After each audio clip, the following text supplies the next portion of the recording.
first.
Look at my shine with the glow. This is my time with it though. This is my time to be way at the top. Me and my guys gon' pay out the block. I don't look like boss. Time's right, and I know they see us walking in the limelight. Promise you gon' wanna watch like a sci-fi. My guys are high risers, high tide. Might drown if you come to my side. I pledge allegiance for lifetime. My squad connected like Wi-Fi. We grind and you see the highlights. This my life. It ain't a game now. Me and you, we ain't the same now. Lions coming out to play now. Opposition out the way now. Out of the way. You wasn't invited. Say you come to play. I dare you to try it. You don't wanna try me. Then step up to my team. Yeah, out of the way. Yeah, yeah. Out of the way. Yeah, yeah. Out of the way.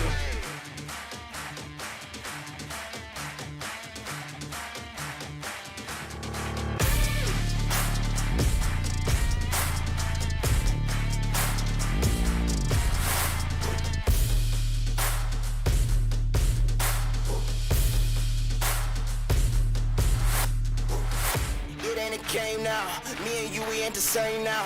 Lions coming out to play now. Opposition out the way now. Out of the way, you wasn't invited. Say you come to play, I dare you to try it. You don't wanna try me, then step up to my team. Yeah, out of the way, yeah, yeah. Out of the way, yeah, yeah. Out of the way.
player on top, know it. Rooftop, penthouse suite. If you really want it, gotta own it. Fight through it, we was at the lowest. Blood, sweat, tears, the components. Riding all year, now's the moment. We are not friends, we are opponents. Yeah, I'm coming for mine. Yeah, I'm making a play, the game on the line. Yeah, I've been on the grind. Yeah, I jump in the spot, I made it my time. Yeah, look in the sky. Yeah, the stars align, no shade to shine. Can't stop it already, emotional work and devotion. We put in this time, look.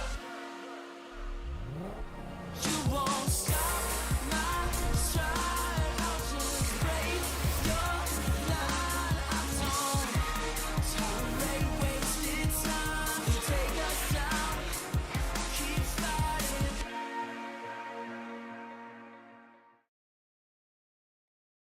The Snapdragon Pro Series is brought to you by Snapdragon Elite Gaming and Monster Energy.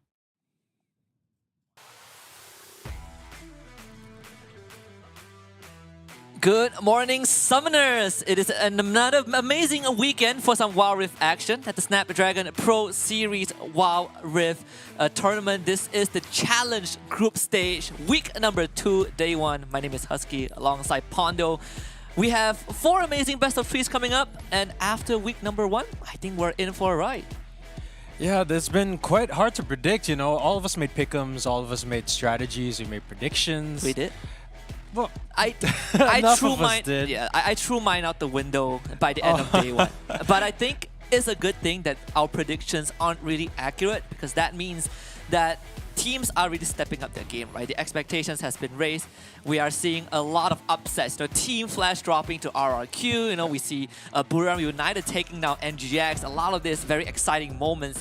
But we gotta walk you guys through the format again for those who are not familiar with how things function. We start off with the open qualifiers, where teams will have to play in a gauntlet to qualify for the open finals. And once they make it to the open finals, it is a GSL best of 3 format to determine who makes it to the open finals playoffs. And at the open finals playoffs, the top 4 teams, would have to play in their respective series to determine who makes it to the grand finals as the top 2 to qualify for the challenge groups, which is where we are at right now. All the teams would play in a round-robin format to determine the top 4 teams which will proceed to the challenge playoffs.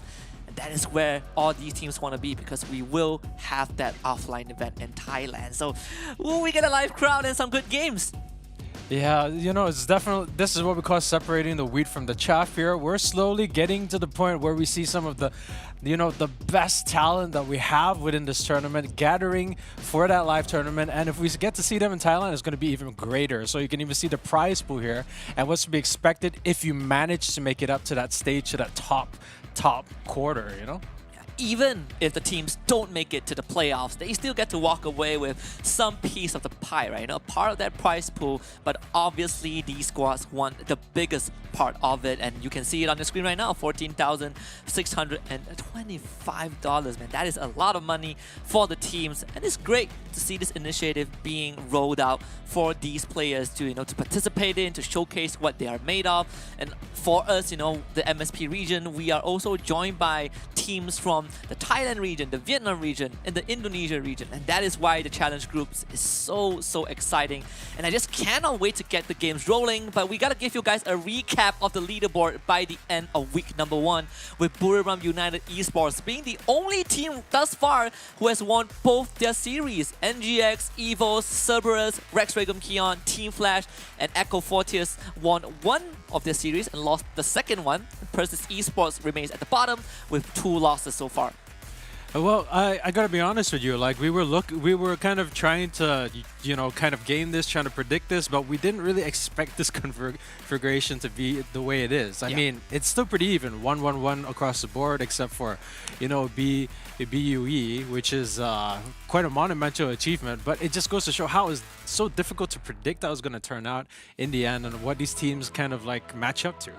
And today's series is something that you do not want to miss. We kick it off with Rex Dragum Keon, RRQ against Esports Thailand. And we follow that up with Cerberus Esports taking on Buriram United Esports. For match number 3, Team Flash will fight Echo Fortius. And we close off the day with Nigma Galaxy taking on Persist Esports. A lot of interesting series to look at. We will see if Cerberus can kind of break the win streak of BRU. And we will see if RRQ can keep that momentum going because they are coming into this off of a monumentous win yesterday at the Wild Rift Asia Invitationals. They actually took down Roaster White from the Korea region 3-2 in the grand finals, and on their way to winning the championship they also took down Kwangdong Freaks, which is another Korean powerhouse. So I think RRQ are in a very, very good spot right now. They gotta be feeling good about those victories, and maybe they can carry those feelings of victories into these matches, because like I know that is definitely going to be SCA region is going to be one of the highly contested ones. It's surprising how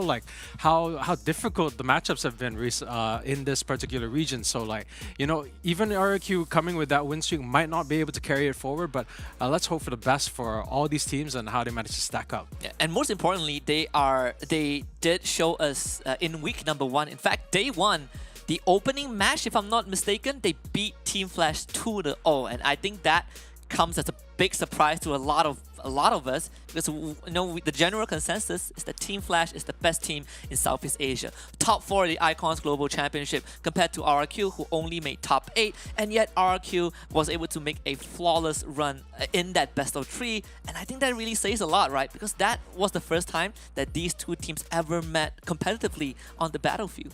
Yeah, but you know, it goes to be said, like these kind of matches are really unpredictable. You know, even watching a lot of Riot games, like a lot of my favorite teams who, you know, we're supposed to be on top, never did make it very far, but, you know, that's kind of a personal grievance of mine. I mean, as a TSM fan, I completely understand. I mean, that aside, I think, you know, RRQ is going to be one of the highlights for the day, and I think that always happens, right? Every time RRQ is about to play a series, we have all of these hype going into it, and they never really fail to deliver. But aside from RRQ, I think I think Esports Thailand also has a lot to prove, because these guys have been on their regional stage before, and if they can put up a fight against RRQ and even take the win away, I think that would be a great statement for them to make. It would be, yeah, it would be something special for them, and I can't wait to see how it kind of turns out. Who do you think we should watch out for among all these games? I want to be that guy that says we need to watch out for all of them, but obviously RRQ is a team that will always be under the microscope. We still have a lot to watch out for though. But before we dive deep into the analytics and the technicalities, we do have something to show you guys, so enjoy. I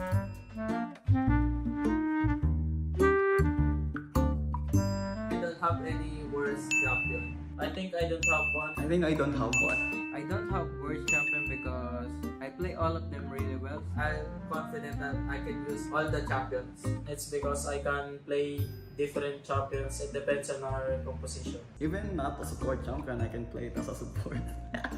I think it's really depend on my mood.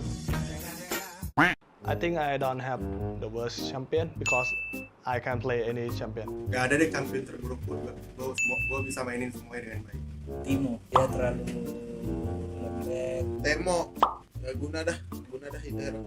Temo, tại vì con đó mỗi lần chơi là mình không thể nói thật sự hết ngoài việc đi trêu đối thủ.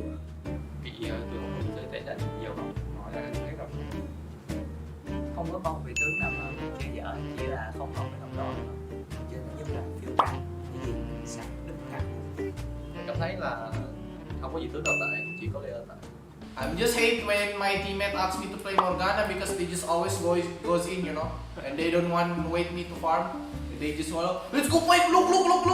For me, my worst champion is Braum or Soraka, because I think Braum is not really effective, and Soraka is, I think she can only heal. So my worst champion that I would say that I would not play, and I would not try to play it in the rest of my life is Luck. I don't like Luck. She's squishy, her CC is unreliable, and at the end of the day, I don't know why I have to play Luck as a support. Yeah. I don't know either. But I think some teams would disagree, right? I mean, Nigma Galaxy loves the Lux. RRQ has played the Lux before. But speaking about RRQ, this is the lineup that we will be working with for today. Hyde, Chaz, Helios, Viper, and Exosen. We've gone through them multiple times. And I think it's safe to say that they might be the best team that we have in this region. Or at least for MSP. Oh, okay. So we're not giving that title to Esports just yet, huh? Well, in MSP doesn't include the Thailand region, you know. I'm playing it very safe right here, but you know, all things considered, I think RRQ has shown us the stellar performance as always, right? Whether it's in the Snapdragon Pro Series, whether it's in the WCA, overall they have always delivered on that playstyle. They never really shied away from their identity. Just aggressive moves. You have Chaz, the objective stealing thief. You have Helios, the incredibly mechanically gifted god mid laner, and everyone else on RRQ is just a playmaker. the way they set up things, the way that they kind of get around to letting Chaz get to his plays, yeah, it's really something special to see. It's nice to see all the pieces, dominant pieces, kind of fall into place. You know, the way that they play it out, the way that they get everything together like clockwork. I think they function more than clockwork. They are built different. Helios is a machine. That is for sure.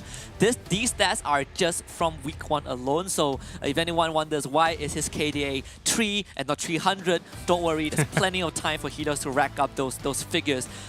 But interestingly enough, if anyone has followed the RRQ social media, you know, you would see that they actually posted a photo of Helios yesterday where he's dressed like an absolute Chad with a basketball in his hand, and he looked like he's about to go for a slam dunk. And I think Helios has been doing that all day long, dunking on mid laners, no matter who they are.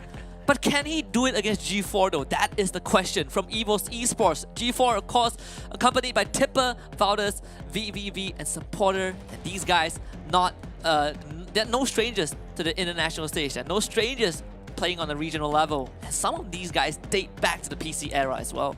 Yeah, I remember we did watch Tipper in a couple of tournaments before this, and I remember him being an absolute terror. So it's really nice to see him here, and you know, doing what he does best, which is tearing up the rift. And I can't wait to see what they're going to be bringing for us when they go up against RRQ, because it's going to be quite the matchup, the way that they stack up, the way that they kind of play their team fights, and it's going to be interesting to see how they manage to sort of like play around each other's strengths, you know. And especially, I think, for Tipper, it is very interesting for him career-wise, right? Because he started playing in the Thailand region. He did have a short stint in the Malaysian region. I think it was Icon Series fall season last year, playing, I believe, in Berjaya Dragons. Even though they did lose the grand finals, but Tipper alongside Syndicate, I believe from the Philippines region, they did have a good run, right? He's known as an incredibly scary Baron laner, which he was basically just running everyone down. But at that time, he was also considered as a pretty greedy Baron laner. Doesn't give a crap what is happening around the map. He just wants to farm and 1v1 you to the death. But of course, we gotta highlight the mid laner of Evo's Esports. It's G4. Okay, those are some scary stats. I think less damage taken per minute, but like 74% on a mid laner. That means like pretty much never in his own lane, pretty much always Baron, pretty much always at the dragon lane. He's tearing up the rift. Like it's pretty scary what you see here, and you can see that his champ select pool kind of like reflects his stats here. It certainly does, and I do think that there are some similarities between G4 and Helios. They share almost the same champion pool, with some Helios played at Diana in the Open Finals, Grand Finals against Nigma Galaxy. It was the pick that won them that Grand Finals. But, you know, we also have the Zed, we also have the Kassadin. So I think that champion pool definitely is pretty similar. But if we look at the jungle matchup, we can also say the same, right? Chaz and Valdez, in a side-by-side comparison, obviously the numbers on Valdez, they do look a bit more attractive. You know, he plays at Riven jungle, he plays at Riven, that Fiora and Lee Sin, but Chaz also almost has the same champion pool. He does run that Riven in the jungle, but he also plays at Kha'Zix and Morgana very often. The X factor probably being the Fiora. I don't think I've seen Chaz play that. Yeah, kind of an interesting separation, but I can see how the Morgana will kind of affect the KDA in the sense that you wouldn't be getting a lot of kills off of a Morgana jungle. You'd be doing a lot of the setup, a lot of wave clear. Like, when you play against the Morgana jungle, you know how it is. Just walk up the jungle, press the Dark Binding, and you pretty much call it a day for the rest of the day. Basically, yeah. But I think Morgana jungle has risen in popularity, right? Especially in the Snapdragon Pro Series. We saw Nigma Galaxy really loving their Morgana jungle. I think Team Underground also loves this pick. Just insane clear speed, you always get to farm up, and you enable your solo laners. And I think that's what makes Morgana such a compelling pick. But for you guys out there, we have a task for you. Very simple. If you're watching on Twitch right now, drop your predictions down below. For the first series is RRQ against EVOS Thailand. I just want to hear your thoughts. Who do you think is going to come out on top? I know a lot of RRQ fans are watching this broadcast, and these guys are fanatics. And especially with RRQ winning WCA yesterday, I mean, if you're not on the RRQ train, better watch out. Yeah. Wait, okay, so your prediction is on... Okay, well... Yeah, it's RRQ. They will play one more game, but I think they will win the long run, right? I think RRQ... There's no strangers to a long series. In fact, I think when it comes to a war of attrition, RRQ almost always comes out on top, right? We joke about, every time RRQ plays, it's always a full series because they will win one game and they lose the second, but they always win the series, and that is what matters for the team. Yeah, it all kind of comes down to the mentality, right? So like, if you can play those 3 games and you're still pretty much like having the same performance even at the very last game, at the very end of a really, really long team fight, then like it really goes to show that you have a good mentality and you can stay really good under pressure, which is really, really good for when you're playing in groups, when you're playing in an international tournament. We've seen it happen so many times before. In fact, RRQ, I believe, is one of the teams that has the highest average number of game played in any tournament, right? Whether it's the group stage or the playoffs, simply because they almost always manage to find themselves in that one deciding match. But they come out on top on most of it. Open finals, grand finals against Nigma Galaxy, we went all the way to game 5. In the WCA finals yesterday against Roaster Y, they went all the way to game 5. So RRQ, if there's one thing that they have, is that resilience. Yeah, well, must be kind of tough to be an RRQ fan because you keep clutching your chest every time they go to a 3rd game and they play really close. A team fight could go like really wrong, but they manage to play really well. But at the same time, you have to wonder, are they kind of doing it just on purpose? Just kind of like they want to get that extra game in. They want to get that practices on the international stage, because when do you really have the opportunity to play so many games against all these top tier talent from like different regions with different like really amazing players? So like if they did it on purpose, that's salute. That's a lot of respect for that kind of mentality. If we get to talk to them after the series, probably you can ask that question, right? I'm pretty sure it's not on purpose, but hey, just food for thought. And also on the other hand, I think for RRQ, you said that being a fan, you're always on the edge of your seat. But I think being a fan of the team that goes up against RRQ, you would feel the same thing, because Chaz has stolen the most objectives overall, on average as a player. And he has stolen every single objective that's available on the map in this tournament itself. And that was even before challenge groups. He did it all in the open finals, group stage, and playoffs. So if there's one guy that you want to make sure that his screen is gray when you go for an objective, that is Chaz, 100%. Man, it's actually really scary how convincingly and how consistently he manages to do it, right? Oh yeah. It's like, does he do a part-time like doing the speed traps like on the side of the road, like the police guys just catching the speeds? Because could be. Yeah, he's got the reaction time. I've never seen anything like it. It's just straight down to the wire, 900 health on that Baron, on that Dragon, whatever he's in, he's gone. Smite it away, and like we keep saying, how does he keep doing this? I asked him before, and he says, I just do it. Very helpful question, but that really speaks of the confidence from this man himself. We are in the drafting phase. RRQ on that blue side, which means first pick for them. And a luxury that RRQ loves to take. Okay, so who do you think will be like the more popular bans here? Because I know that we've added a few extra champs into this pool since everything's starting, but like, what do you think? With Samira and Usual Sion. Kassadin?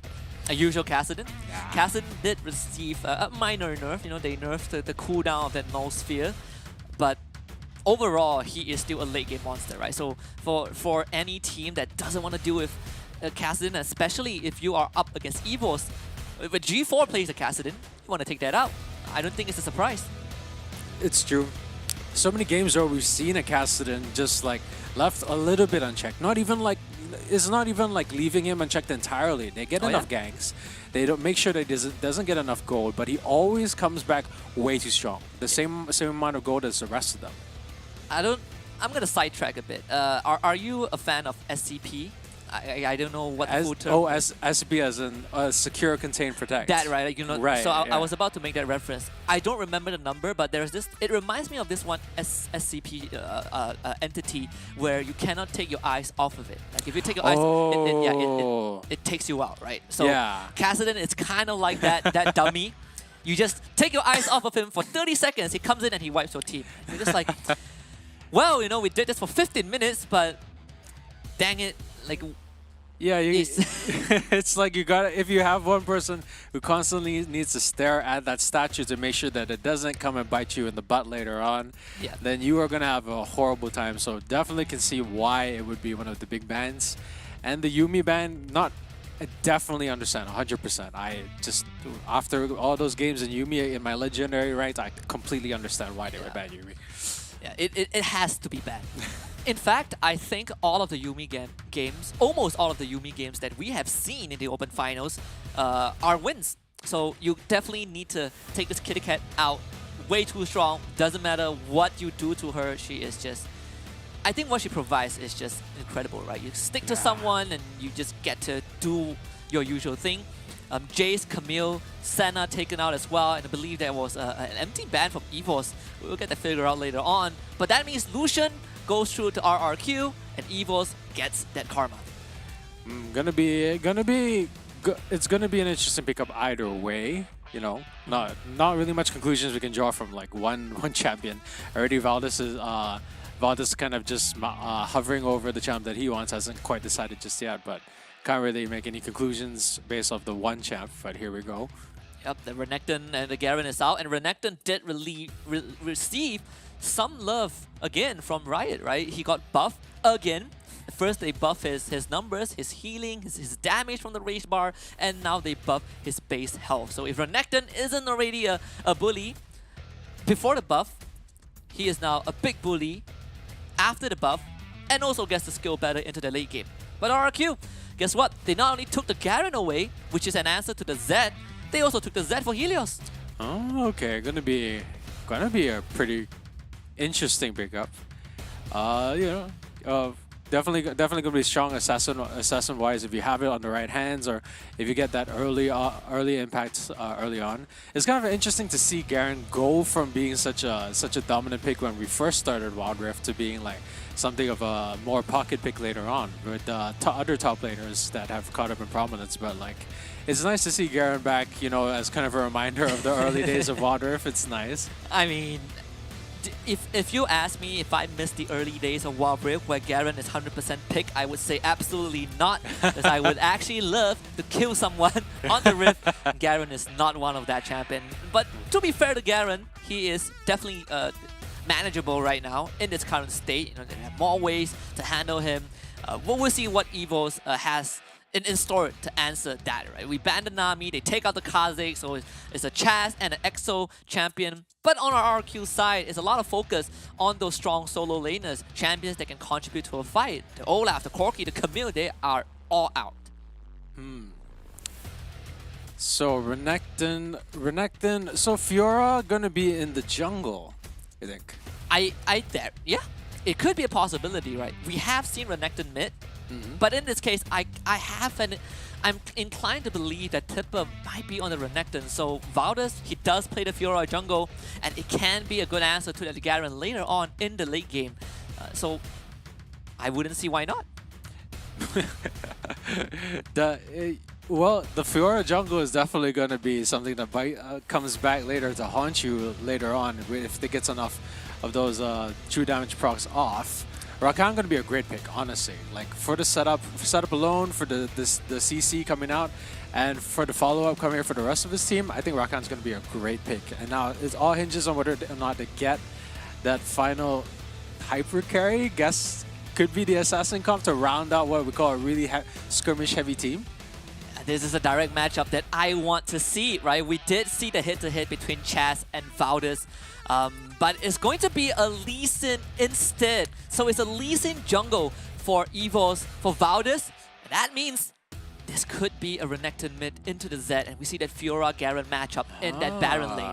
Interesting, true and true. I'm excited to see, you know, what Evos is gonna be able to bring to the table.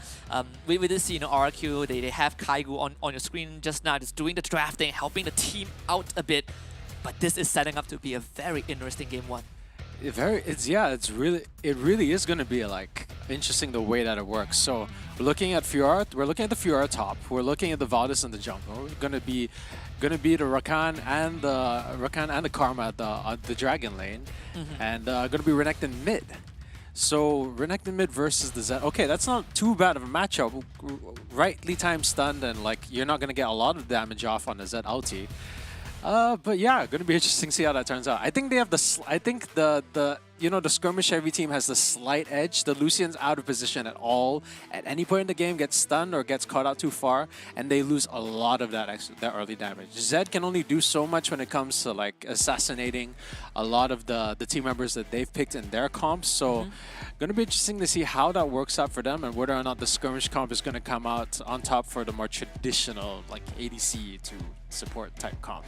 Absolutely. I think Lucian has always been a super strong pick. It's always, we see the Lucian army very, very frequently, right? So in this case, with Evos going for the Karma Rakan, you can see it is more of a utility bottom lane, but it does translate into that mid to late game. When you want to support the Renekton, when you want to support the Fiora, that's where all of the shields and healings come into play. But the question is, can Evos make it through the early game? I think that is a big question. Yeah, their team is built around like being able to have long sustained team fights, you know? And like looking at it from an initial perspective, I think this team is gonna have a lot more mistakes they can't be making. Because like the sustained team fight is going to be coming a lot more when Tipper on the Fiora, and then you have the Renekton already counting down with the Karma. We're going to initiate with the ultimate, and then it kind of boils down to a long, prolonged team fights where you have to do your best to try and chunk down a Renekton, try to chunk down all the people that are coming at you, and try to dodge the CC at the same time. So like I said, one step out of line, and a lot more difficulties coming out from that side. You know? Yeah. So we're looking at Evos opting for a more long, drawn-out team fight, right? Because they have all those utilities. And for RQ's side, it's all about those mechanical checks. Again, RQ loves it. They like to mech check you. They want to see if you are up to par to them mechanically, which I have no doubt. You know, we've seen Evos play. Again, some of these players date back to the olden PC days. But this is the battlefield where we find out whether Evos Esports can at least draw blood from RRQ, who are coming off of a monumental victory yesterday night itself. They're proven on the world stage that they are possibly one of the best teams SCA has ever produced. They took down Team Flash in week 1. They took down Roaster White and Kwangdong Freaks. And right now, Evos is the one standing in front of them. So I wouldn't doubt RRQ at all. RQ is definitely the favorites coming in. I still gonna give some points to Evos, but like you said, RQ is gonna be the juggernaut. They're gonna be the Titan. I don't know if it's gonna be the same sort of level of like scariness that we saw when Enigma Galaxy was going against their matchup a long time ago. But like, let's see if they have what it takes to be the same sort of Titan, the same sort of untoppable golem force that we see from stronger teams facing out against weaker teams. Bit of unlucky, one of the Tormented Shadows actually didn't tag the big Raptor, so it's gonna take Chaz a little bit longer to get to clear. But if you're a Morgana, you can always drop double Tormented Shadows, so it's just a Morgana jungle thing. I'm surprised that it took so long for people to realize that Morgana jungle is a thing. I'm not saying that I'm an inventor, but I'm just saying Morgana jungle is something that has been pretty popular in the PH region. That's why we see it so often. But, you know, we're looking at Valdez on their Lee Sin, so you can expect a lot of proactiveness early on, especially when you have two individual lanes that are naturally strong in the early game. But like you said, right, it wasn't popular, but then it started getting played in so many of these international tournaments, and now it's suddenly entering the public consciousness like some sort of inception moment where they put a Morgana in there, and then everyone's playing Morgana jungle now. I don't think I've gone through any ranked games where I don't see Morgana jungle. I don't, and like it's kind of discussing what she has to offer in terms of like if there's a lane that you're not happen to be taking and there's no objectives up, a Morgana's there, tormented soiling, pushing that wave ridiculously fast, and then like when she comes out, all she needs to do is land a dark binding, and there you go. Yeah, binding and ignite. Valdes forced to flash away. Of course, Tipper is there to provide some bit of backup. And RRQ able to kind of stop that early maneuver from EVOS. But they had to force that flash out, right? So Valdes is going to lose a bit of that utility for the next minute or two. You can see Galio already there with the sort of suffering that comes from being, you know, that kind of support that's difficult for you to get in it versus like a pretty much, you know, all the harassment that the Karma and a Rakan can dish out. So that's not going to be a fun lane for Exosun anytime soon. Good news for RRQ is that they do have visions on Valdes all the time. They did see him doing that red buff Raptors early on, and now they just spotted him doing that blue buff. So you get to read the movements of the jungler from EVOS. I think that is what's going to keep RRQ safe early on. But we see EXO making a very early move. Again, trying to get intel on where that Lee Sin is.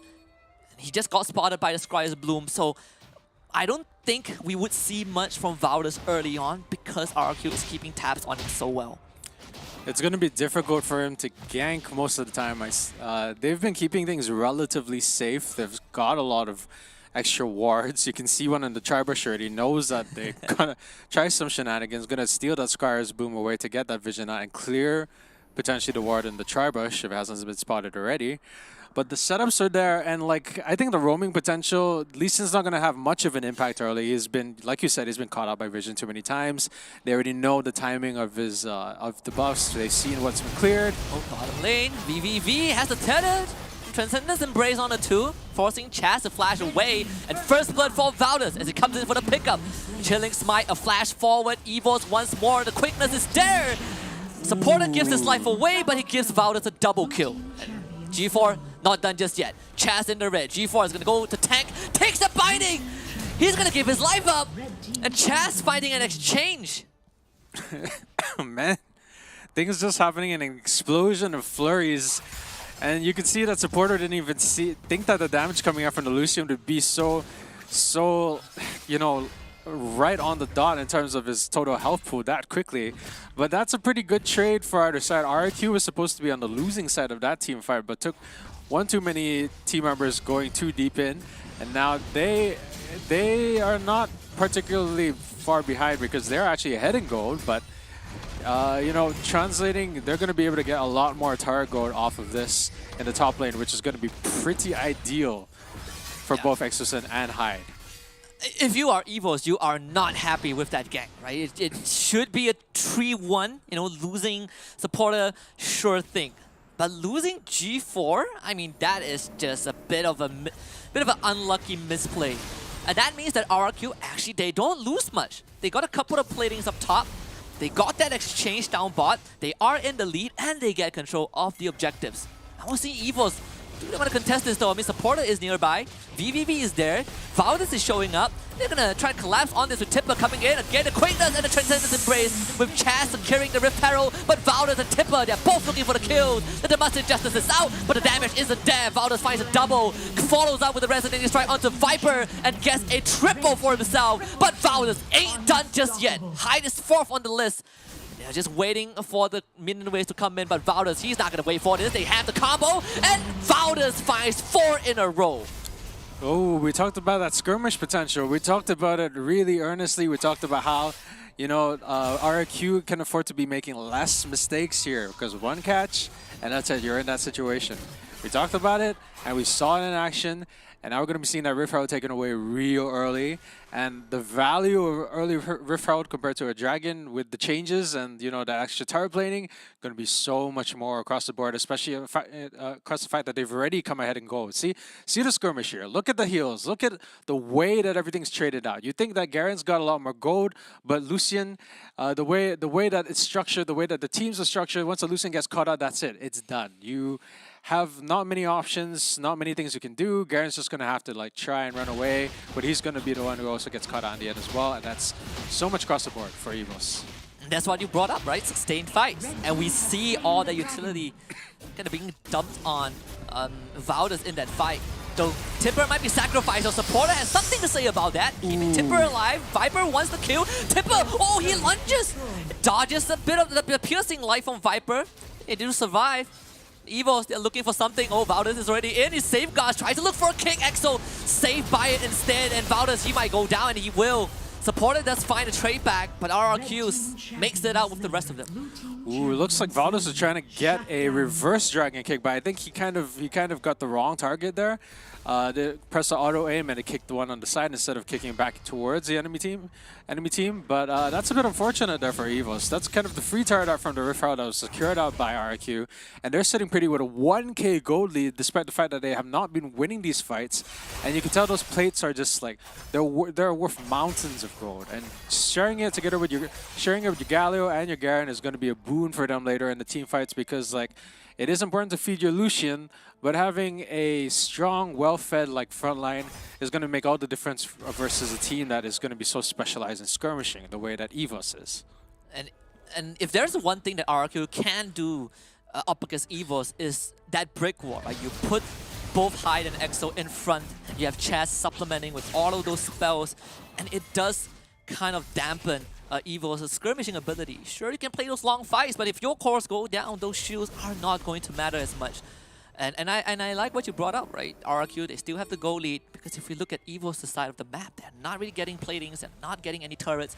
They do have the Mountain Drake though, you know, it's a consolation prize off of what happened at the Rift Herald. They didn't get that Shelly, but they do get a dragon. So EVOs are still kind of keeping up. So the way the changes were made, with the turret platings being a thing, it's almost been 100%. Like it's been so much more valuable for people to get that early Rift Herald before 7 minutes with that plating. And that chunk of plating, if you manage to take out the turret entirely, that's a beautiful chunk of change. Yeah. Like it's a Mountain Dragon, you know. It's Mountain Dragon's good. Like I would say, it's even more decent than the one we have on PC, but it's not going to be worth what the gold infusion is going to be able to do for you in terms of getting maybe completing that item. So G4 gone on. Trying to go for the dash, but takes a calling, pops the dominance, tries to heal up. It's not enough. Exo just tanks up the turret shots. And this is where it's going to go downhill from here. This is where things are going to go. Kick from Valdez, had to flash for it, not able to connect with the Sonic Wave though, and that means that RRQ now can slowly go for the retreat unless the Sonic Wave connects. Exo with the Justice Punch, cancels the follow-up, gets the 3-man taunt, gives Viper the room to go for the damage, but Supporter stops him in his track. Helios now shows up, Ignite, Flash, and a Shadow Slash for a kill. Death marks onto Valdez. Helios and Exo work together for 2. Ooh, okay. EVOS can't afford to make this kind of mistakes right now. They're on the better side of skirmishes, but these are the early game fights. Now you're looking at the way the RRQ is sort of dividing their gold, and they're giving a lot of the gold over to the champs that matters. And the way that it scales right now, you see the way that these skirmishes are turning out. The Lucian is surviving long enough to be able to do a dent. And having too much of a dent on the skirmish team when you can barely get to the back Lucian once that Galio is fed enough and you have a good enough Garen going, EVOS are going to slowly bleed from this. And you're going to see that gold differential potentially getting, the gap getting even wider over time. And I do appreciate EVOS making these moves, right? They're taking initiative, but it really feels like there's always a trade-off. RRQ looking to get something done. Rift Herald goes over to EVOS, go in with the flash and full combo, but he just bricks wall the entirety of EVOS. Chaz does go down, Tipper is exchanged, both teams disengaged. Ooh, yeah, we're seeing the results of that right now. The kill count is still in EVOS' favor, but this is the sort of thing where it's going to be really difficult if Karma doesn't happen to get a nice little big area where all of them are in a nice little circle for them to get enough CC off to be able to chase them down with the sort of skirmishing champions that they've got. You see, Fiora is going to take it out early, and she's going to be like kind of the replacement for a dedicated ADC here. Lee Sin's going to be good, but like he has to kind of weave around his cooldowns. And then you could see that Viper is basically just unabated. He was kind of standing over the side of the wall by the blue buff and getting free shots in while like the rest of the team was trying to chase in deep into the jungle. And it's kind of, I think that's a very good point, because EVOs, they need to be in your face to get something done. Whereas for RRQ, there is an option, right? There is Viper. He has, you know, he has his double, I don't know what you'll call revolvers, his double guns, but there is range damage from RRQ. Yeah. Like you said, it was strong solo laners, and that's what they're doing. They're getting the solo lane gold, they're getting solo lane skirmishes, and then like when push comes to shove, they can get a lot of damage done with just one of them being alive, a Zed or a Lucian, and that's pretty much all they need. Huge chunk from Helios just now, as RRQ restarts the Dragon. EXO hiding in the brush. G4 and supporter are showing up. Evos wants to make a move. The quickness into the back line, but Chaz secures the Dragon. Evos, each EXO rooted down. The Grand Challenge is issued. They did lose Valdez though, but look at Viper. Once more, like you said, untouched, uninterrupted, and RRQ finds 4 kills. Ooh, that was going to be a difficult situation for EVOS either way, because the only way they're going to be able to contest for that Dragon is to get sort of a separate thing, where they have someone to try and dive in to try and steal the Dragon away. But doing that kind of defeats the entire purpose of being a strong skirmish team, because the skirmish team has to stick together. You know, family sticks together. Dominic Toretto would be proud to say. Yeah. And like, once you get separated and they didn't get the Dragon, that's pretty much it. That's a lot of lives lost for an objective that wasn't taken. And now that's a 10k gold lead on what is decidedly only a 2 kill difference, but 4 towers in the advantage of RRQ. And throughout the entire game, I think one of the most impressive part is that even though we saw EVOs kind of won a big skirmish, they never were really in the lead, right? It was always RRQ getting something on the map, getting objectives, getting turrets, pushing lanes. And this fight, it might have just determined where RRQ is going to hit. Yeah, and this is it. This is the one where they had to separate. They had to try and steal it away. Kind of a last ditch. You can't be giving away too many dragons. That's kind of like the point of it. You can give up the first dragon because like the rift route is so much more important. But you saw 3 of them got pushed in. The solo laners, so much damage already coming out from a Lucian and the Zed and a Chaz combo. And then after that, with the rest of your skirmers kind of in the back line, they don't have the mobility to be able to get in and try and steal it away the same way that the Lee and the quickness on supporter is going to be. So like in the end, you're just not going to have all the resources you need to win a team fight. And now, like, I think it's just going to be death by 1,000 cuts, like you said. It really feels like we know that EVOS wants to be in your face, and RRQ is like, yeah, we want you to be in our face because that's how we land our spells. Big AoEs. Morgana has it. EXO has a good big taunt, and Helios as well. 4-0 thus far on this Zed.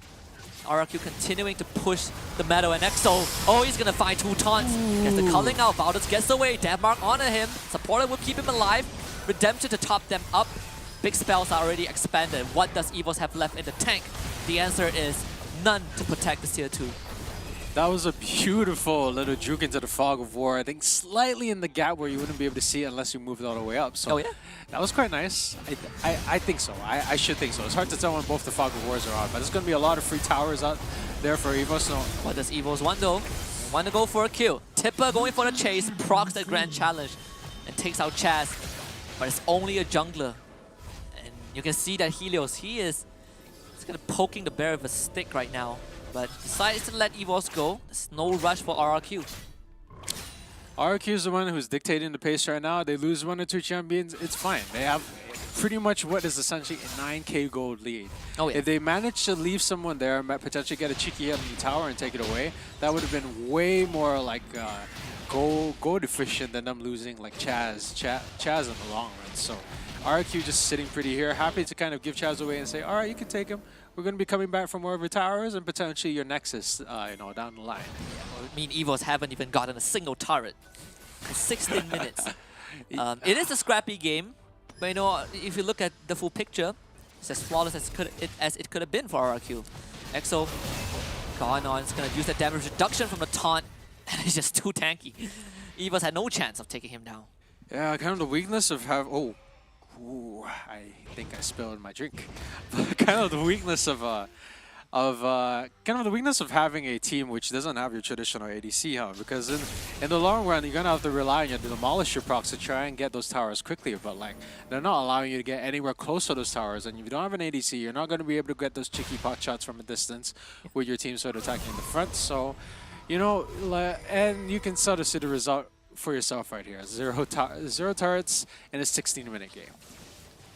RRQ right now, they have full control of the map, and we just see them constantly shoving up the lanes, forcing Evos to kind of keep that wave in a balance. Whereas RRQ setting up these visions, they're setting up for Baron. Third Dragon coming up as well. And this Tipper Hyde matchup is definitely going in the way of Hyde. He has the Hullbreaker, he has the Frozen Heart, and he is just going to side lane for days. If you don't deal with him, he's going to demolish your towers. Yeah, pretty much. We're already at the state where the EVOS is extremely wary of a Baron pickup right now. They have pretty much no tier 2, no turrets. Uh-oh, G4 gone on. Supporter has to help him right now. The Garfield and Dominus going to keep him alive for a bit. Grand Challenge is there as well, but EXO, big knockout with the ultimate. And the rest of RRQ just tears through Evos.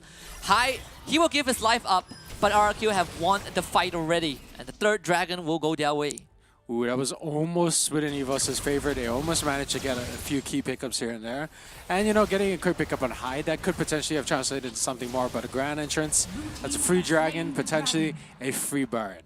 And do you really want to be giving a free Baron away when you don't have any tier 2 turrets in your mid lane and you only have, like, pretty low turrets in your Baron and your Dragon lane? The Baron's gone. I'm going to call it now. The game's probably over for EVOS at that point.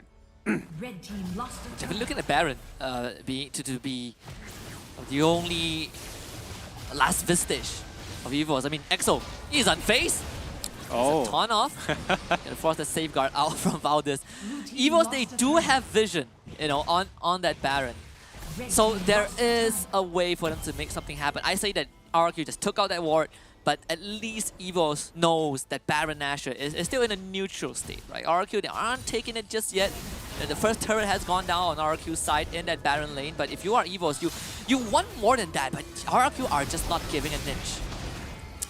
It's nice of RRQ to be respecting the fact that EVOS could potentially still turn it around. It's not like the goal differential is ridiculous enough to not be able to turn it around if you're taking quite a few Baron hits to get those extra damage off. But I like the RRQ's little vision ward there next to the Baron, like a pro tip. When you move the Baron ward to kind of deny vision into the Baron pit, you put it at that particular corner because it's very difficult for any ADC to try and hit it over the wall. Oh, yeah. And at the same time, you know, RRQ actually did take down the inhibitor turret in the bottom lane. Helios picked up, gone on, does have the G8. Ooh, now can Chaz save him though? Transcendence Embrace perfectly connecting. Helios set ablaze by the Ignite, gets the shoe. And EXO keeping that star mid laner alive. Oh, Helios. At the skin of his teeth there. Tipper knowing he could, you know, repulse all of his shurikens. I really like that. I really like the way they timed it to get most of that damage out of the way, because without like you know, a Shadow Clone shuriken proc, that's like 60 to 70% of Zed's damage down the drain. So yeah, that could have been a great pickup for EVOS. It's a shame that they didn't manage to finish the job. Yeah. And now Elder Dragon is on the board. This is crunch time for EVOS. Again, RRQ are not in a rush. You're poised, you're positioned to contest the Dragon. Well, guess what? We're just going to shove the wave.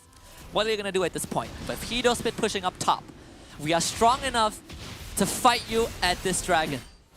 EVOS making a move right now. They know that they have to make something happen. And Valdez goes in, couldn't get the kickoff, thanks to Chaz. And this is what we talked about, the Morgana strength, the utility he provides.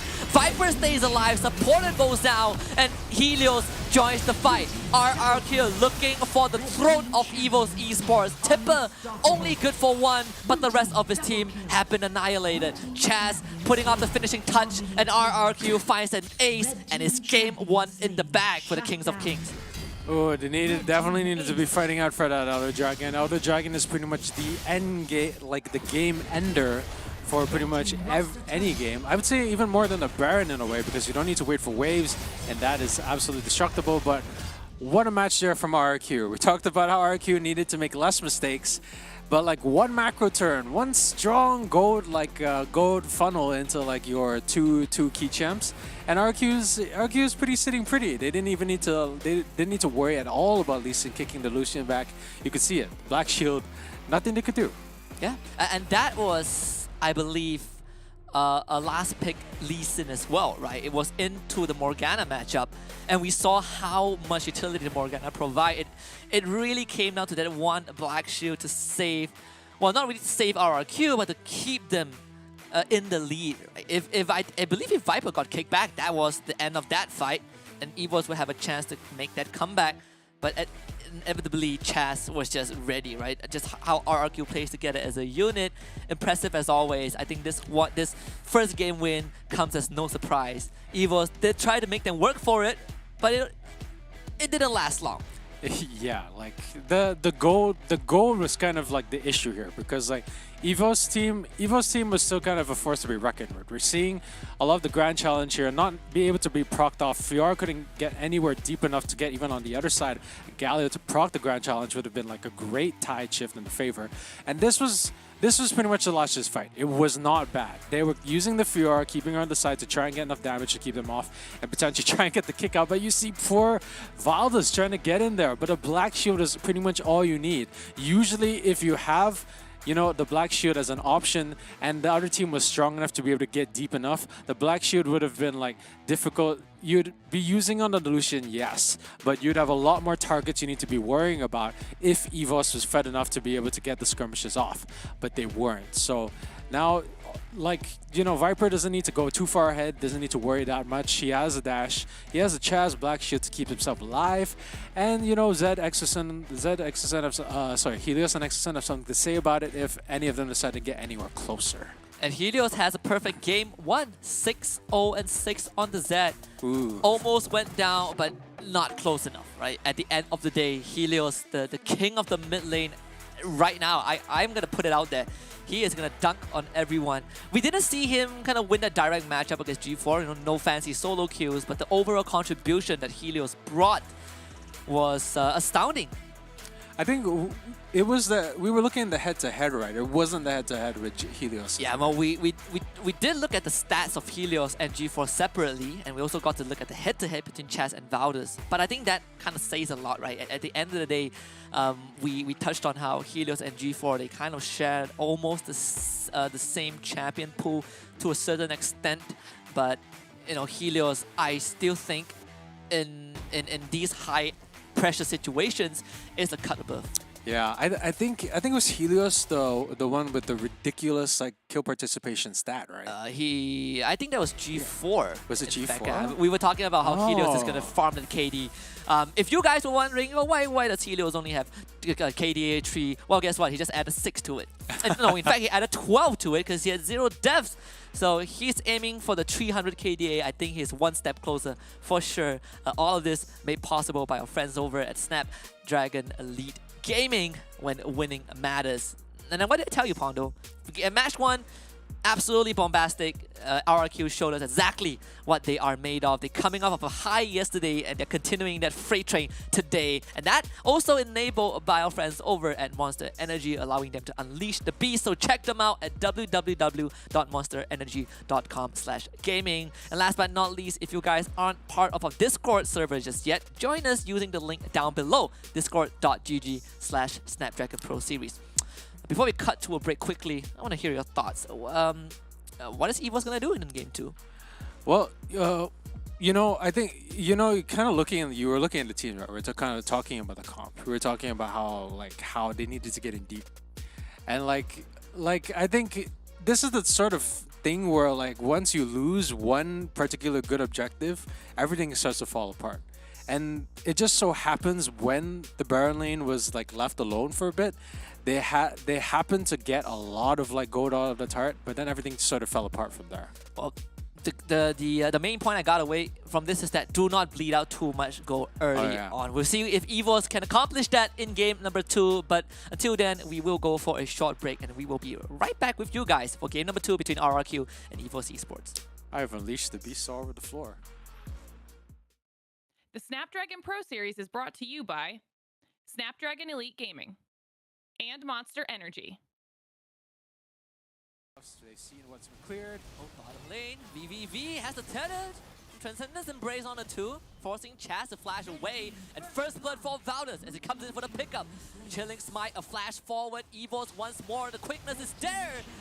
Supporter gives his life away, but he gives Valdes. They're gonna try to collapse on this with Tipper coming in. Again, the quickness and the Transcendence Embrace with Chaz securing the Rift Herald, but Valdes and Tipper, they're both looking for the kills. The Domestic Justice is out, but the damage isn't there. Valdes finds a double, follows up with a Resonating Strike onto Viper, and gets a triple for himself. But Valdes ain't done just yet. Hyde is 4th on the list. They're just waiting for the minion waves to come in, but Valdes, he's not gonna wait for this. They have the combo, and Valdes finds 4. In terms of getting, maybe completing that item. So, G4, gone on. Trying to go for the dash, but takes a calling, pops the dominance, tries to heal up.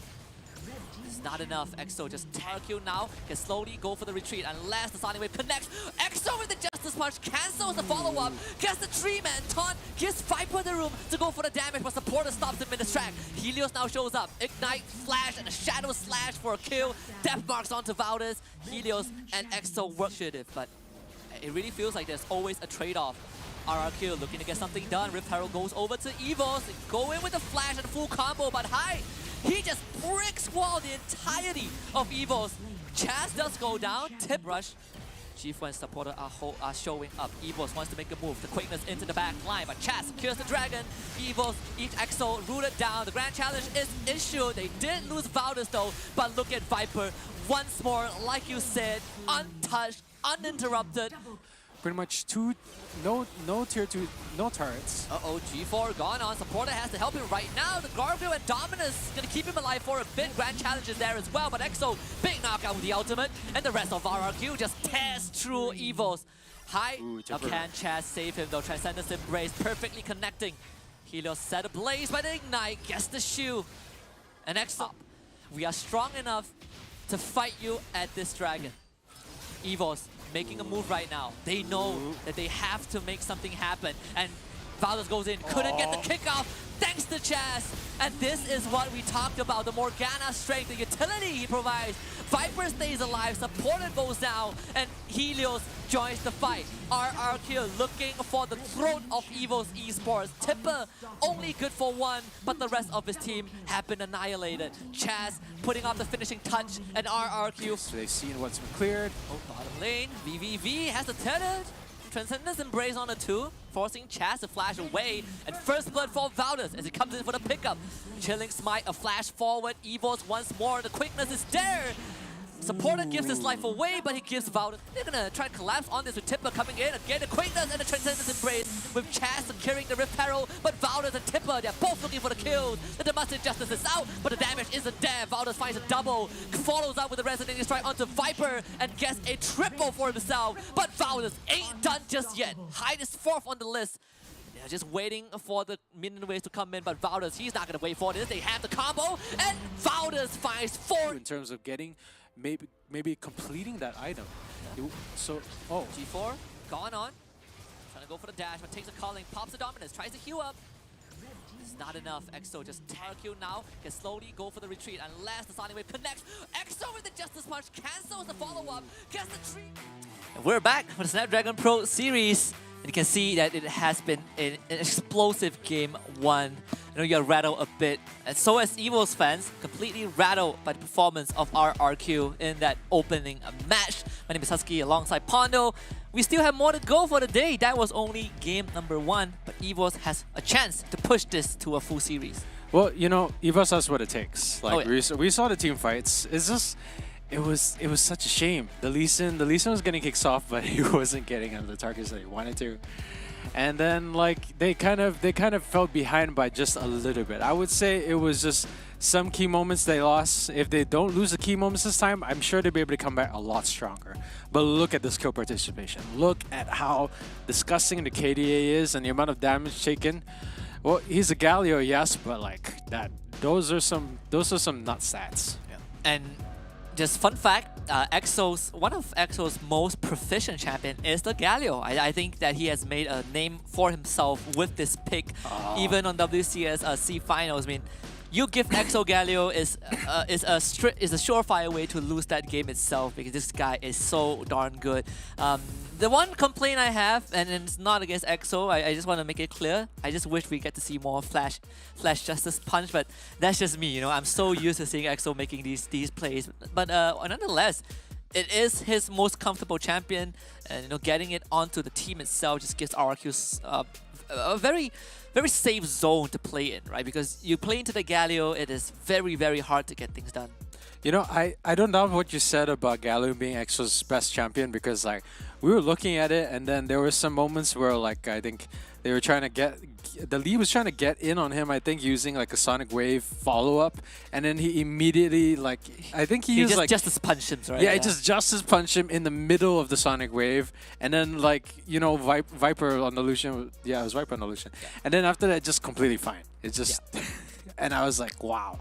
That's some good timing. That's some great follow-up. And then you say that Galio is his best champion. I was like, okay, yeah, actually, that makes complete sense. It makes complete sense. And at the same time, I think, for those who don't know, that you can actually take Lee Sin out of the Resonating Strike if you can land a crowd control on him. You can hook him with a Blitzcrank. You can knock him out with a Death Charge. You can get him with a Dredge Line, any crowd control.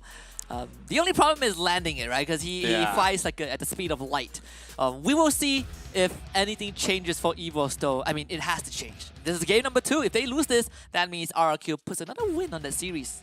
Okay, this is the Fanatic manager here. Don't tell anyone else about the Resonating Strike thing because, like, I play Lee Sin, so, like, try not to tell anyone.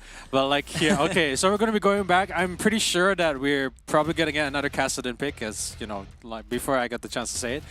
But, yeah, the Kassadin's pretty much been a permanent ban. Like, there's been a few teams which decided to try and dance with Destiny before on the Kassadin pick. They, they're, like, trying to risk it. But unless you were as good as like the few teams that did actually manage to overcome that, I think it was Enigma Galaxy. Right? Enigma Galaxy. They were so confident in that match. They said, okay, you can take the Kassadin. They still won absolutely single-handedly. So unless you're as confident as Enigma Galaxy is, you don't usually want to sort of take that chance with Kassadin. You don't want to take that chance with Yuumi because like having a good Yuumi is the difference between being able to land hits and not being able to land any hits because she just keeps coming out, blocking with a shield, going back in with the the whiz, and then it's kind of it's like playing against someone with a Yuumi attached to him is basically you hit the person and he gains health. Yeah. And it's like, why did I even try? Like I have 80% crit, I crit for 500, but I do no damage because. Thank you, Yuumi Shu. It's always the kind of the general consensus. But the bans are the same. We still get the Jace, we still get the Senna, but RRQ switch it up a bit. This time, they're not giving EVOS the Karma. Gonna be taking away that Karma. I think it's pretty solid, man. Supporter was actually quite terrifying in the Karma. If it was VVV in fact. Supporter was on the Rakan. Oh, right. Yeah, sorry, it's on the VVV. So VVV was terrifying on the Karma, and like in the few early skirmishes where it wasn't RRQ at the front just yet because they didn't manage to get those early towers just yet, you saw like the amount of impact that VVV had with the Karma ultimates. Like I think there was the one team fight where they were all trying to sort of like get in, and then there you go, like the huge Karma ult. They all got pulled in, and that was the winning team fight, and that was when EVOS was still higher up on the kills compared to like RRQ. Yeah. So I guess I respect that. They're gonna ban it away, but I don't really think that's. Oh, here we go. Get the Zed. This time on G4. He wants to get his hands on that.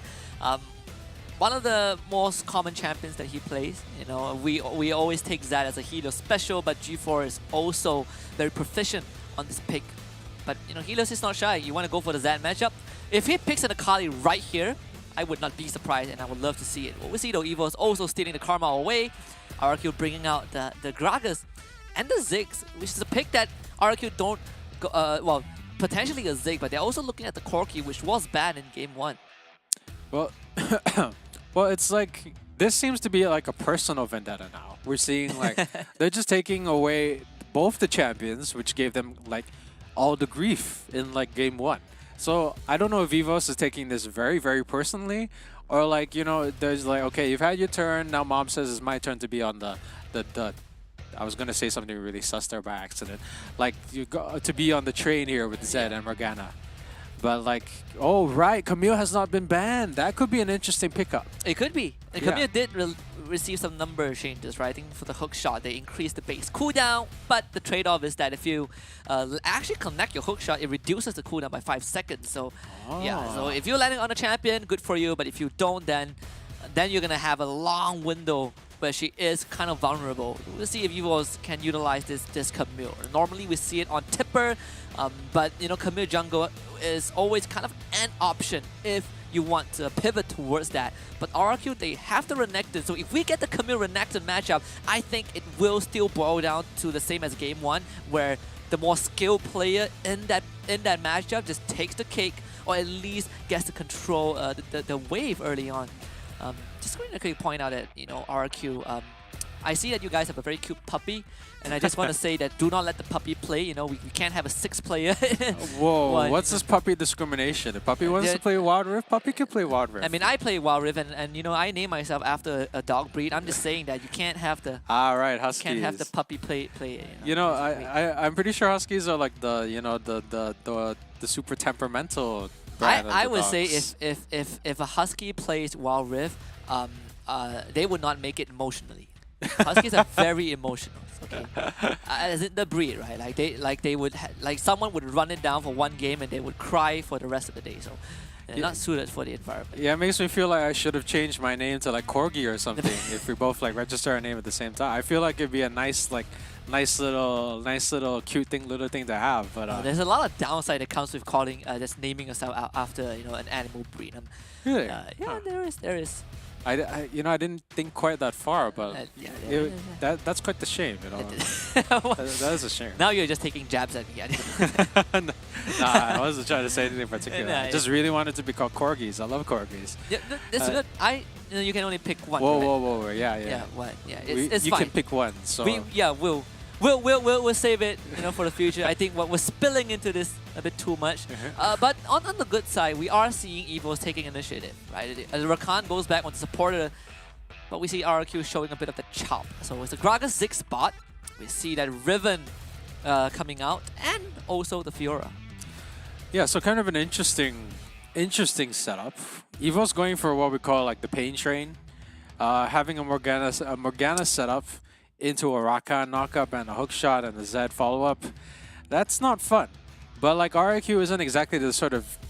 Okay, actually no, they are the type of team that does get caught with people over pushing, but that's only because they're confident that if they did get caught over pushing, it's fine because they're already far enough ahead that it doesn't really matter, and they managed to get a turret off of it. So in their case, it's actually beneficial.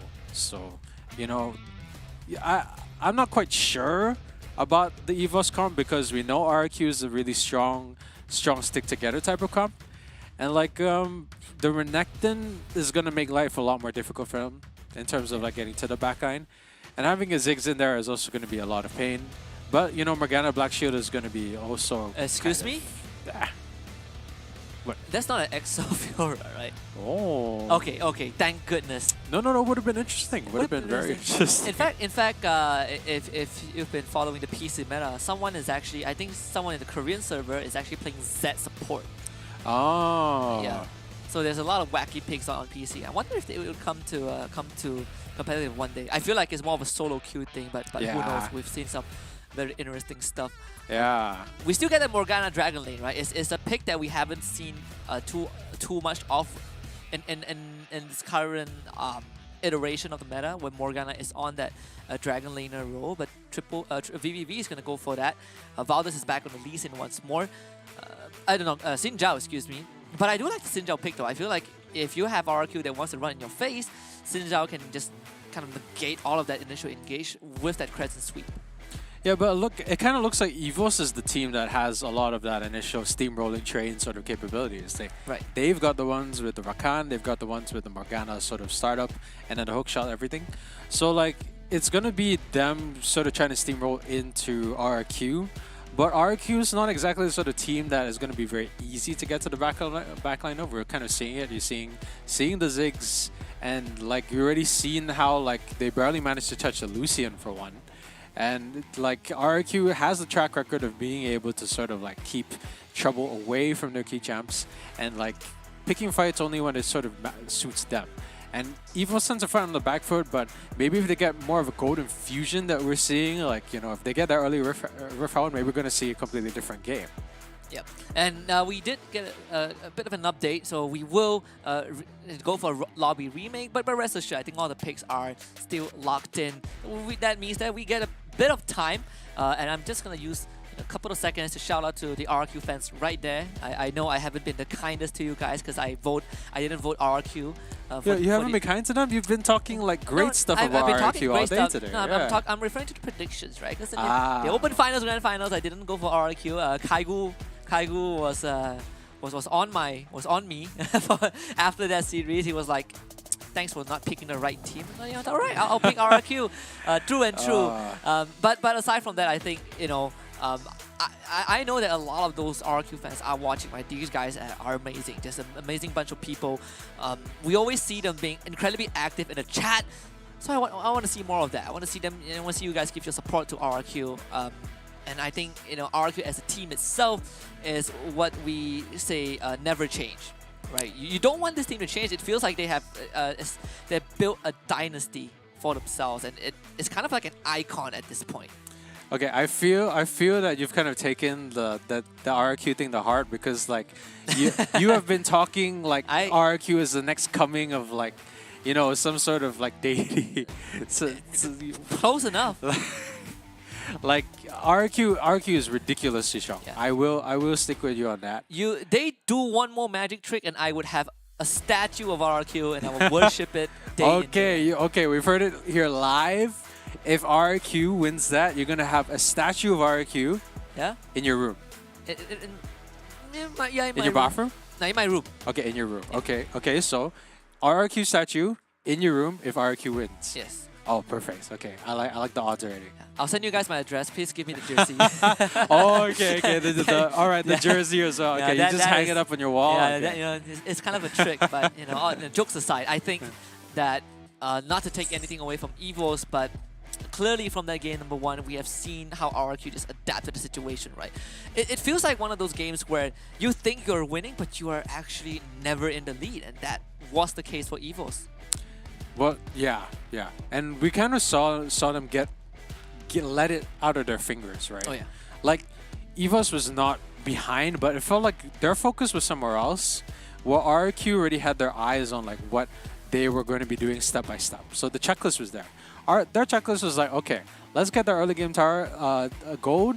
Let's funnel the gold into like every single champ, which we think is going to be ridiculously useful. And then after that, let's stack up and then make sure that the Zed comes down at the perfect timing to sort of follow up with a lot of shenanigans down the bot lane. Grand entrance there to sort of keep the Lucian alive as long as possible. And then we let it all sort of flow together in a way that cohesively locks. That's 4 turrets and 0 turrets for Evos down in 16 minutes, And I think that really speaks a lot about how I would say that Evos' game plan was kind of read by RRQ to a certain extent, right? Because we mentioned multiple times that Evos wants to run to RRQ, they want to be in their face, but RRQ has these utilities to stop it. Black Shield being one of the most crucial ones. But aside from that, if you're in the face of a Morgana, you're eating her spells, you're eating the Soul Shackle, EXO is going to brick wall, you have that Garen just spinning for days. It's an incredibly painful draft to play into, but this iteration for Evos, it does feel like they have that agency to not only safely get into a fight, but also get out of the fight if RRQ decides to make that first move. Yeah, and like, to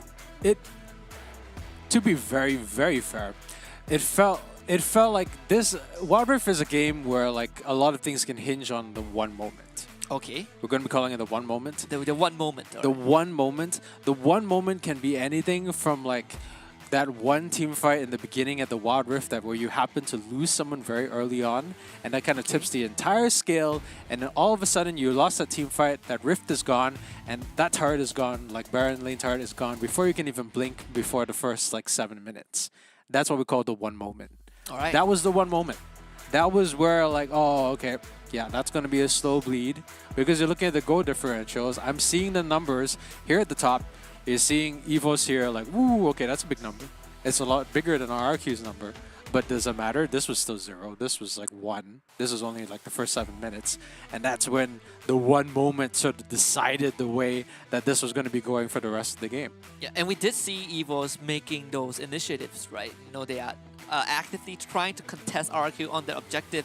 And overall, you know, again, you're up against Chaz. Like, you are trying to steal an objective away from the objective stealer himself. I don't think that's gonna work out. You know, the undisputed like objective. Undisputed. At that point, they might as just throw in the towel and say, okay, you can take the Rift, we're gonna take the Dragon. But that's kind of what they did. But of course, this is the draft. Again, nothing changed. We get the Helios Riven down mid, we get the Hyde Fiora, the Chaz Renekton jungle. And it's one of his specialty as well, right? We don't see this Renekton jungle often for Chaz, but he does pull it out when he feels like, what? I'm going to go for it. It's a good day for a Renekton jungle, so we're in for a treat. I feel it is a bit dependent on, you know, being able to get the Rift out though, I feel, right? Because like the thing about jungle is that your goal deficit is usually gonna always be slightly behind like a mid lane or a Baron lane or whatever other lane, right? It's gonna be, I think it's like a 1k differential. So at about like 5 minutes, you're usually, no, not about 5 minutes, you're about 10 minutes, you usually give or take about 1k gold behind from the main lanes.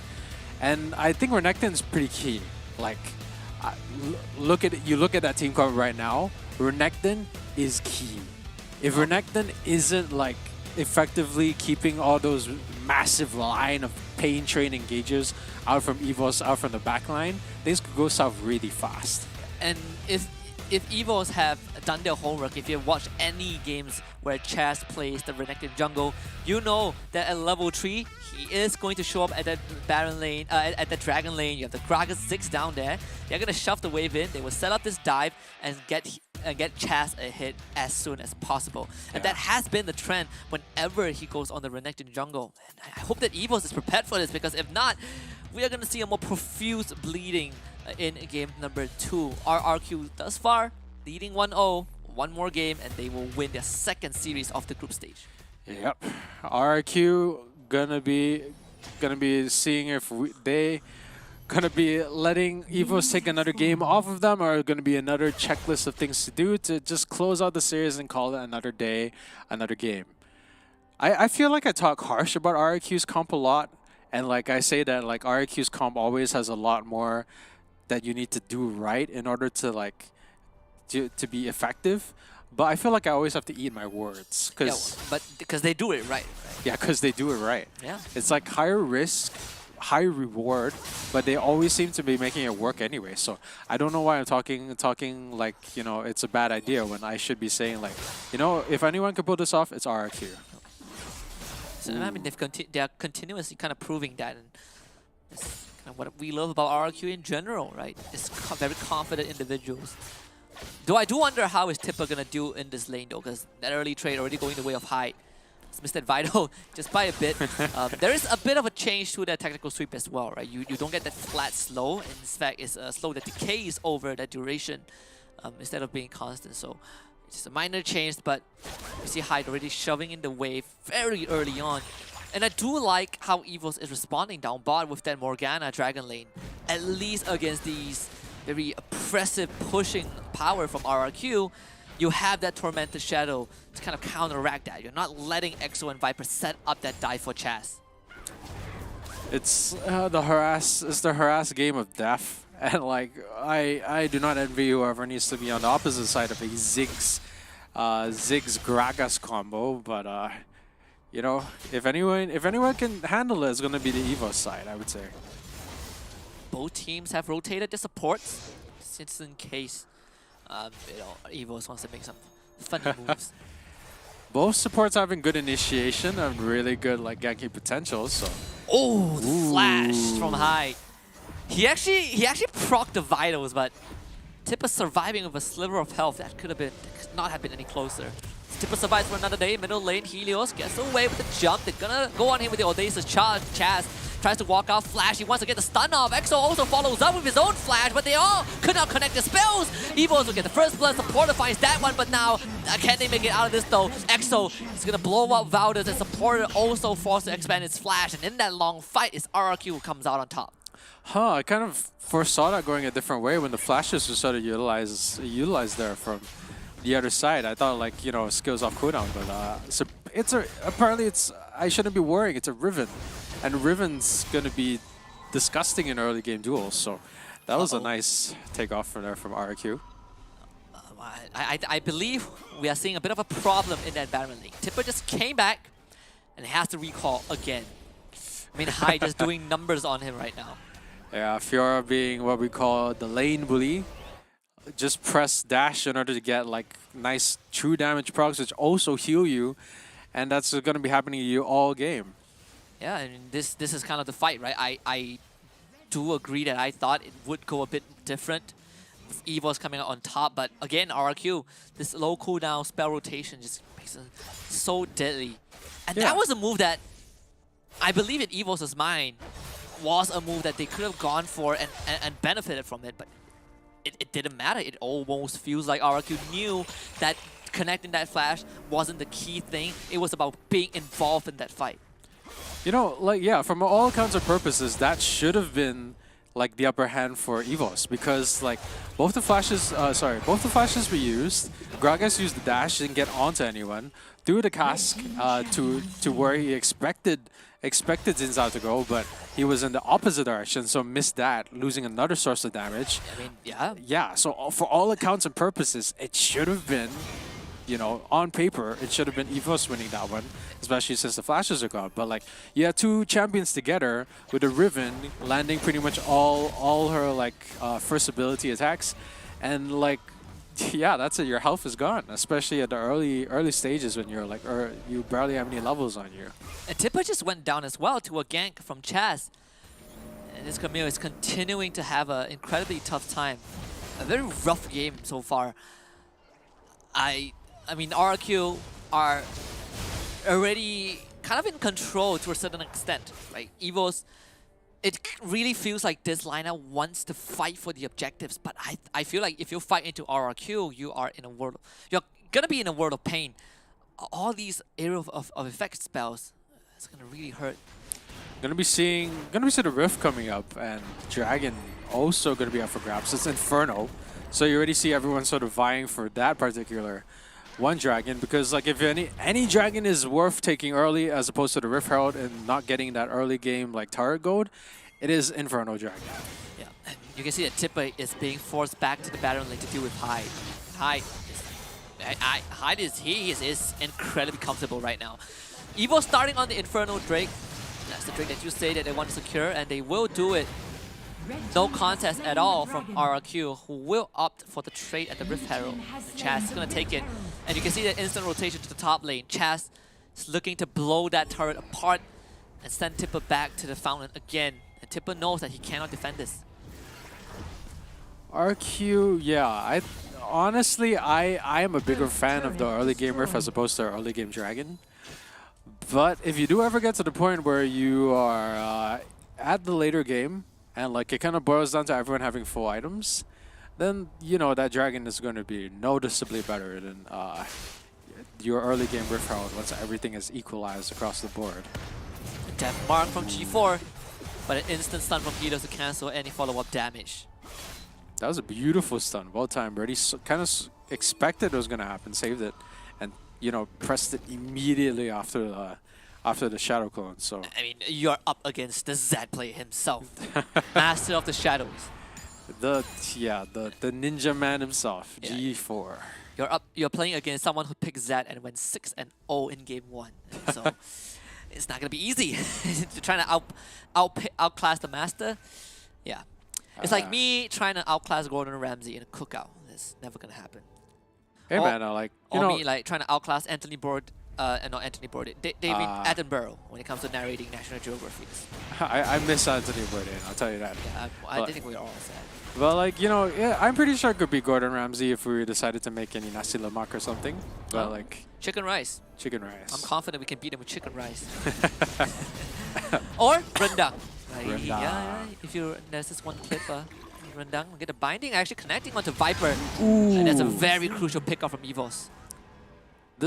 We kind of talked about picks being more of an important factor for EVOS, so they're living up to that factor. And kind of talked about how RRQ is supposed to be the stronger grouping here, but they are keeping things sort of separate as we have the early game push-ups, because we have a lot more champs which are more comfortable being solo most of the time. So yeah, kind of seeing it boiling out to that, and it's a lot more comfortable for like the pain sharing coming out from EVOS, because you want to be getting picks where you can, and this is the sort of environment that fosters that sort of like easy pickups. Yeah, if you get a Ziggs that's too far and doesn't have a lot of people behind him, that's already pretty much a death sentence to be handed out. But what worries me is that G4 knocked back by the Clash. Yeah, supporter trying to keep him alive. Chaz wants that kill. Supporter tanks it up. Wind Slash, not enough damage. EVOS gets their mid laner out. And at the same time, I think that, RRQ, again, these aggressive moves. What worries me is Tipper. It really feels like because of all these early pressure from Hyde and Chaz and him losing the tier 1, it's very hard for him to get involved in the side lane, because if you leave Hyde unchecked, he's gonna run you down. And look at that, just throwing the grand challenge on a Tipper. I'm not here to proc the vitals, I'm just here to show you who's boss in the Baron lane. Kind of painful to see Tipper like this, considering usually his dominance in the Baron lane. I think it's still going to be useful. Hookshot gives you so much value, especially getting onto targets, having the rest of your team follow up. So I'm sure Tipper will still be able to make something out of it. But Hyde is getting to a point where he's going to be ridiculously scary. Yeah, and I'm not meant to make a pun here, but I think Fiora's past the tipping point, and once he gets that first item down, he's gonna be getting like let's see. I suspect it's going to be, Blade of the Roaring King. And once he gets that, he's got the 2 items. He's got what he needs to basically be a huge pain in the butt. Yeah. That's supposed to be Death Dance, right? Be Hullbreaker. It depends on what RQ wants to achieve. They always have a draft that allows them to split push the side lanes, right? In this case, it will be Hyde and Helios. I mean, Chaz can do the same as well. It's the 1-3-1. If you allow them to set it up, it's going to be tough. Ultimatum onto Chaz. Evo is going for the jump. They do proc that GA, but the Mega Inferno Bomb has finished off supporter and Chaz. He slices and dices, gets over the wall and survives. The rest of RRQ piled onto the objective. They finish off the members of EVOS one by one. And Valdez is in no man's land. Charges to gain some distance. But what else do you have onto Hyde? And G4 just went down. Solo kill from Helios, the mid lane demon himself. RRQ with an early ace, 10 minutes in. Minions betraying him, following him to the bush to give him that vision, and allowing Hyde to get one beautiful proc off, which pretty much took off half the rest of his health. I thought I was going to be able to get a bit more health of the healing from, hitting the minions, but I guess he didn't get that 3 proc in time, or like whatever passive it is to get some of his health back. But Hyde is too strong. You saw the amount of damage getting taken out by 1 dash onto 1 weak point. Oh, I just realized that's actually the Zhonya's. I thought it was a GA because the Chaz was like, it was just there. It was.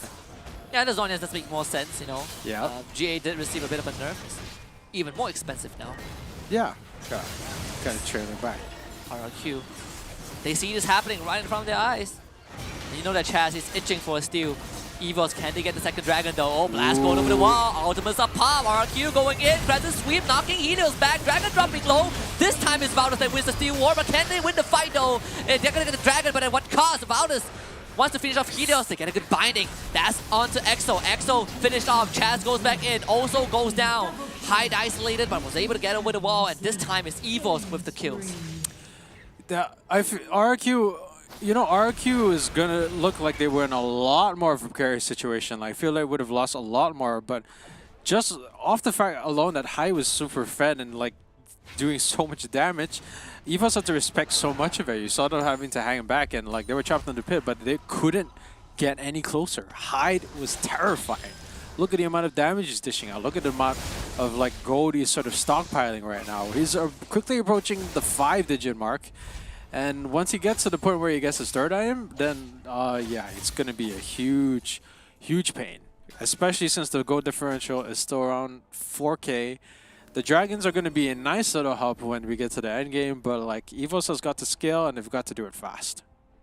They definitely have to. I mean, right now for EVOS, can they get to that point? I think that will be a constant question for the rest of the game. Tipper 0-3 so far, and this Camille is really falling far behind.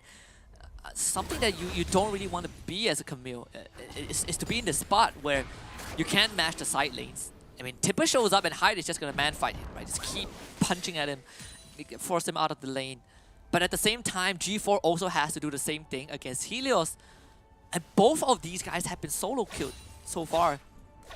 It's a big concern if you're an EVOS fan right now, because RRQ have effectively set up the perfect scenario, the 1-3-1. We are kind of in a do-or-die situation here for EVOS, I would say, because they're going to be the ones bleeding out once Hyde gets to a point of no return. Honestly, the teamfight side, EVOS is doing way better than I expected. They've been managing to win some key teamfights, so I wouldn't count them out just yet. But yeah, it's in terms of where the damage is coming from, it's a lot scarier coming from RRQ's side, and like they can do a lot more damage in the side lanes and just push relentlessly with potentially a Hullbreaker, like you said. But well, yeah, gonna be the early executioners for the healing. So that's gonna be another thorn in EVOS' side for later engagements and team fights. Next move though, it feels like Helios, he's in danger. Knocked back by the Crescent Sweep, not able to get over the wall, so he's forced to flash, but the follow-up is there from EVOS. Ooh. RRQ losing that mid laner. EVOS finds a bit of breathing room. Paintree on full display here. There's the follow-up that I was talking about. That was engaged.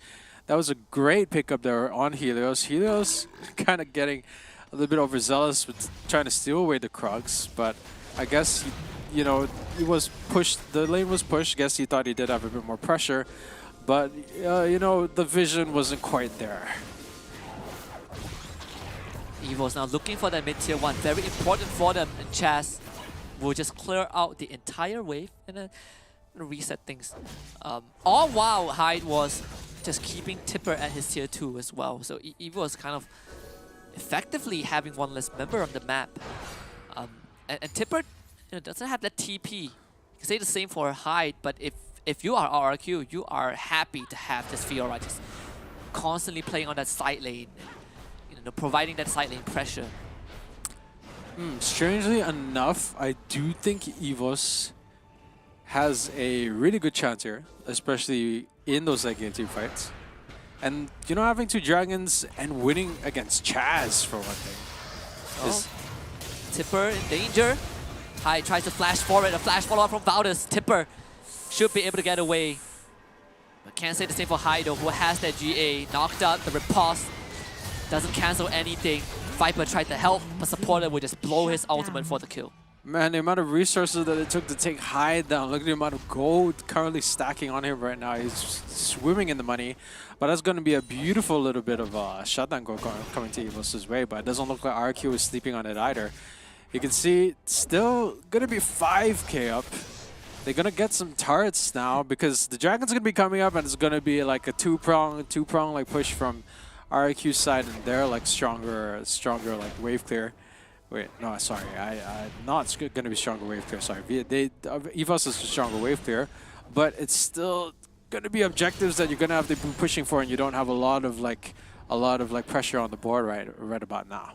It's going to be the same story over and over again.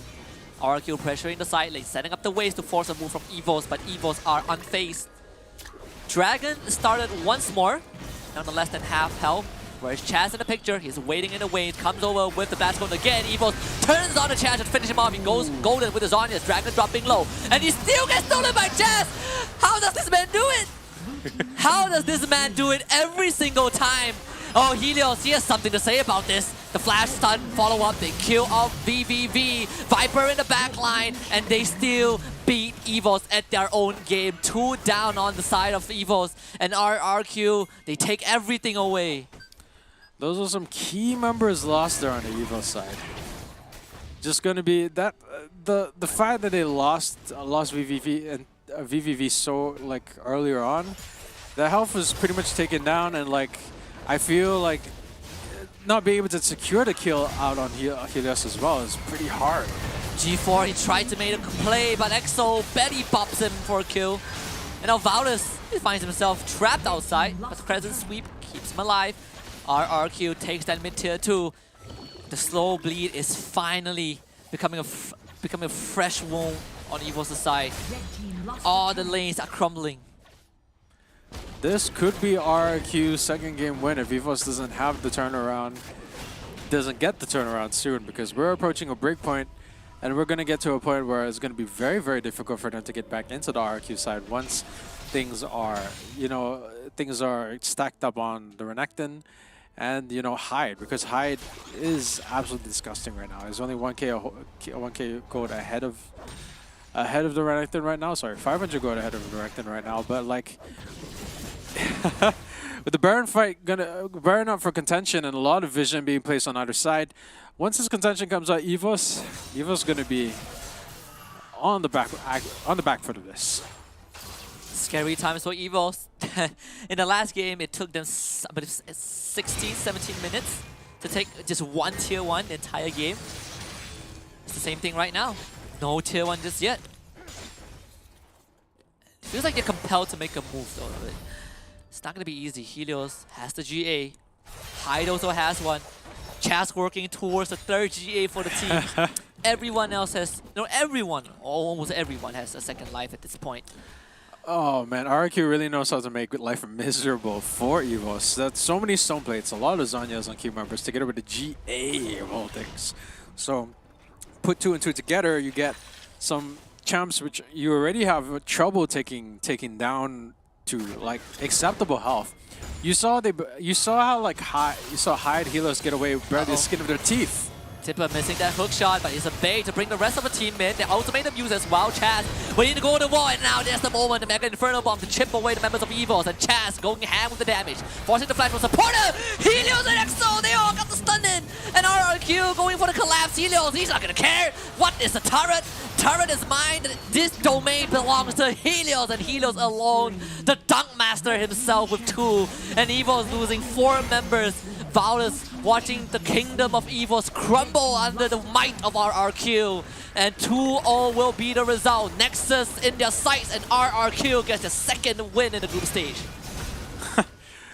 Once again, I eat my words on the, the apparent on-paper difficulty of the Team Cup RRQ likes to put out, because like apparently it doesn't really matter if you have, squishy team members, if pretty much so many of your members are buying GAs, getting Zanya's hourglasses, and wow, there's a lot of shorts being worn. But like, it's just just coming together right about now. It's just, it's already difficult to get onto that backline, and like I said before, you have Ziggs, you have like a lot of champions who can give you trouble if they're not taken out quickly. And Hyde was perfectly content to go in there and sacrifice the use of his GAs so that Helios can come in and pretty much do cleanup duty as the janitor should. Yeah, I mean, we gotta look at that highlight reel. Majority is an RQ montage, but EVOS, they did have some good plays, right? We saw some decisions, we saw some fights that EVOS really made it felt like there is hope in the game, and in fact, it did, right? This was one of those moments where EVOS was able to come out on top, just steal the objective away, keep RRQ on their toes. But it was kind of the same ending through and throughout. RRQ getting control of the objectives, one good fight was all they need to kind of turn the scales, to tip the scales in fact. And EVOS just could not recover. Well, look at that. We were talking about Hyde being like the one thing keeping the respect of the EVOS team in that teamfight in Dragon, and potentially turning around what could have been a horrible disaster for RQ, because they had a lot of team members ready to die. And there you go, that's the Helios special with that. Oh my gosh, did you see that? Did you see the Gragas out coming in with, and then, Helios coming in with the perfect timing to stun 3 of them, despite the fact that they were separated by a Gragas cast-out. That was disgusting. That was absolutely top-tier play from RQ, and that's some great follow-up there. Using Hyde as sort of like the vanguard to basically tear them down to size single-handedly before, giving the keys over to Helios, who's very happy to pick up a lot of kills, a lot of gold, a lot of assists, and a lot of KDA. Yeah, it's, you took down the GA, but at what cost, right? I mean, that's something that, EVOS will have to ponder after this series. But, there's there's no shame losing to RRQ, right? We are looking at one of the best teams that this region has produced, and EVOS, we came into this knowing that RRQ is the fan favorites. It is the one projected to win the series, and we were looking for, signs of life from EVOS Esports. How much blood can they draw from RRQ? And I would say that they did leave a mark, but RRQ brushed it off very quickly. Yeah, and like it just seemed like the entire time EVOS was pretty much allergic to turrets. Just looking at it. Well, to be fair, they couldn't get near to the turret. Yeah. Look, it's 2 times. They chose a team comp twice that didn't have a good way to take down turrets. Meanwhile, RRQ was perfectly happy to sort of like game the macro there. Like, we don't have a traditional ADC, but we have a Ziggs. We have a lot of wave clear. We have a lot of ways to quickly take this turret while you're kind of finicking around the dragon, finicking around the rift. And hey, I know you really, really want this objective. I know you really want to set up here. You're going to wait patiently in the brush. But did you not see the fact that we have, a Ziggs or a Hyde Fiora in the top lane kind of basically chunk your turret? Yeah, well, I think that also boils down to like those individual lanes, right? We saw how RRQ were able to kind of break that lane open. We touched on that Chaz Renekton, and he was able to kind of make Tippos like miserable. And High was a big factor of that. No, overall, I feel like EVOS were not really able to kind of stabilize the lane, and they were trying to compensate with it when those objective fights happen. It's just that, RRQ proficient in their side lanes. It's very hard for EVOS to respond. Yeah, it's kind of a shame. It's kind of the slow death, kind of like watching a lobster, being boiled slowly. Ooh, good God. because I think we kind of saw the writing on both of us saw the writing on the wall. It was like the 5 minutes, the stats are the same. The stats are similar. Right. We're looking at RQ, we're looking at EVOS. 5 minutes, what's the difference? EVOS putting up good team fights. They're putting up like, a good opposition. But RQ, they have 1 turret. They have 2 turrets. They have a lot of tower plates. And like Chaz wasn't necessarily winning the 2 dragons, but that's great. Like being able to take 2 dragons off of Chaz, I would say that's already a good achievement in and of itself. But like the dragons did not help. They were bleeding way too much gold. You did not have the same amount of GAs. You did not have a Fiora, which is basically single-handedly chunking your team, and you couldn't even go in on like 3 low health champions because you were so scared of the Fiora and the potential like fact that she could kill you in 1 dash, 1 hit. Yeah, I mean for RRQ, it's we always marvel at the micro plays, right? The mechanics, the flashy plays, but the macro was also a masterclass from RRQ.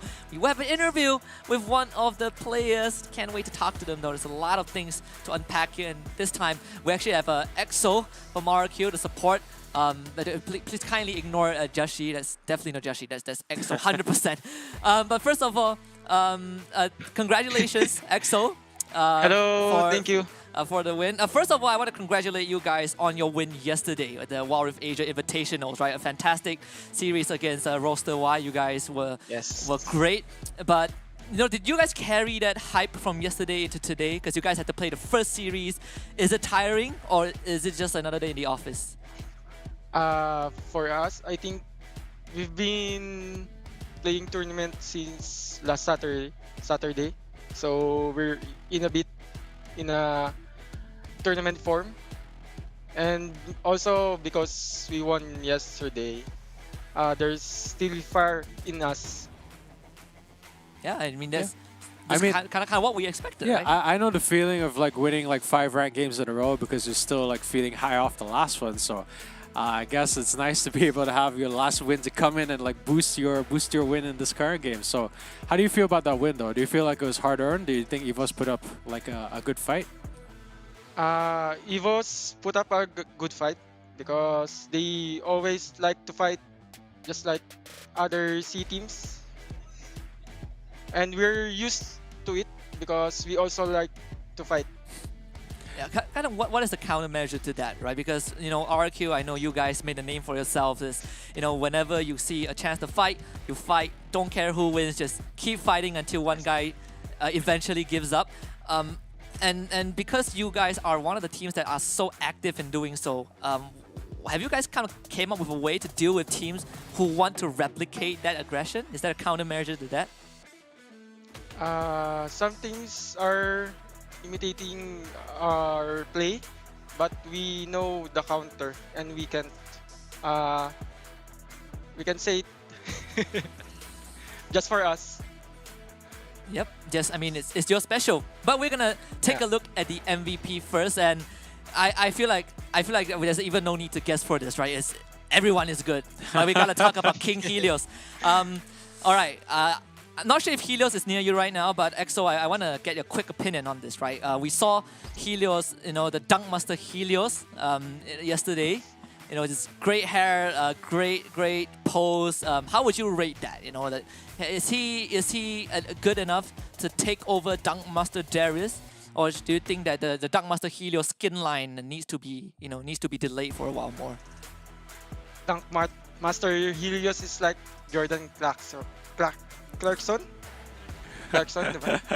Well, you guys did such a good job setting up for Helios. Like he was pretty much cleaning up for you at all times of the way. Did you plan that out beforehand? Did you say, all right, we're gonna send Hyde in first. He's gonna be doing all this damage, and then you're gonna clean up. Do you tell Helios that before the game, or did Helios just decide to go absolutely ham and clean up by himself? We just say to ourselves that we need to fight clean and just follow your instinct. Instinctual animals and such a master at your craft. Thank you for being with us, EXO. You guys got a clean 2-0. You can get some rest. We will still see you guys for many more matches to come, but congratulations on your win. It's great talking to you, as always. Yeah, thank you.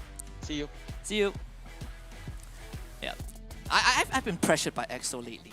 You've been pressured by EXO? Yeah, he's constantly drilling in my head. PH number 1, vote for RRQ, because I voted against them twice and they won both series. So I'm here to say that I am sold on the RRQ Bible. They're just fantastic. But of course, that is just series number 1. We have more to come, all enabled by Snapdragon Elite Gaming when winning matters. We are off to a great start, but we have even more amazing series coming up. 3 more best of 3s, which means 6 more teams would take the Rift. And aside from Snapdragon Elite Gaming, this is also activated by Monster Energy that unleashes the beast within all of us. So check them out at www.monsterenergy.com/gaming. And last but not least, if you guys aren't part of our Discord server just yet, join us at discord.gg/Snapdragon Pro Series. We would love to have you guys here, and we would love to hear your thoughts on anything. Just talk about WoW Rift, talk about SPS, and get the latest updates on the Snapdragon Pro Series itself. Coming up, Cerberus Esports against Buriram United. I'm going to give you just a one-liner. Just give me one-liner what to expect from this. Expect anything. Expect anything. That's all I want to hear. Very insightful answer, but there's a lot more to be desired. We will cut to a break, but when we come back, the Vietnam representative, Cerberus Esports, takes on the second team from the Thai region, this Buriram United. Do not go anywhere. You do not want to miss this. The Snapdragon Pro Series is brought to you by Snapdragon Elite Gaming and Monster Energy. I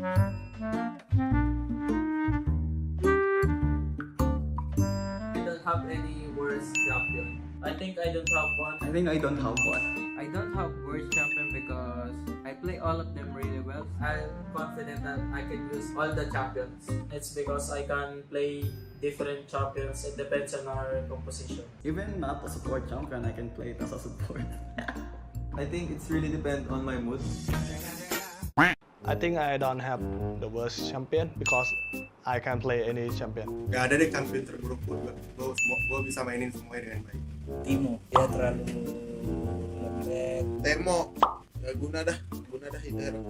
Temo, tại vì con đó mỗi lần chơi mình không phải nói áp dụng hết ngoài việc đi treo đối thủ bị tụi nó chơi tệ nhất nhiều lắm, họ đã hết rồi. Không có con vị tướng nào mà mình chơi dở, chỉ là không hợp với đồng đội. Chứ giống là phiêu cạn, cái gì sạc đứt cạn. Gặp em thấy là không có gì tướng độc tại, chỉ có layer tại. I just hate when my teammate asks me to play Morgana because they just always goes in, you know, and they don't want to wait me to farm. They just want to, let's go fight, look. For me, my worst champion is Braum or Soraka because I think Braum is not really effective and Soraka is, I think she can only heal. So my worst champion that I would say that I would not play and I would not try to play it in the rest of my life is Luck. I don't like Luck. She's squishy. Her CC is unreliable, and at the end of the day, I don't know why I have to pay Luck as a support. Yeah.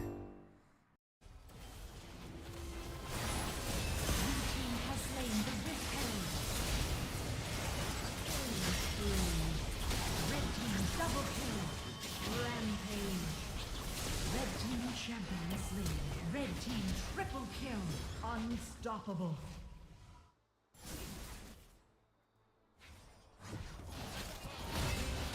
Dominating.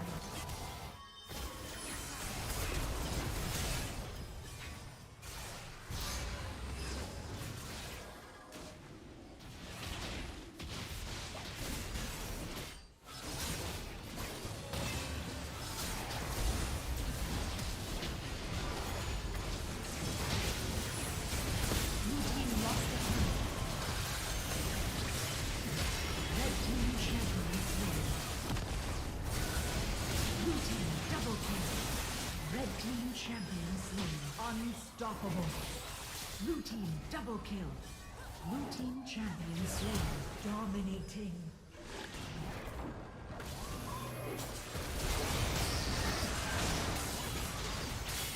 Red team champion slain. Red team has stolen the Rift Herald.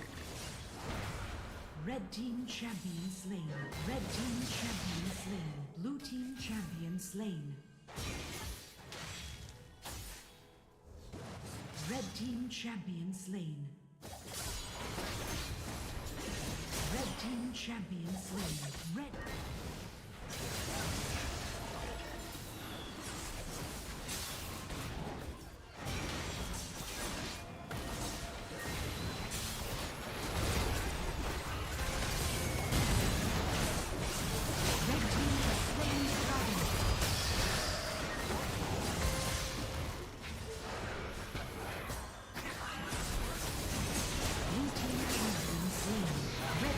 Double kill.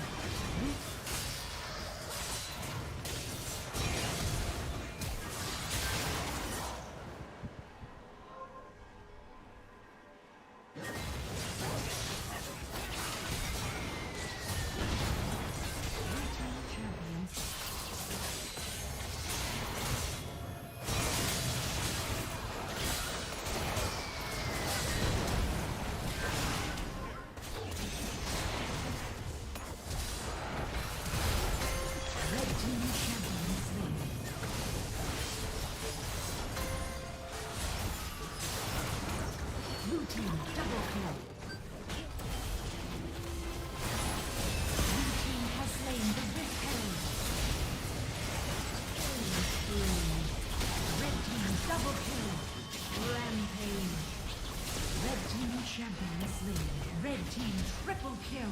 Unstoppable.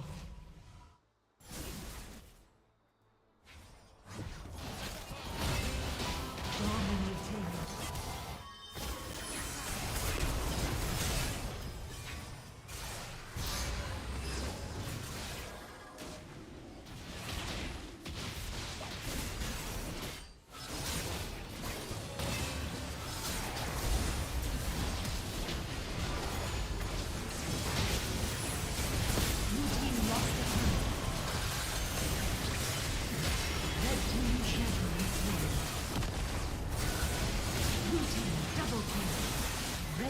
Champion slain. Unstoppable. Blue team double kill. Blue team champion slain. Dominating.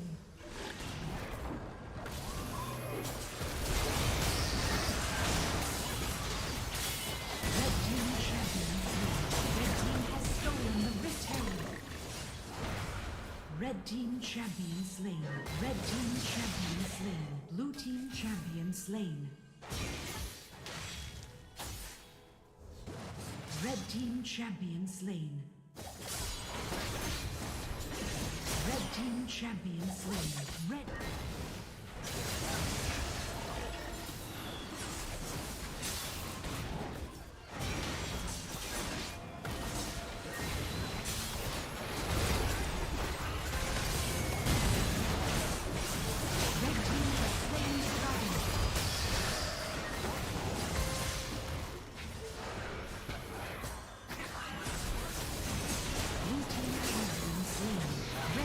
Double kill.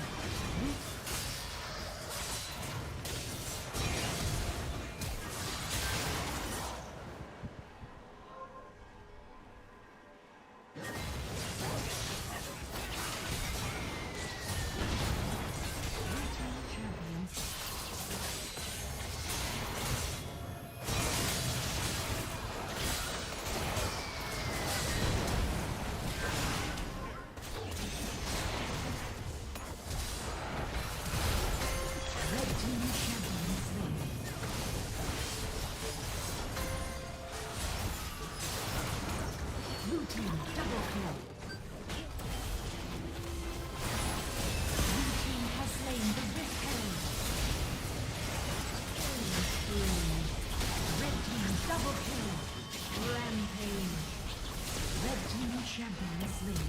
Red team triple kill. Unstoppable.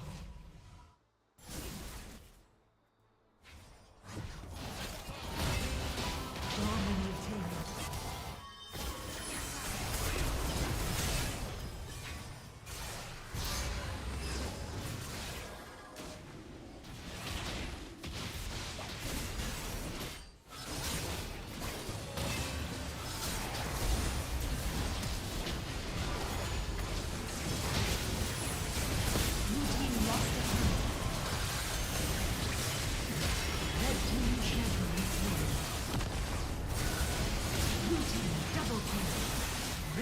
Champion slain. Unstoppable. Blue team double kill. Blue team champion slain. Dominating.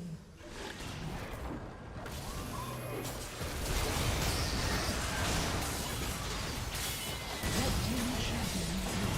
Red team has stolen the Rift Herald. Red team champion slain. Red team champion slain. Blue team champion slain. Red team champion slain. Red team champion slain. Red.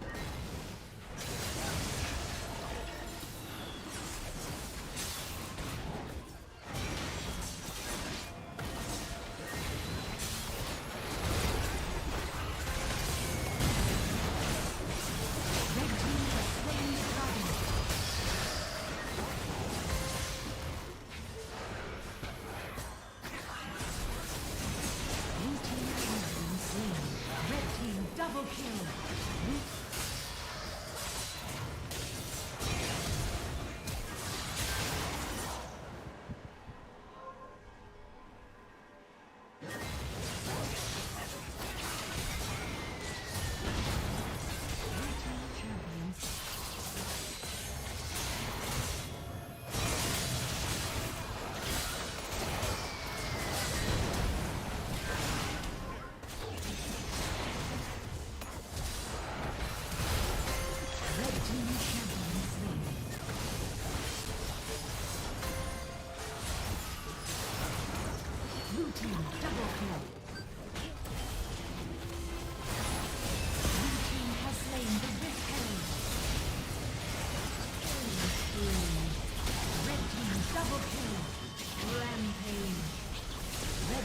Champion slain. Red team triple kill. Unstoppable.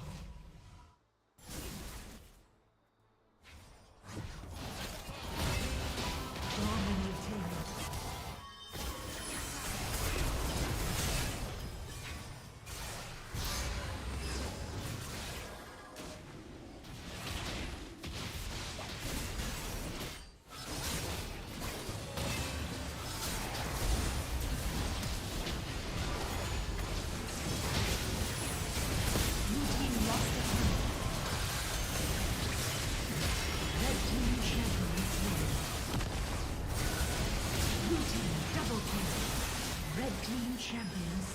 Unstoppable. Blue team double kill. Blue team champion slain. Dominating.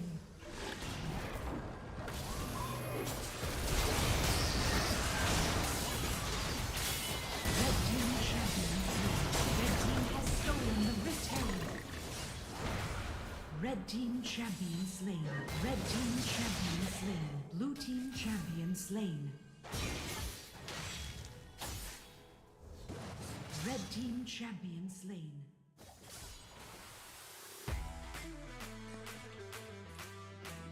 We're back for the Snapdragon Pro Series Wild Rift Challenge Group Stage. This is week 2, day 1. My name is Husky alongside Pondo. We're getting ready for the second best of 3 of the day. It's Cerberus Esports taking on Buriram United Esports. And just now I ask you, give me something to expect, and you say anything. And I say that's really helpful. But well, what can I say? Because I think we made prediction the last time that the team that Cerberus was up against would win for sure. But Cerberus won. So what can I say? What can I put on the table? Well, what we can definitely say is after that first series, RRQ have gotten their second series win in the tournament, and unfortunately for EVO's Esports, they have to take that L, currently 1 and 2 and sitting in 7th place, but that's just only one series, right? The rest of the team have not played the third best of 3 just yet. That's why coming up is going to be BRU and Cerberus. But Buriram United so far have a clean slate, 2-0, they've won both their series, and I believe one of it was beating Nigma Galaxy, if I'm not mistaken, 2-0 on day 2 of week number 1. Now the question is, can they continue this streak? Can they take down Cerberus Esports and go 3-0? Well, what do you think? Do you think that Buriram being at the top of the leaderboards right now is because they got the better matchups here? Or do you think that they have the skills to be able to hold that top spot? I'm inclined to believe that they actually have what it takes, right? Because they are made up of incredibly stellar players. We have Noel, with Coden Feet, Archony, Bank, and What the Jazz. Again, some of these people are absolute veterans. And when we talk about Buriram United, when we talk about them at the WCSC finals, they are like the shoe, right? Especially Noel, I think, deserves a lot of the spotlight. He is like the bulwark for BRU. He holds the enemy's back and allows the rest of BRU to make that move. And a lot of attention has always been onto both Noel and Coden Feet as a jungle Baron lane duo. And I just am excited to see them in action again in the series against Cerberus, who from the Vietnam region is a team that is hyper aggressive in their moves. Well, yeah, we're talking about Buriram United. They've been pretty interesting when it comes to what we call the back and forth skirmishes. So you see the way that they specialize in being able to take fights and then moving away to a point where the fight would be better if they switched around, and then they turn around to be able to get the better trade-off here. Yeah. So I think Buriram specializes a lot in that, which is how they manage to win a lot of skirmishes with Nigma Galaxy. And well, I can say that having a Shyvana definitely helps when it comes to your team fights. Yeah. And of course, beating NGX in a clean 2-0 sweep, I do think is kind of a big achievement to kind of note down in that legacy, right? Because BRU, they didn't have the best run at C finals, and now coming into this and putting out such a fight, I think it's very, very impressive. And a part of it is also going to go over to Banks in that Dragon lane. You can see that he's played the Senna, he's played the Nasus, but he does also whip out the Lucian when the team needs him most. And with Lucian being kind of a perma-ban in this state, it's good to see that Banks does have something in the bag when the team needs to pull out a trick card. I think Bank overall just has provided a lot in the Dragon role, very active in those fights and just actively seeking to put out that damage. But again, this is their opponent with Cerberus Esports on the screen, Y1, Meliodas, BMM, Genza, and Duck B. So this is not the roster that we see at C Finals, right? They have made some changes primarily to the Baron lane, the jungler, and the support, but the overall identity of Cerberus is still there. Very active, very proactive, and they are not shy to take fights. I do believe that this is the game that Cerberus took a game off of RQ, if I'm not wrong.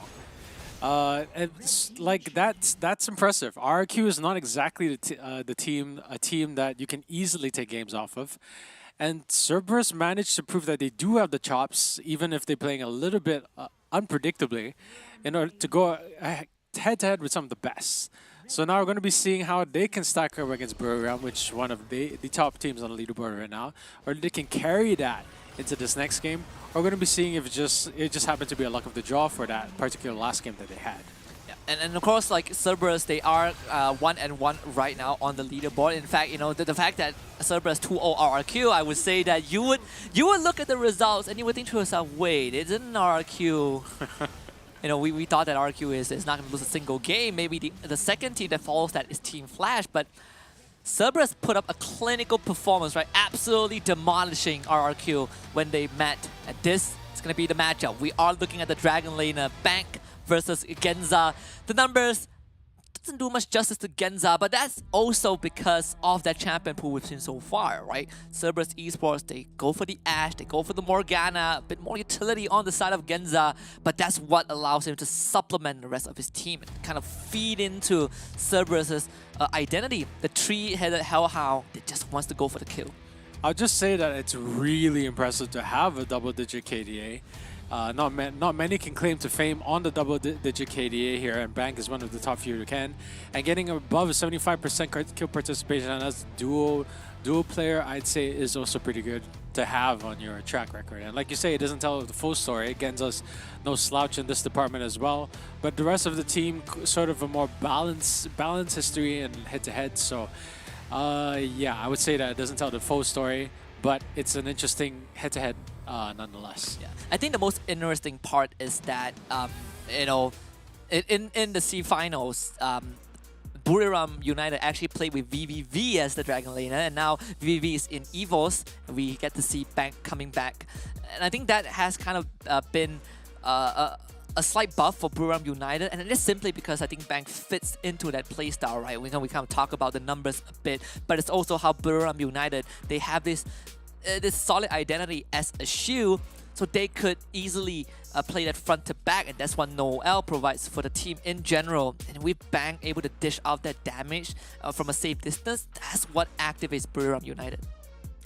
Buriram, the track record. I think watching some of their games before, it was clear to see that like they have a better eye for what we call timing. And teamfight timing kind of boils down to be knowing which is like a particular time to turn around, a particular time to pick fights in a way that you'll be able to win, or like, you know, the enemy's close enough for you to be able to get into key moments. And like, I feel like not a lot of teams have the sort of timing for that sort of cadence or intervals. So like seeing Buriram is kind of interesting to see the way that they do like their timings and the way they turn around to make a team fight theirs. And if they can pull that off within this next match, I think we're going to be seeing some really cool plays out of them. So I want to see how that sort of stacks up against them. Yeah, and I want to see if this bulwark, this fortress of BRU is strong enough to withstand Cerberus, right? Because they would run at you the moment they sniff out your trail. Is Cerberus on the offense through and throughout, and that's what they were known for, and that's what got them to where they were at the C finals. It wasn't that far, but they were able to make it into that group stage, which I think is incredibly impressive because they had a flawless play and run at that point of time. Obviously, there has been a bit of a roster change, right? 3 of the members that play at C finals is now not playing with the team. So that new change is going to give them some new dynamics, but the core identity is still there. I want to hear what you guys think though in Twitch chat. Is Cerberus going to win this? Is it going to be a Vietnam region supremacy like always? Or maybe BRU stands a chance against Cerberus? Drop it in the chat down below. Yeah, I'm not going to let all this excitement for the next match distract me from the fact that you did say that you'd be getting the RRQ jersey and the RRQ trophy in your room if they won the 2-0, and it's the 2-0. So, you know, now I've got your names up in lights because we'll also be going into the predictions, you know. Yeah, it is a tough choice to make though. When I think I think for the entire day, all of the series today, I feel like this one is going to be the closest compared to RRQ Evos and the rest that is coming up. Simply because I think Cerberus is just such a proactive team where if you cannot kind of dampen that aggression early on, you get easily overwhelmed. And we are looking for Buriram United to kind of deliver that performance. But whether can they stand the test of time, I think that remains to be said. But though, with all that on the table, I still think that Buriram United has what it takes to really quell Cerberus Esports in the long run. Well, actually, I'd also say the same, but I'd say that if anyone has the chops to be able to take down Buriram from the top spot and get a game off of them, I feel like Cerberus would be the one to do so. And it does kind of fit the ecology, having three-headed dog, being able to sniff down your weaknesses and chase you down no matter where you go. Because Cerberus, the name of the game is the aggression, and like, I do think that all of us have sort of voted for Buriram because Buriram is the more stable outlook, I would say. They have the more like I think what you said was particularly they're strong and tough like a rock.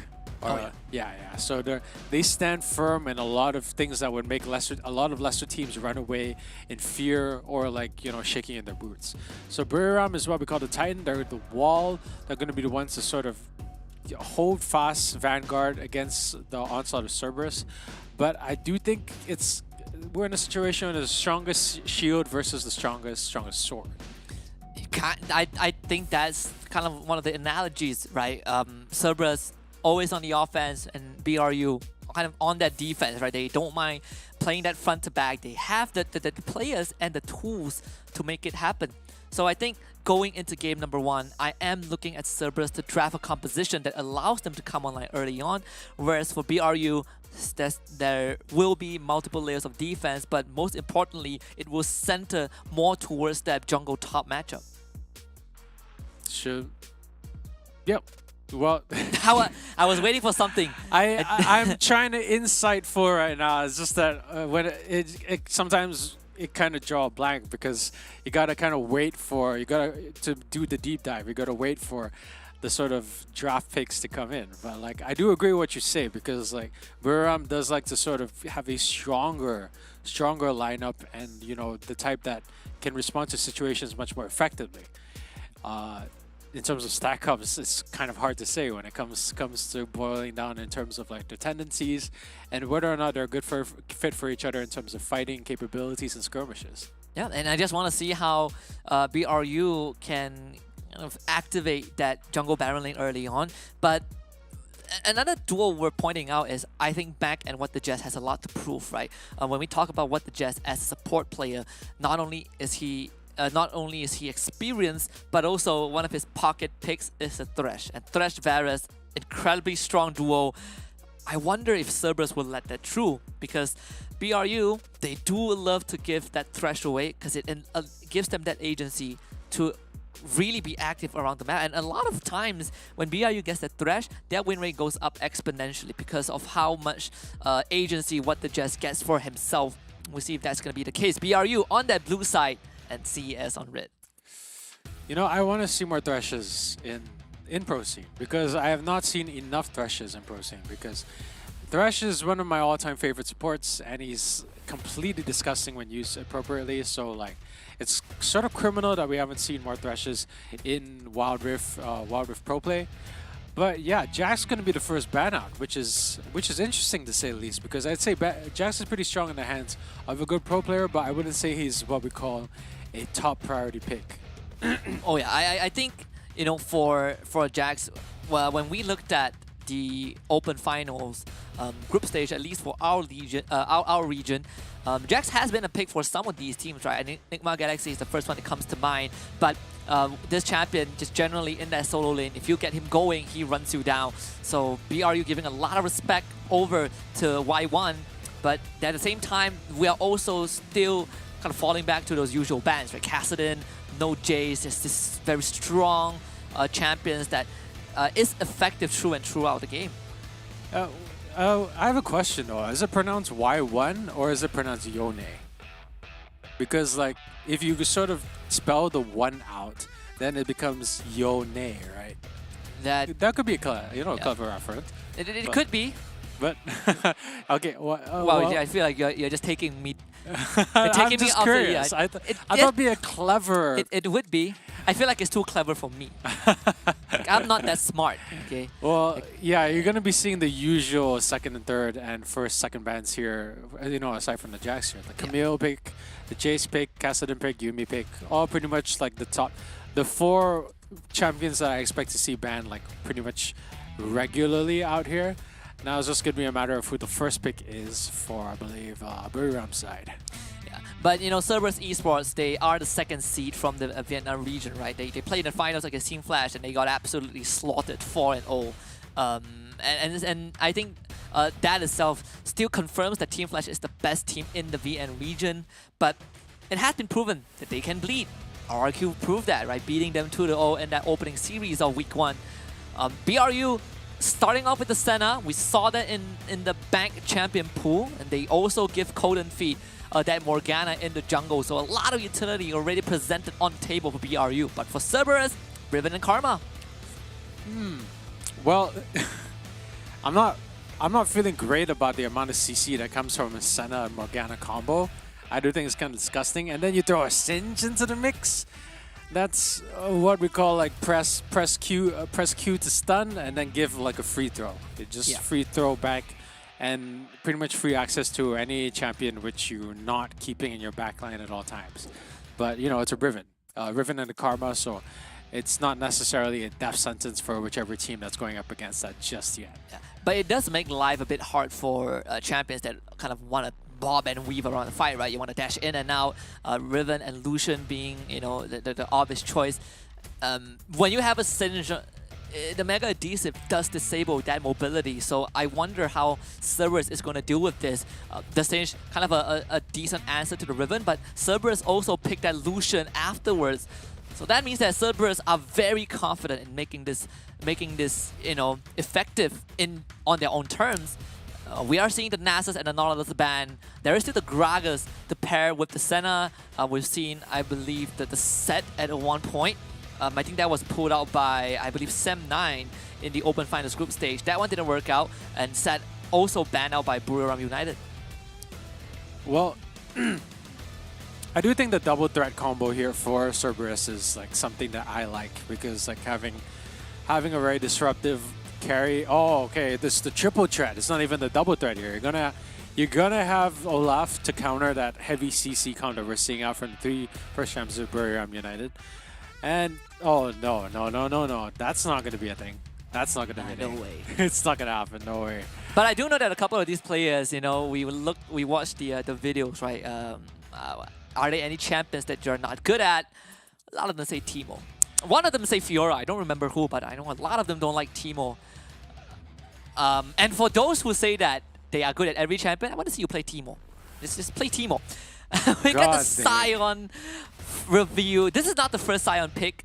Of course, I think it was picked last week as well, but BRU having an incredibly robust front line. And this is a Sion Senna, I believe. Oh, wow. I mean, it could be a Sion Morgana, right? Fiora still can go into the jungle. Oh, no, not Sion Morgana, but Senna Morgana. Fiora jungle, Sion Baron lane. I think that kind of makes a bit more sense. Cerberus finalizing the draft with that Garen. And what did I tell you? We are talking about the sword and the shield, and it's very evident that Cerberus, they want to go straight for the jugular. Just looking at the Buriram comp is giving me a bunch of PTSD from my own like ranked games. That's a lot of things that would make me very, very, you know, not fun to play against in terms of the amount of CC, the amount of disruption coming out from a Sinja and a Sion combo. And yeah, just that's gonna be really tricky to deal with. So Olaf is definitely gonna be a good pickup for that. But yeah, I'd say that Cerberus has the work cut out for them if, you know, Buriram has the last laugh to say on anything right here. Yeah, I mean, this is going to be incredibly scary, right? If you look at, you know, the Cerberus Esports composition, but that's what they are known for, right? Just pure unadulterated aggression. And you know, the question that was posed is that can they break through this bulwark of BRU? We are seeing this support Sion, so you have the Sion in front line, you have the Singe running circles around you, you have the Morgana with the black shoe. Is it enough to stop Cerberus? And that's what I want to know. Can Cerberus be proactive enough to activate that Olaf and kind of spill that advantage to the rest of the team? Well, you know, you did talk about Buriram as the rock, and now I see what you mean a lot clearer. Because that team is pretty solid. Like, if we're talking based off PTSD alone, I'm already saying that Buriram's gonna win this, like, hands down. Like, if we're talking about PTSD alone in terms of like in terms of nightmares that have been given to me based on comp and champion selection alone, I'm already kind of disgusted by the amount of CC I'm looking at coming from Buriram here. But like, I do not think that Cerberus is going to be out of it just yet, because they do have a stronger deep team fight, and you have a lot more squishier champions to worry about when it comes to the Buriram lineup. But whether or not they can even get close enough based on all the spells that are coming out in terms from like that team, that's a different story. Let's see if that is going to be enough to withstand Cerberus Esports. Game 1 between Buriram United Esports and Cerberus Esports. Kind of I believe they're respectively the second seed from their own region. You know, Cerberus again, they did drop 0-4 to Team Flash. You see Y1 just coming in level 1, just proxies the wave. As the Riven, just broken wings, does it in a very easy manner, and I do like this. Very early aggression, right? Just clearing out the control ward as well. His Y1 incredibly aggressive as this Riven. That's actually a very, very good move out there from Y1, because like, if you know Singe from PC and you know the way that Singe usually likes to roll, he loves his proxy farming. If you give him the space to be able to go past your turret and then clear out your wave before he even makes it past your tower, then that's pretty much how Singe likes to roll. But taking out that early wave means he has no buffer against the minions that'll be pushing into his tower. And Singe is not the type of champion that likes to be farming at a tower. I'll tell you that he's not going to be hitting most of those minions. I do wonder how this is going to pan out in the bottom lane. Decimating smash into a flash and first blood for Bank. Ooh, that was decisive. That was very, very, very well done in terms of like, you know, the confidence that it takes to get that kill, knowing that you're just enough. And what the Jess just takes an inner flame to the face. Of course, give his life away, but clears out the way with that passive. At least Duck be getting a trade in return. Huh. Well, wasn't quite sure why what the Jess was staying so deep in there.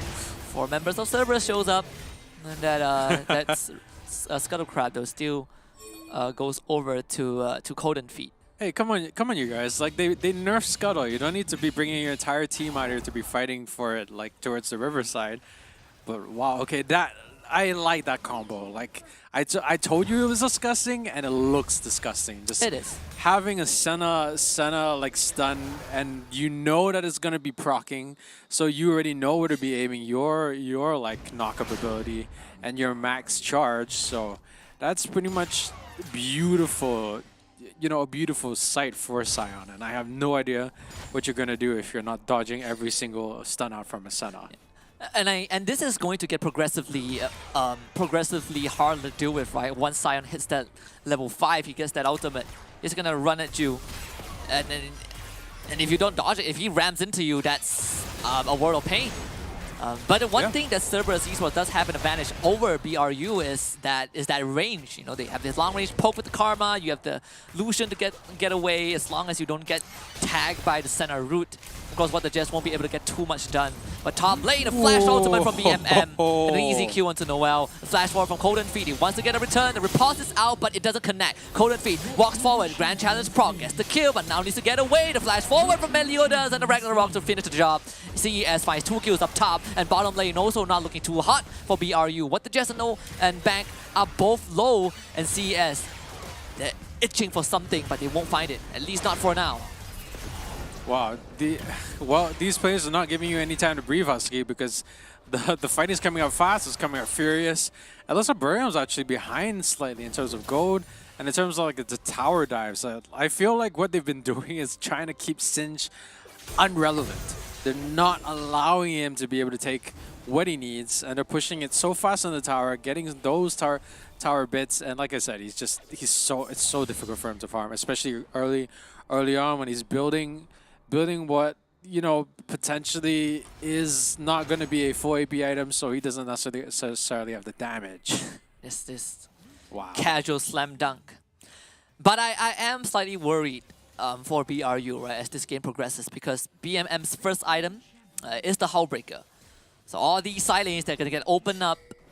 And because of this Hullbreaker, it's not easy to clear out that wave, even as that Morgana. You can't really, well, even if you can deal with the wave, you don't pose a threat to the Garen. Right? I mean, BMM just going to run up at you and there's nothing that you can do. Ooh, not necessarily picking out the CS there. But yeah, you're right. Early Hullbreaker on a Garen.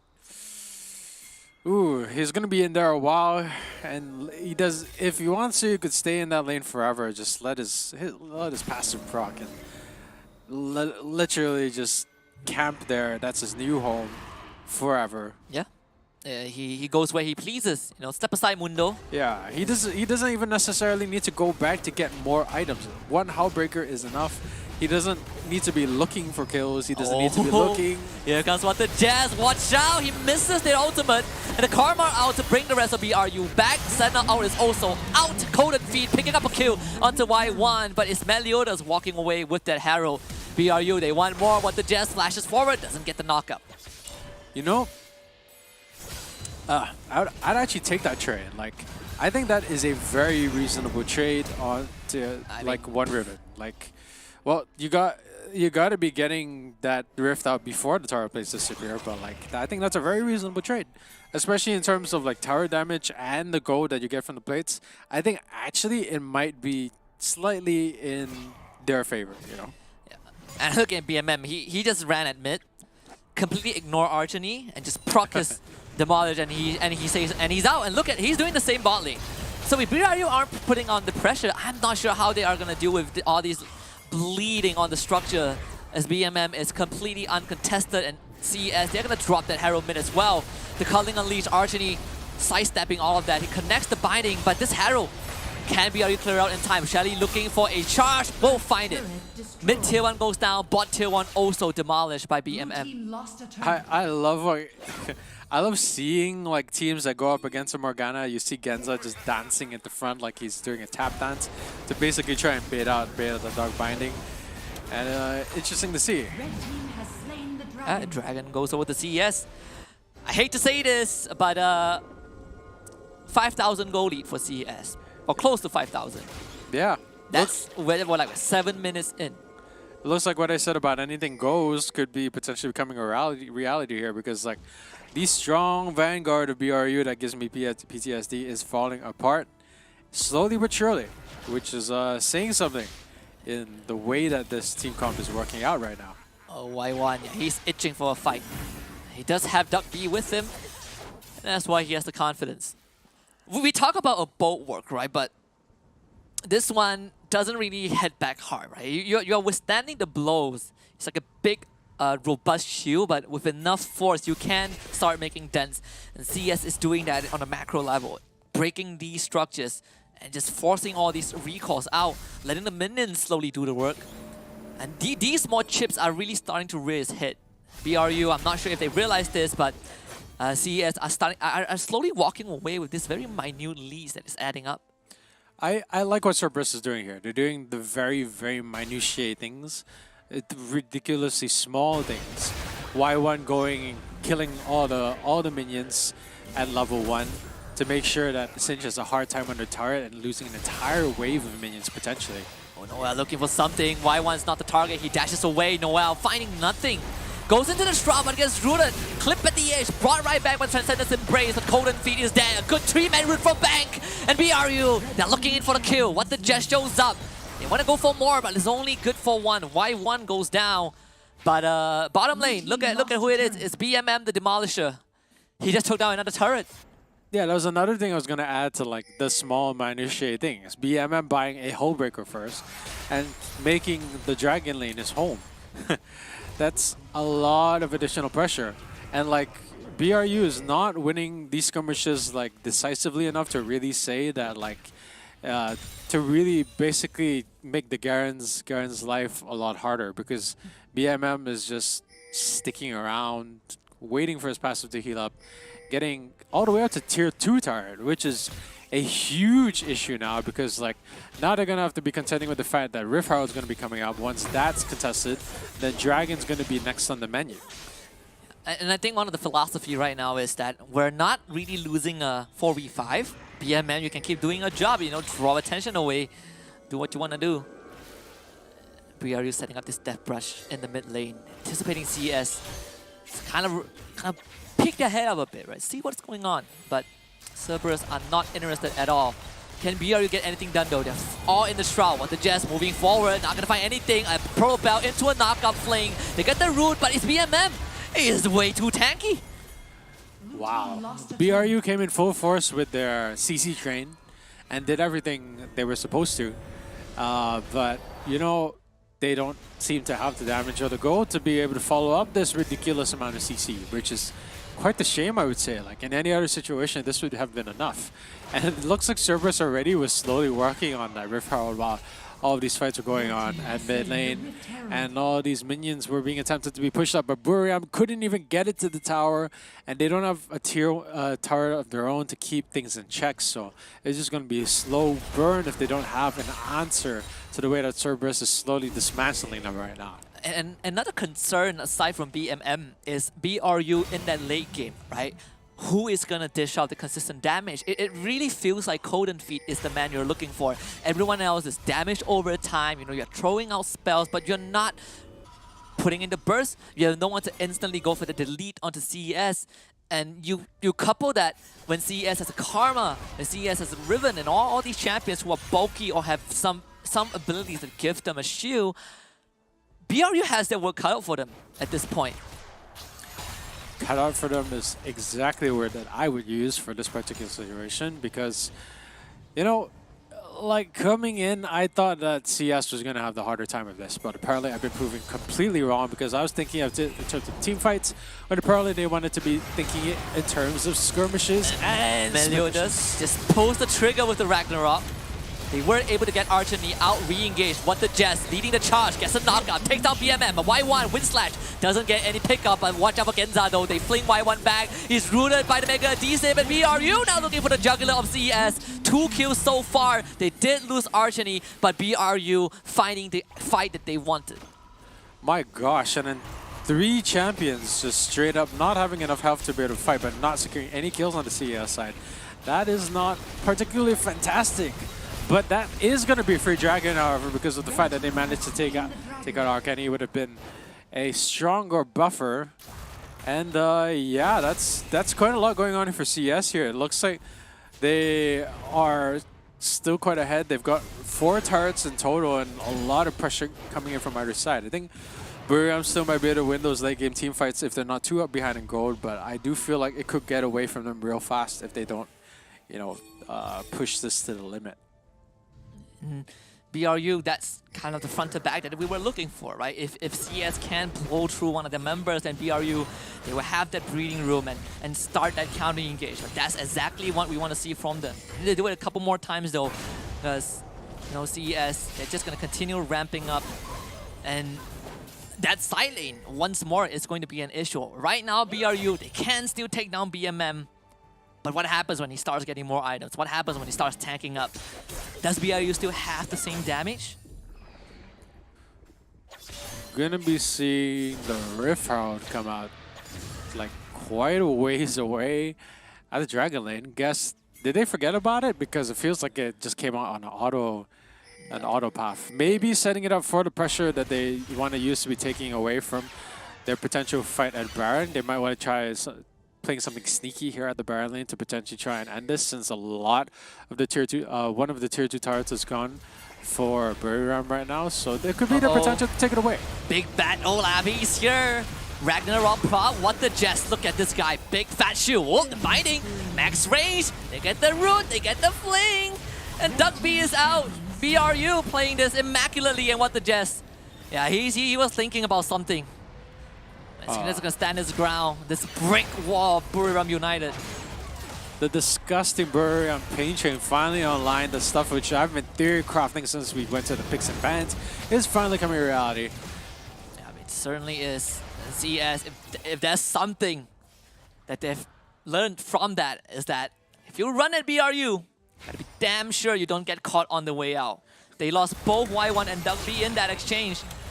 There's a lot of counter engage, right? You're running into a binding, you're running into a root from the center, you're running into what the jest. This guy, you start running away from him, he would activate the choo-choo train at you. The pain train. Yeah, a Ragnarok forced out from Meliodas. Yeah, no, he was fishing for something. The threat of all these long-range crowd control is starting to be a bit of a thorn in CES's side. All they need to do is land one Dark Binding, land one of Senna's stuns, and that's pretty much good night for any particular member of CS which doesn't have the fortune of being close to one of their teammates to follow up. Yeah. And, you know, like the fact... what was I gonna say? Sorry, I kind of lost my train of thought. The fact. The fact. Find out in the next episode of. Find out in the next episode of Aaron loses his train of thought again. Yeah, of facts. Yeah, of facts. We'll get back to that. We will get back to that. The one thing that CES is providing is that side laning, right? Like this is what they have been trying to do. You want to pick BRU apart so that they can't have all their tools available for the individual pickup.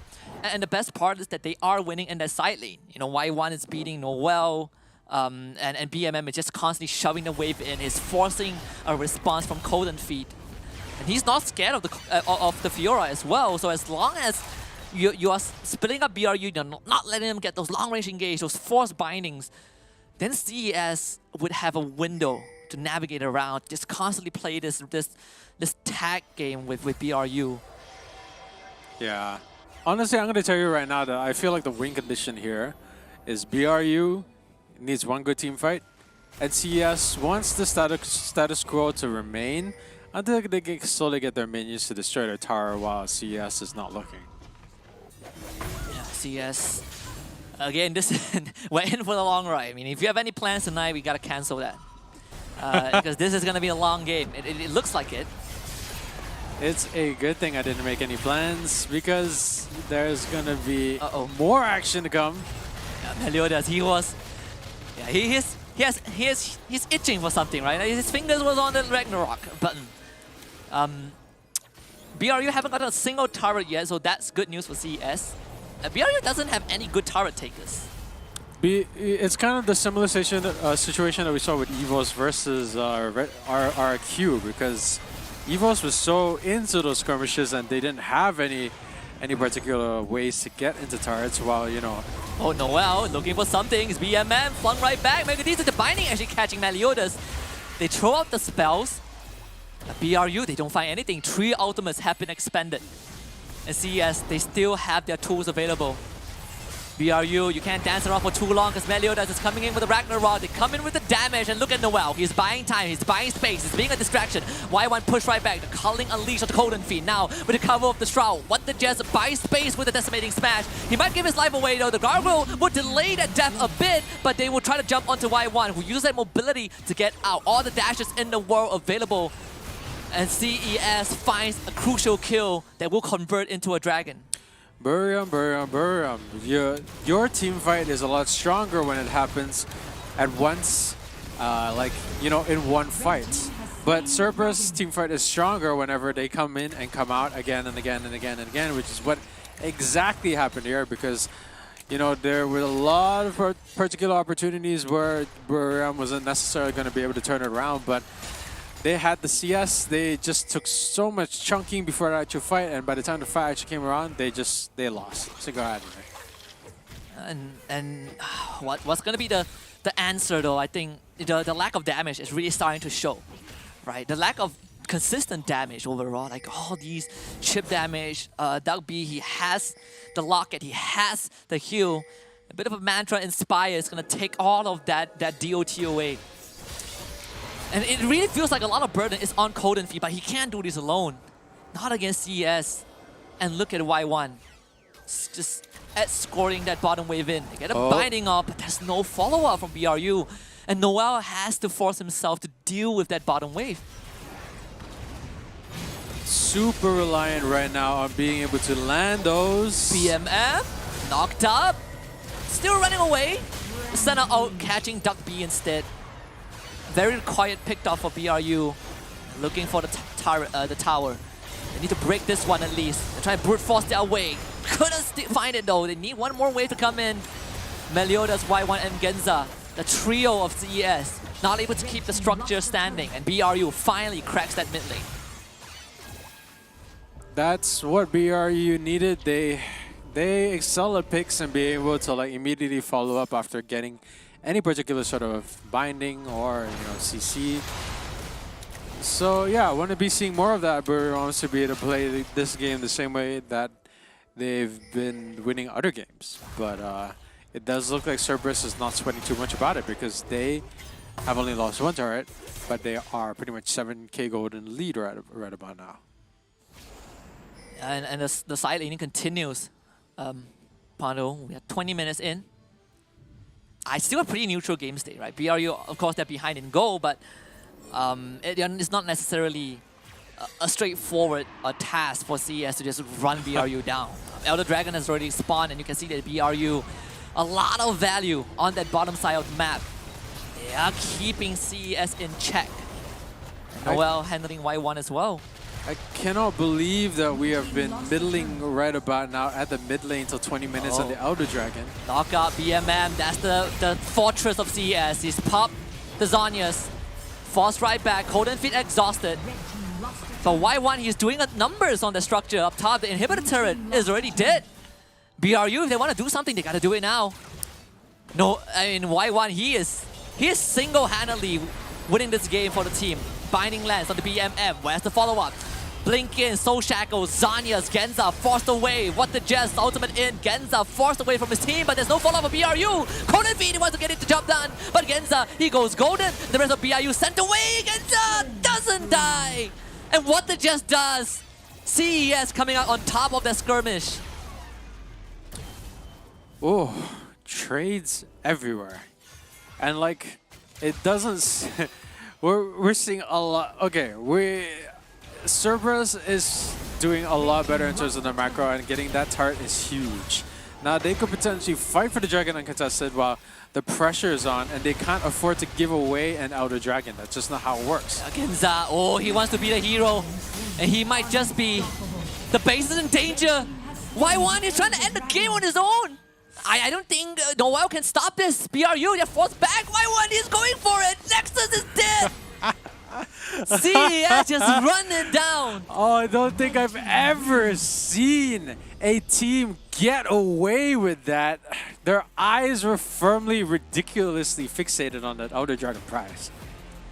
Yeah, CES, Y1, he knew the exact assignment. Run it down top. And then Noel just couldn't stop it, right? I mean, this Riven single-handedly killed the Nexus. That is not even a backdoor, right? This is just Y1 just walking into your home in broad daylight, just wrecking everything you have and stealing the game away. I wouldn't even call it a steal. He just took it, just snatched it from BRU. The fact that the only, champ that they sent to sort of like deal with the issue was a Singed. Well, then I'm sorry, but like you should have been thinking about that. I know the fact that the Elder Dragon is up to grabs is a problem, but like you're gonna lose your Nexus. You gotta be thinking about that, and Singe is not gonna be the right pick to defend it. Yeah, we established that, right? The side laning from CES is going to be a problem that progressively gets worse for BRU to deal with. And it really bore fruition, right? This Riven got to critical mass, and he knows that no one from the side of BRU can stop him in the side lane. They need Cold and Feed with them for the damage. They cannot have Archony side laning because Y1 will run him down. The only option is Noel. Unfortunately, Noel wasn't enough. I mean, Y1, probably the easiest run it down game of his life. Just look at this. Easiest game of his life, dude. Look, oh my gosh. Poor Singe could not do anything.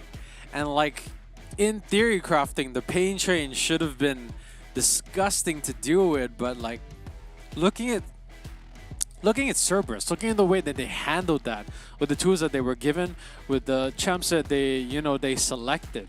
Y1 was an absolute terror. Like, look at that. 18,500 gold, 4 deaths. He wasn't actually contributing in terms of actual good KDA, but he was doing so much for the team. He was getting so much gold the way that he was consistently pushing those lanes.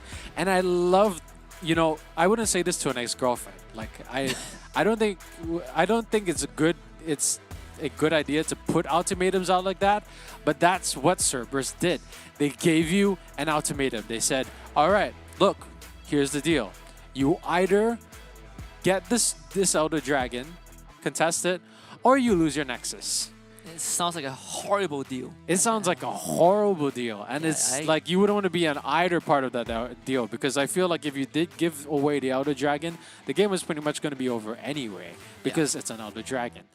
But like, it felt like the entire game was pretty much like that. I think Cerberus here excelled because they immediately made that decision. They were like, hey, Y1 is good enough, so we can pressure them and make them choose between these two options right about now. Yeah, the Hellhounds bite first, and they took a big chomp out of BRU.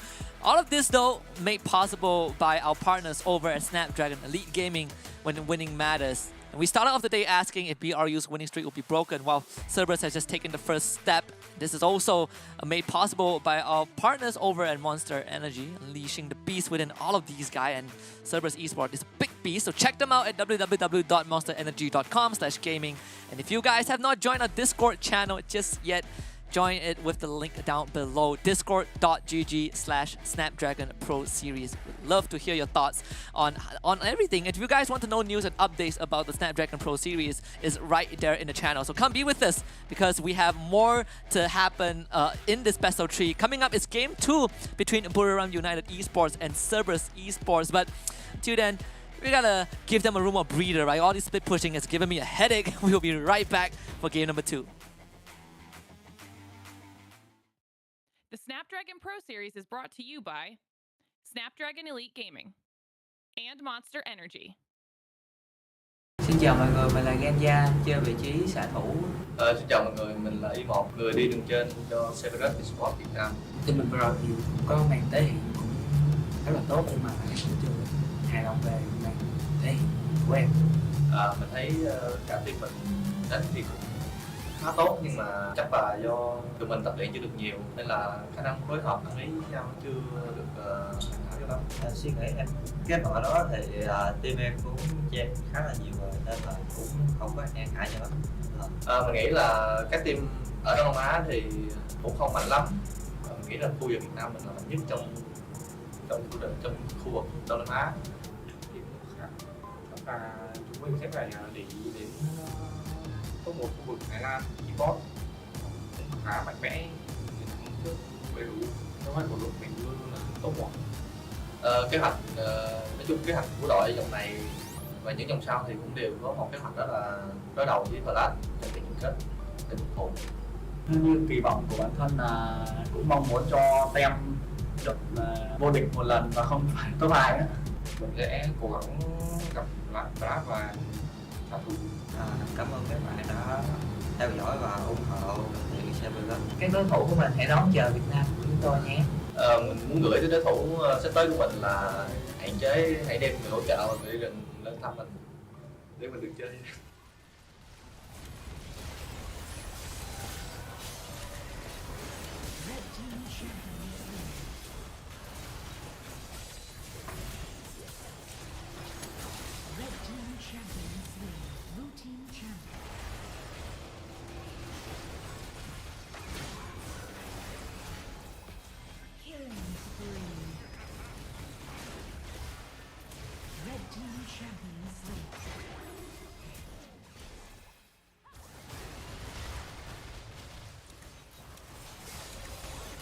Blue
champion slain.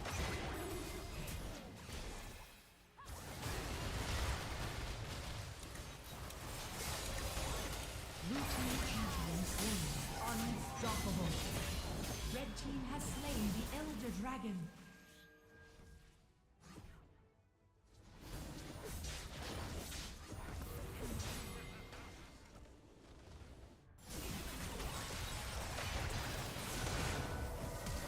Blue team first. Blue team champion slain.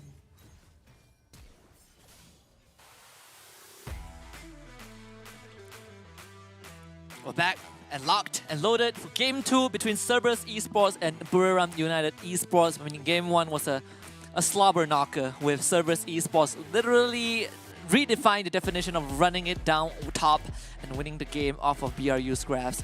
I mean, I don't know what to expect for game number 2, but it seems like the bulwark isn't really holding on. Yep. The unstoppable force is moving the immovable object in this scenario. Well, yeah, that game was definitely a slobber knocker, I would tell you. It's, well, I'm sorry. That really caught me off guard. But looking at the stats here, this is not what you would expect from a team that managed to pull off that much level of performance just now. Because like the amount you saw so much HP being taken off here by Genza. You saw a lot of health bars being decimated, and you can already see it in the damage per minute, which is like I would say quite a bit higher than some other like people on the same roles. But the kill participation is not a lot, and the KDA is 2. Yeah. But like I think that's the thing about Cerberus Esports. Their entire stat chart belies like what's happening in the actual game, because like for every KDA point that you're missing, a Riven Y1 is basically destroying a Nexus and also killing a lot of minions. So Cerberus is definitely an outlier when it comes to that sort of like, you know, stat distribution. Yeah, and you know, obviously, I think that in that game number 1, it felt like BRU were not able to really do that draft justice as well, right? At least because of what was happening, because you have Y1 buying a Hullbreaker and just running it down, it's really hard for BRU to demonstrate what the draft was made of. We saw glimpses of it. We saw how Cerberus, if they run in and they don't get anything done, they get caught on the way out, that's an easy pickoff for BRU. But aside from that, I think Cerberus just did a fantastic job of splitting the draft of BRU and making sure that this death ball cannot play together.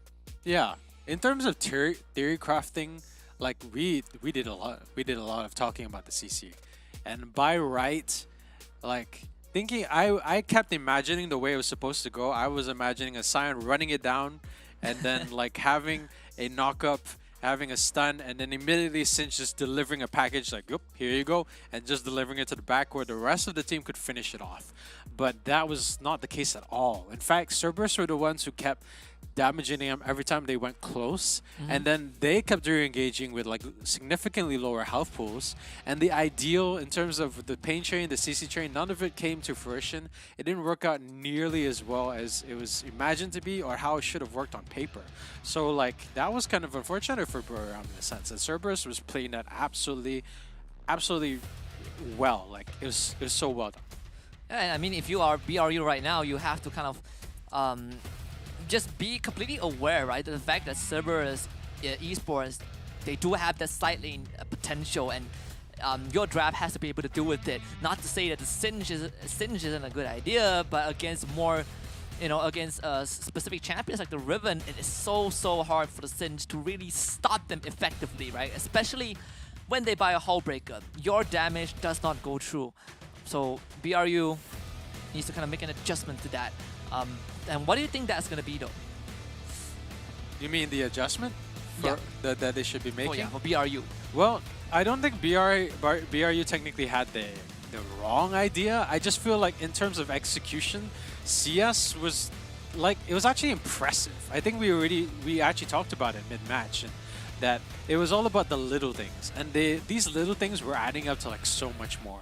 Like, I feel like the entire dynamic of that Baron lane was changed just by the fact, I keep talking about it, honestly, I think I brought this up like 3 times, but killing that one wave, proxy farming that one wave, literally killed a lot of the early game gold that would have given given Singed that, like, potentially a cloth armor, or even like a health crystal, which would have been enough to like make up for the deficit that he would have had to deal with when going against the Riven.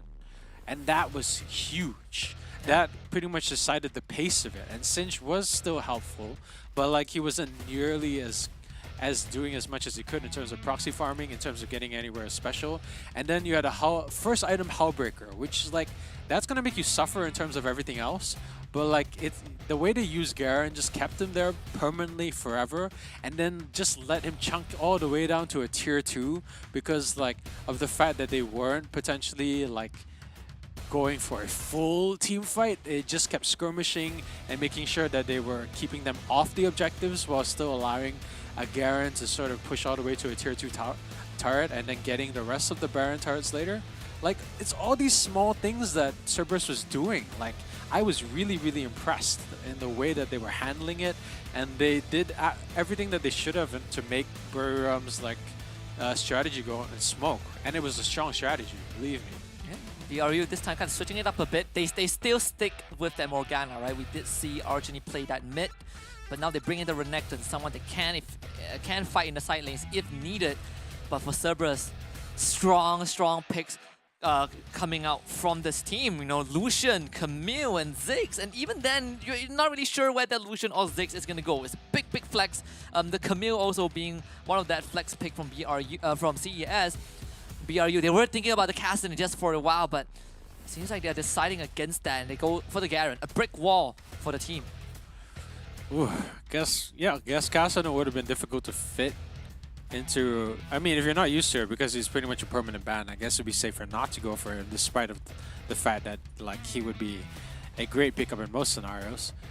It looks like some people are excited to get in the game, judging by the way he's dancing around there in the corner. But like, yeah, that's Jess right there. Yeah, I actually just a very entertaining streamer, right? He does stream, and he just talks on and on. But I wish I understood the language. But you can see he's one of those few veterans that has been around for a very long time, since the PC era, and you know, just a phenomenal dude overall, you know, on and off broadcast. I think BR, you kind of have a different idea of going into this game too. They're banning out the Z, so you take the strong mid laner away, possibly trying to force this Ziggs to be in that mid lane so that you have an easy countermeasure. I assume that's going to be the case. They're also banning out the Nami to disable this Lucian Nami lane. But I still don't really see how BRU is going to answer what CES has right now.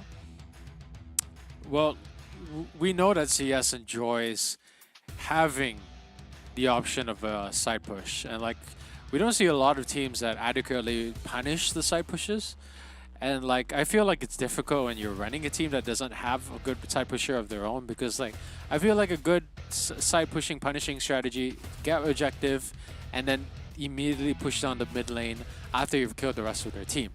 And like it's hard, like if you don't get it right, then the side pusher on the enemy team has pretty much taken out all your turrets up to tier 2, and that's a lot of gold that's gone for you in the grand scheme of things. Gonna be the Kazakhs, so I do quite like that. It's gonna be very kill heavy, so Cerberus looks like they want to be getting off a lot more disables and damage dealing champions to potentially keep things a lot harder for like Buriram to deal with. Yeah, it seems like they are very content with what they have. Gragas being the last choice. BRU, they have the set, you know, again, big, bad front lines. It's just very robust, very hard to break through. But CS has shown that, yeah, you can put up your shields, but we can work around that. We can work around the map and force you to break apart. So what's BRU's last answer, though? We are still looking at the same issue. Where is that damage as the game progresses, right? Morgana isn't going to cut it. BRU, this last pick, it's gonna be the Shyvana. So we do have that damage. We do have a lineup of BRU that screams, we are gonna run into you and we will take you down. But CS, again, if you don't want to get run at, split the map apart. My gosh, I'm getting flashbacks to I'm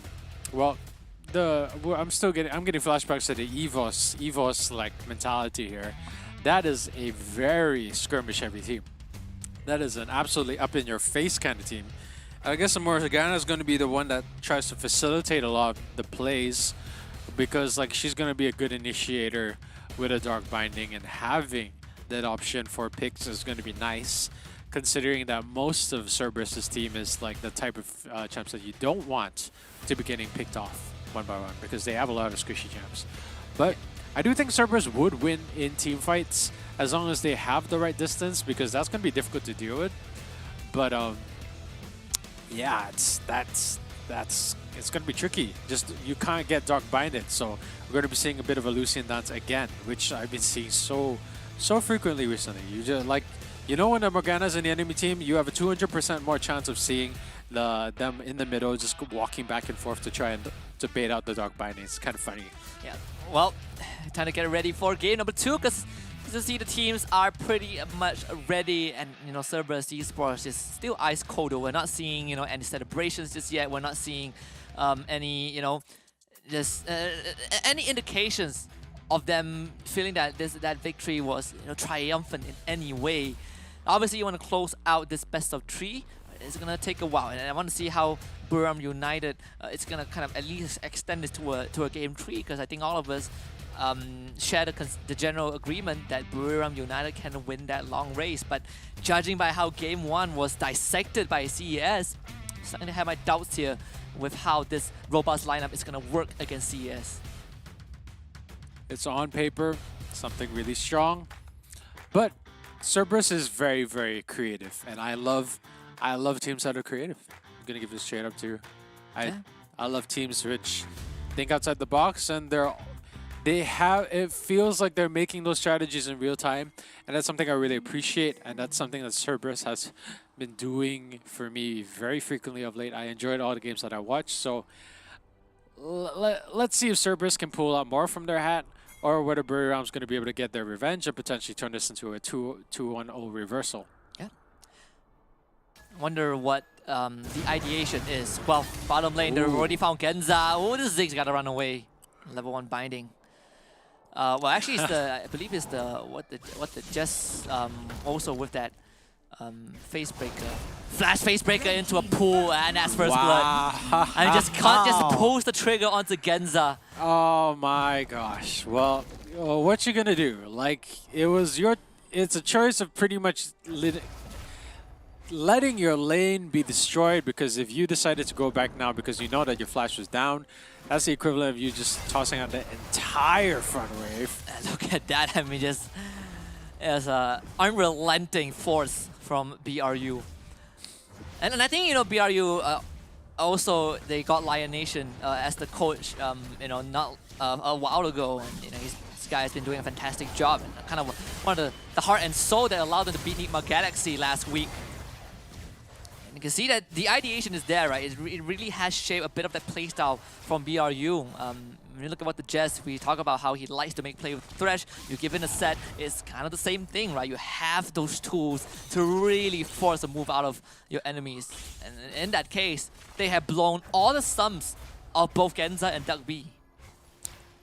That's, you know, wrong place at the wrong time. Just very unfortunate that Ziggs had to get caught out there while doing some basic warding, you know, in the early parts before the jungle spawn, because losing that flash, free kill for the set, and now having a set be somewhat fed and getting an early item, that's not really what you want to see as a Ziggs, because there's only so much that your support can do for you once you've gotten to that point. What the Jazz shows up, they silence BMM, who tries to flash away, but what the Jazz pulls him back with face breaker. And with the aftershock proc, they got the kill. Duck B not able to save him. That's the one. That's the mistake that's gonna cost you, and it's already costing you all across the map, from Dragon Lane all the way up to mid lane. And now we're gonna potentially have a ridiculously fed what the Jess, and I think Jess is gonna be very happy with, like, you know, the amount of gold that could potentially come his way. Yeah, I think Golden Feet is gonna be ecstatic, uninterrupted. You know, early game so far. He did get that 1 kill, so an early Sheen. This is gonna speed up that farm a bit. Of course, we put Noel on a Renekton aside from the Singed. There's so much more that he could do. Let's go with this 1 versus 1 duels. CES wishing for something to bait Noel in with the ultimate. And on top of it, Noel pops the Dominus, flashes away, and with Golden Feet at his back, there's nothing that CES can do to follow up unless they bring in the numbers. Culling Unleash, BMM tagging all of it, the Minion Wave soaking up some of the damage as what the Jet shows up. The Dragon flies right through and devours BMM, and Duck B finds himself in no man's land. Get out of my side of the map, BRU says. Golden Feet with 2 more.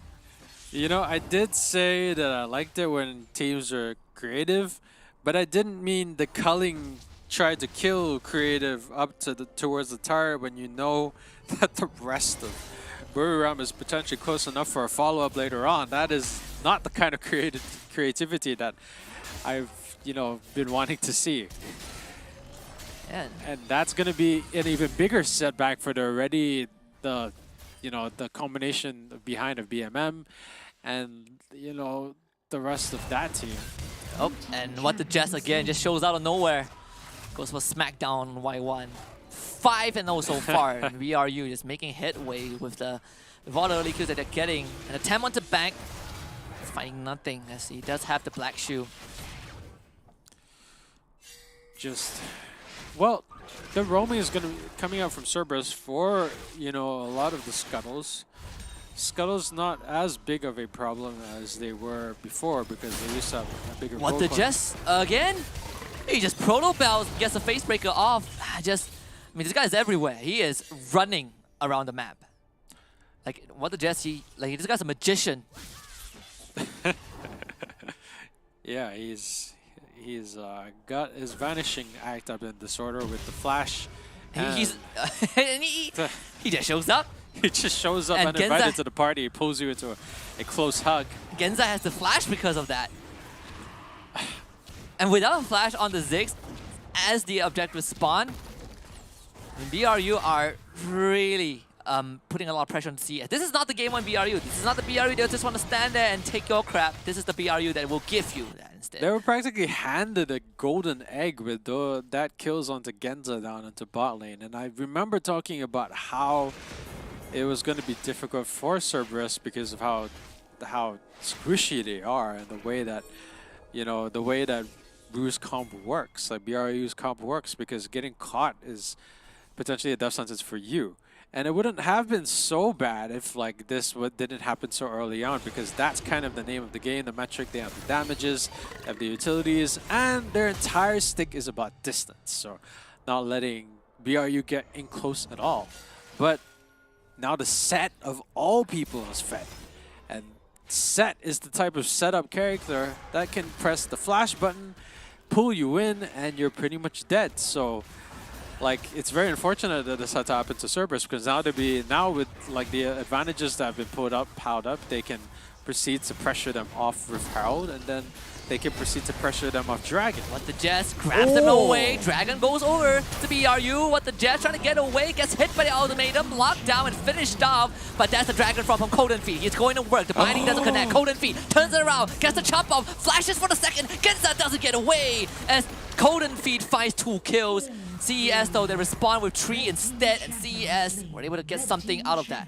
Okay, that was sexy. Like, in the sense that equalized things. Like, that should not have equalized things. Look at this. The gold is now the same. But the former kills up onto Buriram. So where is Cerberus getting this extra pile of gold? But I will tell you now that was very... It's not what I would say nicely played, but like that's why I say I really like the way Cerberus plays their team fights and the way they time things, because we didn't expect that to turn out in Cerberus's favor, but look at them. They're here, and they're the same gold prio as Buriram right about now. Yeah, good news for CES, at least. You know, you're getting some sort of exchange. BRU positioning themselves around this Mountain Drake, looking for something. Of course, CES were able to force them away just for a while. Those AoE damage, those magic burst damage from CES is something that Buriram have to respect, and they did get a good taste of it. A taste? I mean, it's 7-3, right, in favor of BRU when it comes to kills, but CES, they didn't They didn't even flinch, right? They're getting gold, they're getting those shutdowns, they're getting that farm in. And BRU, they are not getting as much space as I thought that they would with all these early moves from What the Jess. Yeah, What the Jess is doing really well, all things considered. The Rift gonna get summoned. Like, well, it's a bit unfortunate that it had to happen after the plates. I will say that that's a lot of good pressure they're pushing out because they know that Dragon's gonna be up for grabs. Well, able to force BMM back, so that's the Lucian out of the battle, at least for a while. Top lane, the ultimatum is gonna finish off Archony, but BRU, they have something that they can cling on to. It's the Dragon, the explosive cast will not steal it. Skolden feeds Precious Smite. But CES, they are starting to show a bit of that fang. Archony going down to Y1 solo is not good news. Considering the suffering that Genza had to go through, like he's doing an absolute stellar job right about now, trying to keep the backline off, throwing those bombs in the back to keep BRU conscious and potentially get a native catch on into Noel, but you know. Genza tries to satchel the safety, goes down and bang. A good binding, point blank onto Meliodas, leaps away, gets out off danger, but the top lane is still getting kind of shoved in. And BRU, they're making a lot of active moves without this tier 1. Duckbee and BMM, they have to find a way to get out of it. The flash into a Ruthless Predator. Two-man face breaker. Good collapse from BRU. Duckbee will flash away. A flash binding from Bank. Locks him down in place. And Archony will deliver the executing blow. It's going to take a while, but Duckbee doesn't go down. Body slams to safety. And Y1, you're really going to go into a full team of BRU? What a mad lad. He does hookshot away though. How does Duckbee with a hitbox that large get away for basically free in the grand scheme of things? That was, yeah, I would say that's pretty much a misplay on Buriron's part because now the GOAT is still equal despite the fact that the team fights have been going strong on both sides and you know, tier 1 turrets have been taken across the board. So I feel like Buriron might be in a tougher spot now if they can't stem the tide and the gold that's being funneled onto these big, you know, big damage dealers on Cerberus' side because they know exactly how to use their damage dealers. Yeah. I believe just now, Y1 solo kill Archony even when Archony had the Hull Breaker. So this, they're getting manhandled by Camille. We're back to square one. BRU this time, you know, they did get a tier 1 down bot, but the state of the game feels the same. Oh yeah, I feel like this is a common thing that we see when we ever watch Cerberus and Buriron is that so much skirmishes are mid lane skirmishes, so I feel like the entire 20 minutes have been hovering around the edge of the mid lane. Just constant poke and prod from Cerberus with those bouncing bombs from Genza. And you know, they do have the capacity to keep chunking you down. And we can see that What the Jess, he's looking for an opening. He has that proto belt. Just no flash. But either way, he's continuously putting on the pressure, is making sure that, you know, he's keeping CS in check. That is going to allow Coden Feet to start working on that Rift Herald. What the Jess goes in, grabs the showstopper onto Meliodas, but he's just gonna leap away. And now counter engage from CES, at least Duckbee with the caster disengage. Coden Feet claims that Rift Herald for himself. Meanwhile, Y1, he's actually in enemy territory. Not really sure if that's where he wants to be. Y1 making a bit of a mistake and even almost taking the well with him, but BRU saves their Renekton. A lot there to be very suspicious of for one thing, but the amount of damage coming out from Genza is insane. He has pretty much wiped away a lot of the shame that he got from being caught out early. And look at that, we're still a neck to neck, except no, 300 gold on the advantage for Buriron, but like, that's nothing in the grand scheme of things. Look at the amount of gold similarity that we're seeing from both teams. Yeah, this Rift Herald needs to break that mid-tier 1. I think that is what BRU is thinking as well, but we've seen sieging that turret is a tough task. We're gonna try again though, What the Jess, not finding anything, at least not for now. And BRU still playing this tap dance around that mid lane. They dropped the Herald. This turret needs to go. But CES, they have the full force there, the Culling Unleash as well. They're doing everything they can to stop Shelly from getting even one charge off, and they do it without breaking a sweat. That was pretty well done. Explosive cast to knock it back and get that few extra seconds of precious stun. Very, very, very well done. So Baron is up. BRU not able to exert any map control, and I think that is definitely a very, very precarious situation to be in if you are BRU right now. Side lanes, as always, not really working out. Noel, an attempt onto Y1's life. He has what the Jets with him, but Y1 also has the support by his side. And at the end of the day, is deja vu from game 1. CES shoving the side waves and BRU having to deal with it. But the one good part is that at least BRU side laners now have some sort of way to really put on that pressure. I mean, Archony, he's doing that, has the Hullbreaker in hand, grabs that tier 1 top. good job there out from Buriram with the side lane pushes. Finally something to get the gold separation to be a little bit more skewed. Uh-oh. Flash in from Noel. They want Meliodas gone because they want the dragon, and Noel follows him and kills him off. What the Jets grabs BN and out of the pit. And Dogbeak gets the dragon! Actually beats Coden Feet at his game. And Coden Feet, he's not having any of that. You steal his dragon, he's gonna try and take you down. He's not gonna find any kills there though. Y1 could be a good answer. Bang, waiting for cooldowns to come online. Goes Stasis, has the barrier. What the Jets has to save it and does. Perfectly done. Redemption drops down and of course Coden Feet spits fire at his face. 3 kills for BRU. My gosh, so close there. Not only Archony and what the Jets, but Brank being ridiculously low, but not being able to secure it there for Y1. That's ridiculously unfortunate. But look at this double-digit differences between BRU and CES, but we're seeing it only 300 gold deficient. This is insane. What is going on? And what is Cerberus doing to make up for that lost 8 kills, as opposed to the enemy team? How are they getting their money? BRU, they're only barely getting a 2,000 gold advantage.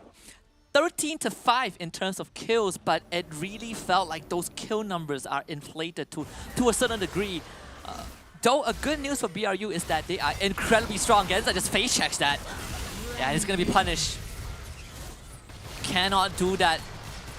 BRU now showing up with the rest of the squad. It's about the top tier 2. They're gonna get it. I don't think CES can defend this. That was very clean. Not necessarily getting the pickup is so difficult, but seeing that the blue buff is ridiculously important to a Ziggs. Dude, Genza is on right now. Decided to lay and wait for the ambush, seeing that Cerberus letting the guard down just a little bit. Baron, CES, they want to contest this. Meliodas spotted, but can they keep track of him though? Noel going straight from he's gonna try and leap away. Meliodas out of the picture. Coden Feet gets the secure, but can CES get out of this though? Coden Feet, Widow down. Y1 to the back line. Banks in danger. Gets the binding off. Able to get away, buy some distance from this Camille. But they did lose 2 members. Coden Feet and what the Jets out of the equation. Y1, he's still fighting despite the Baron buff. He doesn't care. And Noel isn't there to provide support. BRU and losing 2. So close to being able to kill enough people to reset a lot of that Baron buff with the people who were alive during the slaying of it. But unfortunately, they died. Y1 is gonna kill Archony. This binding has to land a flash. Oh, it misses! Right into the hands of Bank. BRU getting a free pickoff. Y1 looking like he was trying to get the hook shot onto the enemy, but kind of missed his angle, in particular having to delay himself on the wall there. A bit unfortunate. But CES Cerberus is not out of it just yet, despite the fact that they've been skirmishing for about 17 minutes. Still only a 4,000 gold deficit, and taking out a lot of people to get rid of their Baron buff, so only need to worry about a few lanes as opposed to every single lane in the world. Now, what is the... how much can BRU get out of this though? That is the question. Explosive cast. What the Jets will just have to proto belt out of this one. all things considered, BRU are not getting much value out of this. That bottom tier 2 will eventually go down, but CES is doing a great job of hanging on to the structures, making sure that this Baron buff expires. Run out the clock, bottom lane in danger. Y1, ultimatum is up, but gets dragged back into the arms of What the Jets, and Noel picks up a free kill. BRU cracking the structures of CES, the closest they've ever been to CES's base. Doug B only gets a body slam, but Noel walks away. Gonna be pretty much all tier 2 turrets for Burum's side. And finally, the gold deficit has surpassed the 5,000 mark. We're now at a 6,000 gold deficit in Burum's favor. It's death by 8,000 cuts, or a very slow one. But yeah, Cerberus putting up a really good fight. So it's still anyone's game in terms of like having things go right, as long as no one gets caught out from a lack of wards in the jungle. It's... I would still say that all things considered, there's still a chance that CES walks away with this, right? I mean, this is not the end game. Though, the good news is BRU showing lots of promises with how they're playing that. And oh, Meliodas standing under the microscope of BRU. They know where he is. Will they spring the ambush though? No way. It's taking way too long. BRU's not gonna go for that. Taking way too long, had a GAs. Probably wasn't going to happen for the Kazakhs at least, but I guess they're still waiting to see if they catch any other curious people on the side. Yep. 10 seconds before Baron, 23 before Elder. This could be a bit dicey. Either one of these would be a huge pain in the butt. Baron in particular being extra dangerous because of his debuff, which makes you take more damage if you get hit by the Baron attack. So yeah, Baron technically going to be the more dangerous choice, but Elder Dragon actually technically stronger. And both of them are up. BRU, what is the choice going to be? Golden Feet dives over the wall, and Duck B gets sacrificed to the Dragon. The beast of BRU.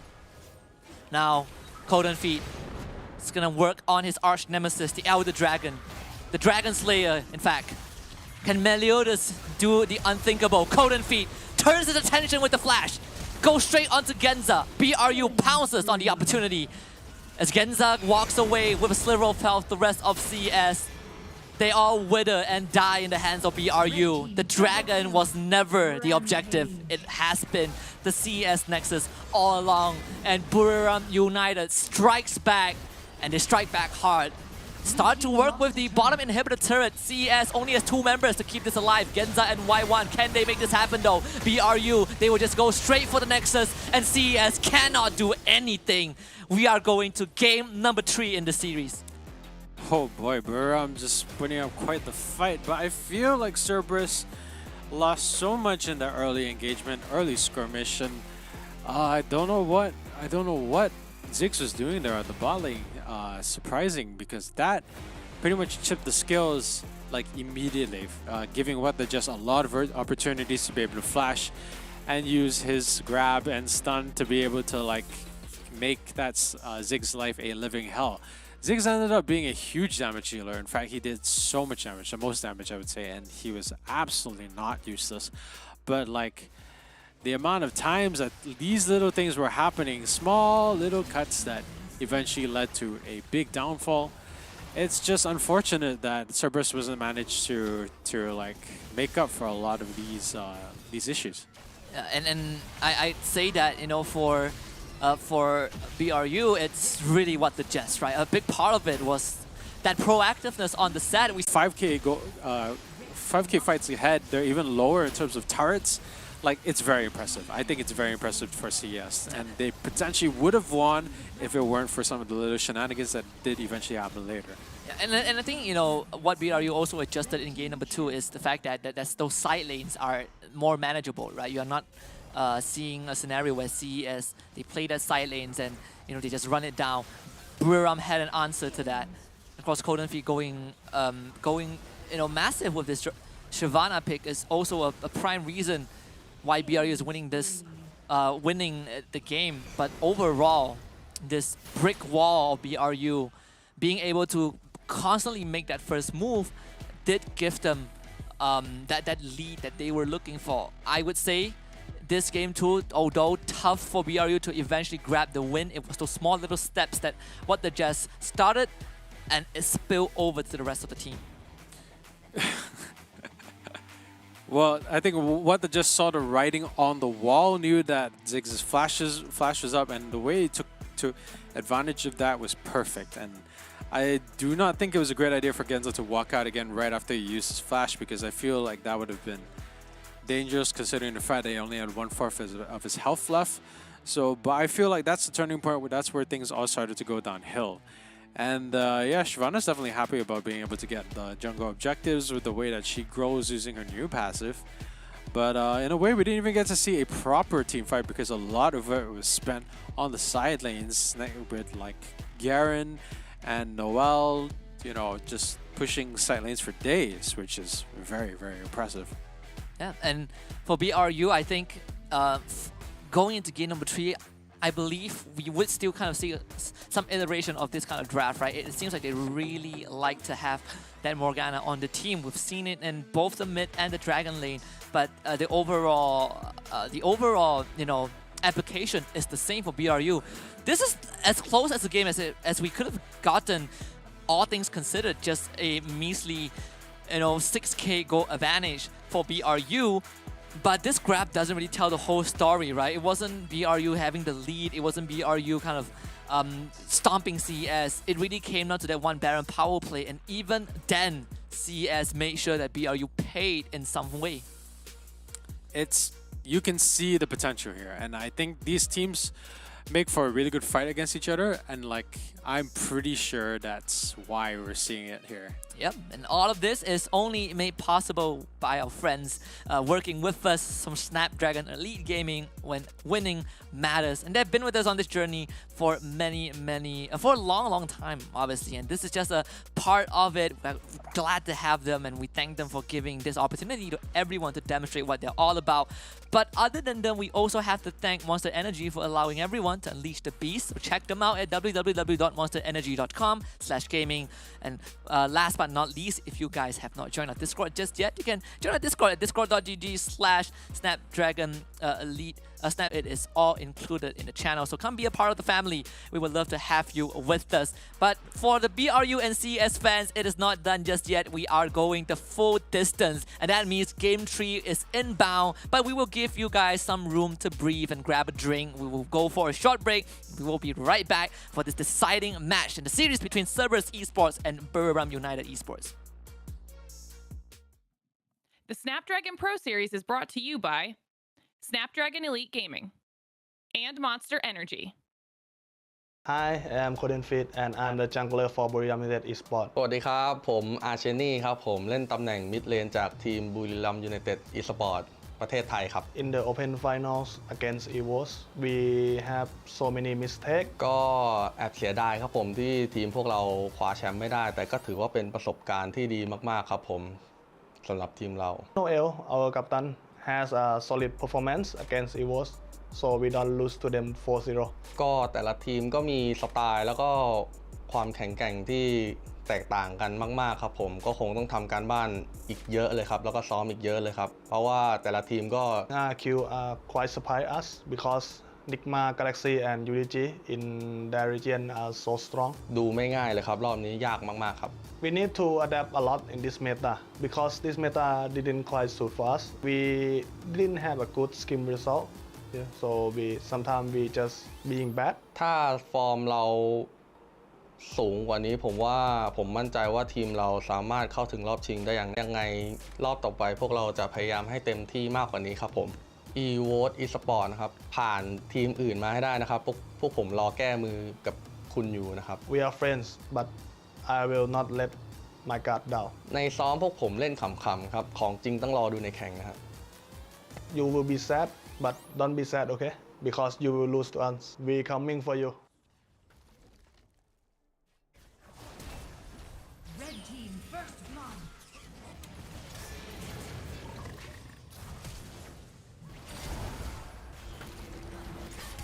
Blue team champion slain.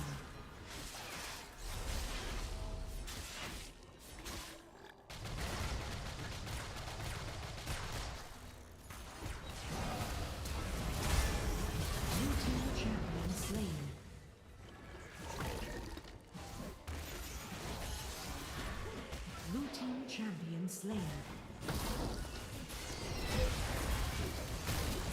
Red team has slain the Rift Herald. Red team champion has slain. Blue team champion slain.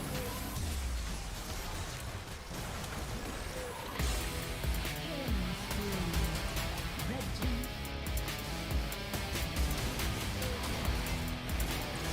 Blue team champion slain.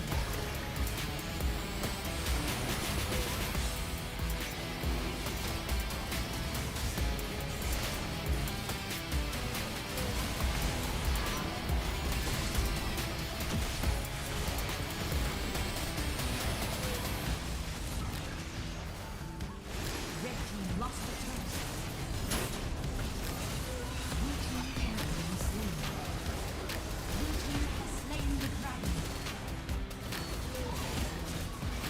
Blue team champion slain. Red team champion.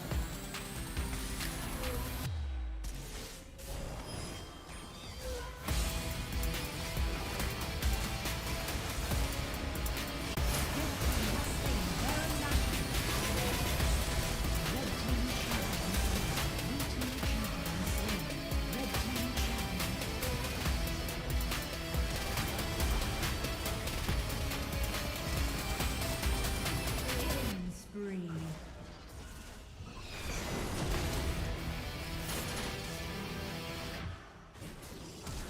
Red team double kill. Red team first blood.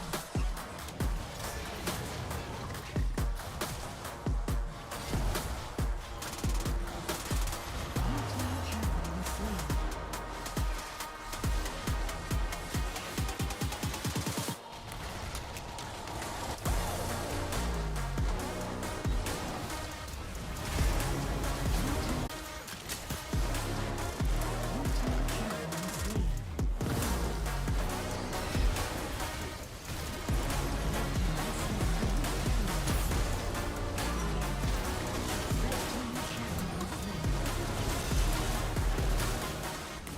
Blue team champion slain. Killing spree.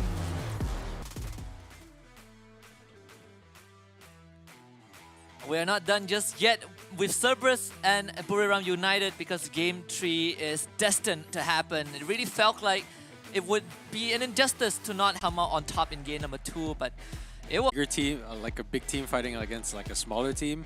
This was all in all a very huge back. You know, Lucian didn't quite ban that away, but I suppose there are going to be some things that are you have to worry more about than the Lucian Nami in, you know, down the line. And that I think that Nami pick is kind of it's a steal for BRU because it has always been a classic combo, right? You want the Lucian Nami, and as always we see that Lucian getting picked up, and teams just putting priority in other picks such as we talk about those flex, right? The Renekton, the Set, the Riven, the Zed, Karma, and then Nami gets banned out in the second phase. But seeing BRU getting it, I think that does give them a very strong Dragon Lane, but that also means that you're putting What the Jazz on a more supportive role, right? You're not seeing those playmakings come out. He's not going to be a proto belting for a face breaker, nothing of that sort. He's going to take that backseat and allow Bank and the rest of his team to do the heavy lifting. CES brings out the Riven. That's what I want to see. Riven back to Y1, who is a terror on it. Oh, well, you know, in the grand scheme of things, it does look like Cerberus has the scarier comp, but I've been wrong before because on paper, things on paper don't always necessarily follow the same thing as reality sometimes. But yeah, I quite like these pickouts here. Is that going to be a Nasus for bot lane on together with like Nasus Karma? I think that could be a way to circumvent that. We actually did see a rendition of this, I believe, a Karma Nasus. Was it by Enigma Galaxy? I could be wrong, but we did see it once in the Open Finals playoff, so we will see if that's going to be the case. Though I think it's most likely going to be a Karma Nasus. Vi Jungle, Y1 Riven, Baron Lane, and BMM is going to get the Zed. But at the same time, we are seeing that Singe again, though this time in the middle lane to face off against Zed. So contrary to getting proxied by the Riven, now you have the Renekton to kind of bully her in lane if all goes well. Well, looking at it subjectively, I think Buriram does have a technically stronger classical like setup here. But you know, it looks like they have all the tools that they need Cerberus to go as offensive as they like, and I know Cerberus is the type that likes to be offensive, so I do quite like the steamroll that you could potentially get out of a lot of these initiators, disruptors, and Zed going in at the same time to make your life pretty difficult, I would say. Yeah, the clash of sword and shield is going to continue, but this time it will move towards that conclusion, right? We will settle the score once and for all, who has kind of the stronger equipment, right? Can this shield withstand all these assault for one more match, or will the tip of the spear finally break on the surface of on just the bulwark of BRU? And all things considered, I think BRU's draft does give them that agency to kind of replicate what they did in game 2, play that side lane and also keep Cerberus Esports in check. Though the difference being Cerberus Esports now has so much more aggression with this draft, and I do expect that early game action where you don't really see the Shyvana being as active. She does want to get the passive stacks, so Meliodas have some room to kind of crack that open. And we'll see if CES brings that. Game 3 between BRU and CES. It's going to come down to the last 20 minutes on the Rift. Well, you know, touch wood. If it ends up being 30 minutes, then I'm not going to have that much fun. But, you know, that it's an honor to be here for that regardless. I thought Y1 was going to be trying to proxy farm again, but I guess thought better of it since it's a Renekton, not a Singe this time. Knowing that Singe would usually go for that level 1. And just classic trade. Because all about the Renekton is, for the Renektons, all about that rage bar management. It's Fury bar. See how Y1, you can see he is going for a more defensive setup, right? With that barrier in hand as well. He even started with a Ruby Crystal. As long as he's surviving the lane, he's completely fine with it. The constant poke from back and what the Jess down bot. Negated completely by the Mantra Inspire. That's kind of the good thing when you have that Karma, right? Just completely block out all the damage. It really felt like BRU didn't do anything in this bot lane. And you have the constant push as well, but Arjuni was able to force BMM back early on. I'm expecting a very slower pace for BRU overall. It's going to be one of those things where Singe is going to be completely happy to have dodged every single attack outcoming from Zed. No sweat off their back, but oh, flash on the BMM. poison. Is there energy? No energy. Gonna be the flash. Gonna be used up there by Arcaneer though, so that's gonna be particularly free if the flash is not up before the ultimate comes up. So, guess that Zed will need to play a little bit more carefully on Cerberus' side, BMM, because... Oh, bottom lane. A flash Vault Breaker into an ultimate. But it's under turret. Meliodas can't follow up. Aqua Prison does not connect. First blood still goes through. Genza picking that one up. And Archini a bit late to the party. CES walk away with Daylight Murder. AP Nasus with the very, very nice damage coming out from that AoE. So, yeah. Wasn't expecting that to be as free as it was. Melodious coming in decisively with that flash Vault Breaker to get the kill, knowing that they had a particular amount of damage to be able to wipe Dragon Lane without much effort. But sometimes it's hard to see that much damage when it comes so fast. And that's kind of what we expected from the get-go, right? You see the vibe of Meliodas, you know that he's going to make those aggressive moves. Despite all of that, I'm surprised that Genza was still able to pick up a kill. But I do anticipate this pressure to continue from CES. Just look at the movements. And I think BRU are smelling this in the wind, right? CES leaving a bit of a scent here and there. Just a preemptive dominance. That's how defensive BRU are playing. Denmark onto Archony. BMM going in for the kill. The Transcendence Embrace doesn't bring Archony back. But Dugby, he's going to try to Archony. Can he get to the plant in time? The Honey Fruit. Yes, he does get there. And Colin Fee is going to get a free kill onto Dugby. Ooh, going in a bit too far there. Trying to kill off a character with your auto attacks as an AP Karma is not going to be a good time for you. And yeah, quite rare to see that mistake coming up from Pro Team at this level. Pushing so far underneath the turret, but guessing that she expected her mantra to hit that last hit, but the barrier was still up on Zed, even if it wasn't up during the actual, intent of the attack. All things considered, BRU is still getting some punish in, especially if you're playing the Shyvana. You would love to get these early kills. Tidal Wave coming right through. Golden Feed is here! And Dugby goes down for a second time. This time, it's going to be Banks that gets the pickup. Looks like having better luck down here with the Lucian on bank as opposed to I think it was, well, yeah, as opposed to the last game champion. It's going to be some quiet trades out here for both BRU and Cerberus. The thing about BRU and Cerberus is like early game is that they play pretty much by the book, and the skirmishes are pretty good one-to-one. Like, they have comparable skill. So it always kind of boils down to the team fights that come around their objectives and whether or not you make an early game mistake, like when Genza went too deep in to get the wards. When CES still keeping it pretty tight.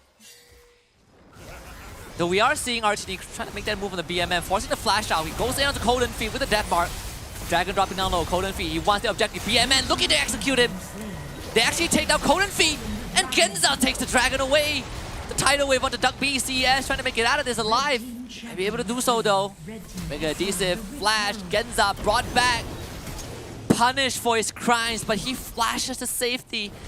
CES, they've equalized everything, and not just that, they not only stole the Dragon, took down Colin Fee, they also took the Rift Herald and the top tier 1. That is a beautiful Rift Herald coming here for Y1. And if anyone should be getting the gold from the Rift Herald, it definitely, Y1 is going to be one of the top candidates for that. But that was surprising, just a little bit out of it there for BRU and losing an important member so early. Like, particularly the strong early game kill potential of the Cerberus comp. Especially with a Y1 who can just, press a button to do a lot of damage. Yeah, and CES, just like that, just one little move, putting them in the lead. Let's see, Noel might suffer again though with this tier 1 down. He's just gonna get chased by Meliodas all the way down the lane. Noel pops the dominance but takes the ball breaker in the face, and the flash from Y1 and Meliodas will confirm the kill. And CES turning it up a notch. Just great chases all around, like no backup in particular, just going up as far as they can to get these kills. And now Cerberus is doing what they do best, which is closing things by the book. And gotta love Cerberus for that, because the way they play is very much unpredictable, but at the same time very predictable in the sense that this is the best thing to do after this situation, this is the best thing to do after this situation, which kind of leads to them pushing their advantage now, even though the guild difference is literally only 900 gold as of now. While CES continues to play this a very dragged out game, they are able to keep BRU on their toes. And I'm not sure how long more BRU needs to take to really come online. And Colin Feed, he's going to get gone on. I mean, Archony is not in the spot to help at all. Meliodas finding another kill, a big one in fact. You can see as just running around the map, getting these kills, they're ganging up. And I mean, all things considered, even though we kind of saw this coming, we kind of expected CES to make those moves to really, get the snowball rolling. It does give set a bit of a precedent for the team where they are just going to keep running at BRU, and BRU are working with limited time to stop CES. If they can't get Golden Fiend online in time, if they cannot buy in enough space, I don't think they can kind of go head to head against CES. That number, that gold is slowly extending in the favor of CES. Yeah, in terms of the gold differential, it's BRU's doing a great job of equalizing the gold here. It's pretty much the mirror of what we saw in that last game, and they're a lot better with the picks now. Yeah, Archony forced to run away. Genza, he's just gonna flash forward. Just to get a Widow onto Archony, who will have to Proto Belt away. But that's how confident CES are. Just pure aggression. BRU trapped under the turret. Golden Feet with the ultimate goes over the wall, takes out Meliodas. BRU smelling an opportunity, but they only found one. That is not enough. Going to be equalizing that kill counter at the top, but still going to be more gold in CES's favor because of turrets. Just 1.6 times to go. Just going to try and get these kills. Death Mark on. Exhaust will keep Bang alive. All hail that exhaust. CES, get out of this. BRU turn their attention to the Pharaoh. Just skirmishing now for territory, making sure to keep them away from Rift. Going to be 2 objectives potentially to have to contest Rid. Once the Dragon comes up a little bit later in 30 seconds. But potentially a free Herald for Cerberus as long as they play their cards right and don't get caught in between with how open the forest is towards the endgame there. Gonna have to do it quick because they will have to walk towards Dragon. Flash in.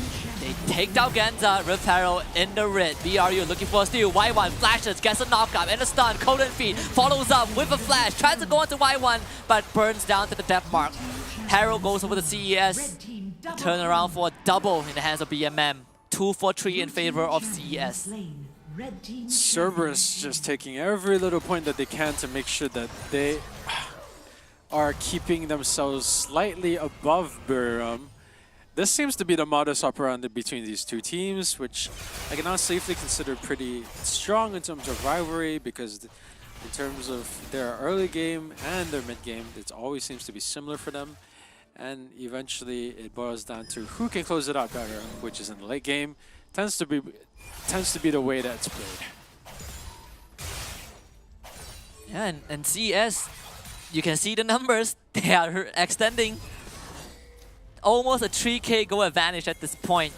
We started off on an even slate. BRU, I feel like they are feeling a bit of that desperation, right? You know that tingling sensation of like, guys, I don't think this is going to plan. And Meliodas is gonna follow what the Jess all the way. And he dodges the tidal wave, and look at the rest of CES. They're coming in, trying to get a kill. Meliodas flung right back. Death mark from BMM went to the back line, trying to stretch Noel. Meliodas goes down. It's a trade for both teams. CES finding Golden Feed, but Y1 gets a knockout onto Archony, who also burns. Y1 with a double kill. Meliodas, poor thing, getting taken along for a long ride with no ticket in sight. And going to be very low there, not going to be able to contest the Dragon, who's going to get taken away by still mostly healthy team members on Cerberus' side. And with Golden and Fate still being dead for another 5 seconds. Well, CES in full control right now. Seeing a bit of that crack on the shield, on the edges of BRU. Just a bit of fracture here and there. CES hitting those pressure points. And Y1, he's online on his Ribbon. He's 3-0. Black Cleaver, Thunderer. Just Gargoyle Stone play for safety measures. I'm not really sure if Noel wants to fight this though. And Y1 making sure Noel knows his place. Just a lot more to consider.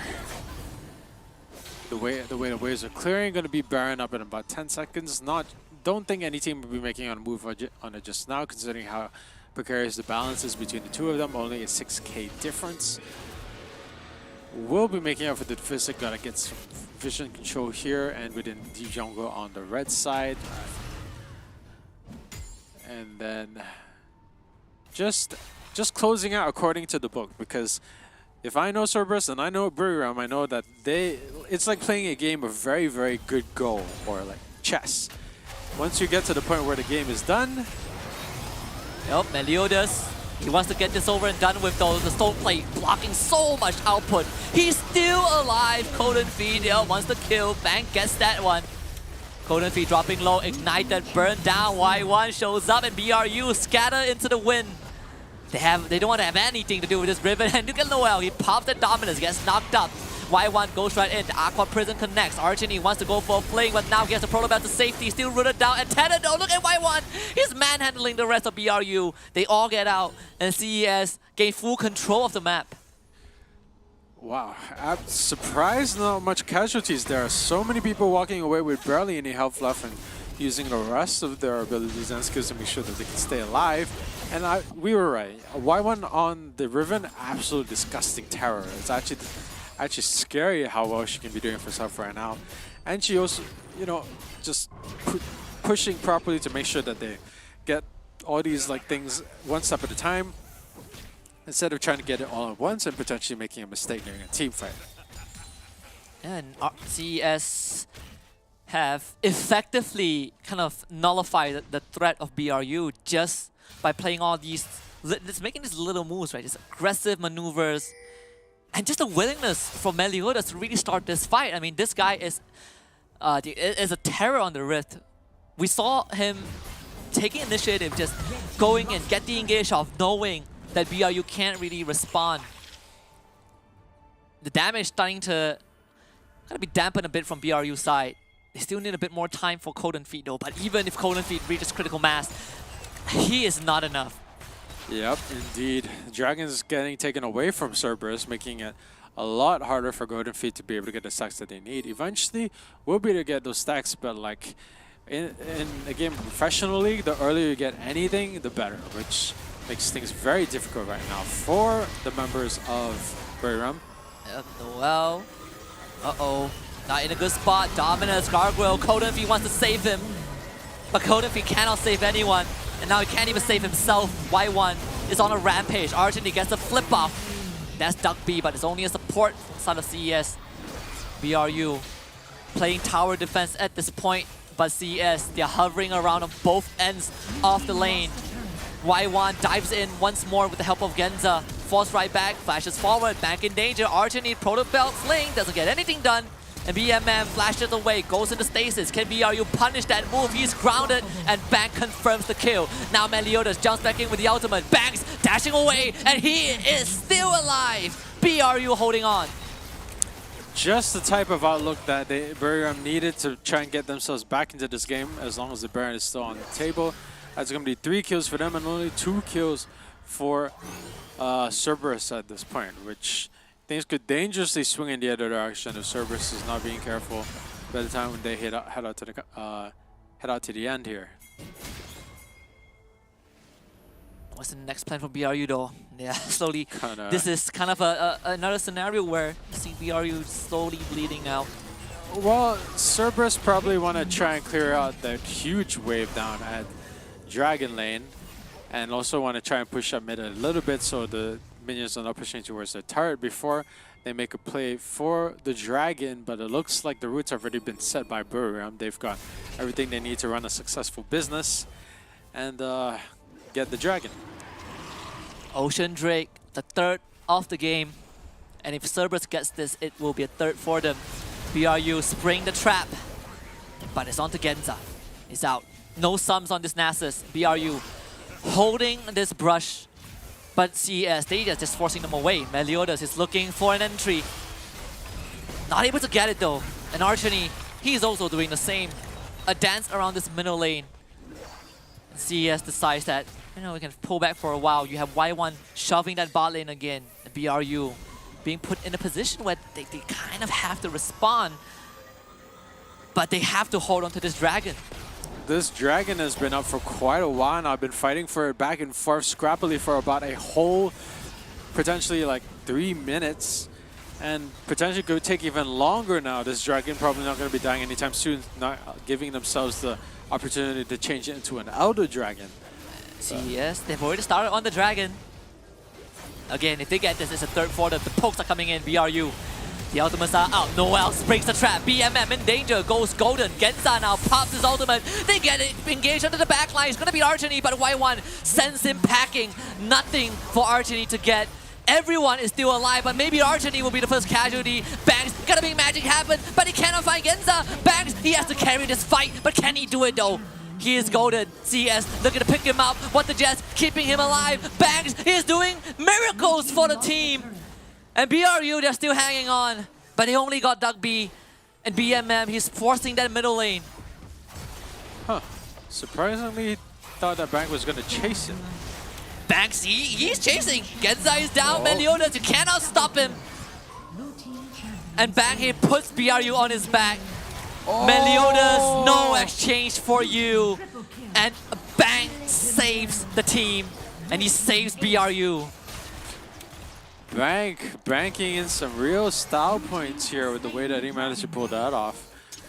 Looking at how dangerous the Riven was and almost being able to come back from much later, it seems like the Mermaid did manage to heal him in the end. And potentially going to be getting a free turret off of this, going to relieve a lot of pressure down the mid lane.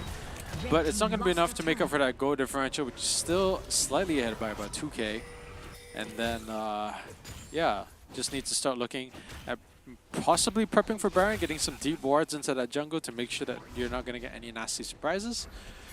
Or like potentially just clearing out the camps, and then just setting up for the objective or clearing up all the minions that they need. I mean, right now, we are kind of back to square one, right? The goal lead doesn't matter as much.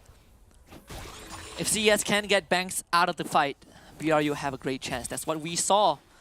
Elder Drake and Baron both alive though. Can Bank do it one more time? That is the question. Can Bank really bank in all these stock points that he's been building up throughout this entire series? Because it looks like they might be making that hankering towards Dragon. They've been fighting that last Dragon for so long that it looks like the Elder Dragon has decided to pop into play, despite the fact that they've been just taking their time with this. You can see that BRU, they're not relinquishing control. It's all about this mid lane. The top wave is going to start shoving in favor of BRU. CS has set up the bottom side. It's a tug of war, in fact. Going to be interesting positions all around here. Yep. I mean, we're seeing the Esports coming out, right? BMM is doing it, Genza and Duck B all throwing out that spells. I wonder what's the move going to be though. I mean, BRU, they play fantastic, right? Bank, he has everything back out. Now you add a GA on top of that. Archony, looking for a move. Not going to find it. I mean, there is a countermeasure, right? Meliodas, he's waiting in the shadows. He's going to have that counter engage. BMM, found out by Bank, pushed right back. BRU just poking and prodding. But CS, they're just going to run down that lane. Just shove the wave. They have a cannon minion as well. It looks like the skirmish here at mid lane has been going on for almost ever. But it looks like Brew Esports are going to be the ones who are starting the Dragon. They go a big chunk out of it. Uh-oh, Genza not in a good spot. He flashes away, but it gets flung right back. Noel, the shield of BRU. It's going to enable Bank to go legendary. CS sent on the run. Can they turn this around? Meliodas trying to buy some time. BMM goes down. Banks a double kill. Y1 goes on to him, but he's exhausted. Banks still has the GA. And Coden Feed comes in for the pickup. Bank revives, and Bank says, not today. BRU on the shoulders of Bank hangs on. And this time it's Elder Drake for BRU. Quite surprised that, you know, Cerberus was the one to lose that particular team fight after they've been doing so well, but here we go. Here comes the Vault Flash Breaker. Vault Breaker. Noel to start. Bank the second. Meliodas. If Bank can save his team, so can Meliodas. Both teams need a savior. Cerberus has found theirs. And it's a late ace on the BRU. CES gets to work the map as they please.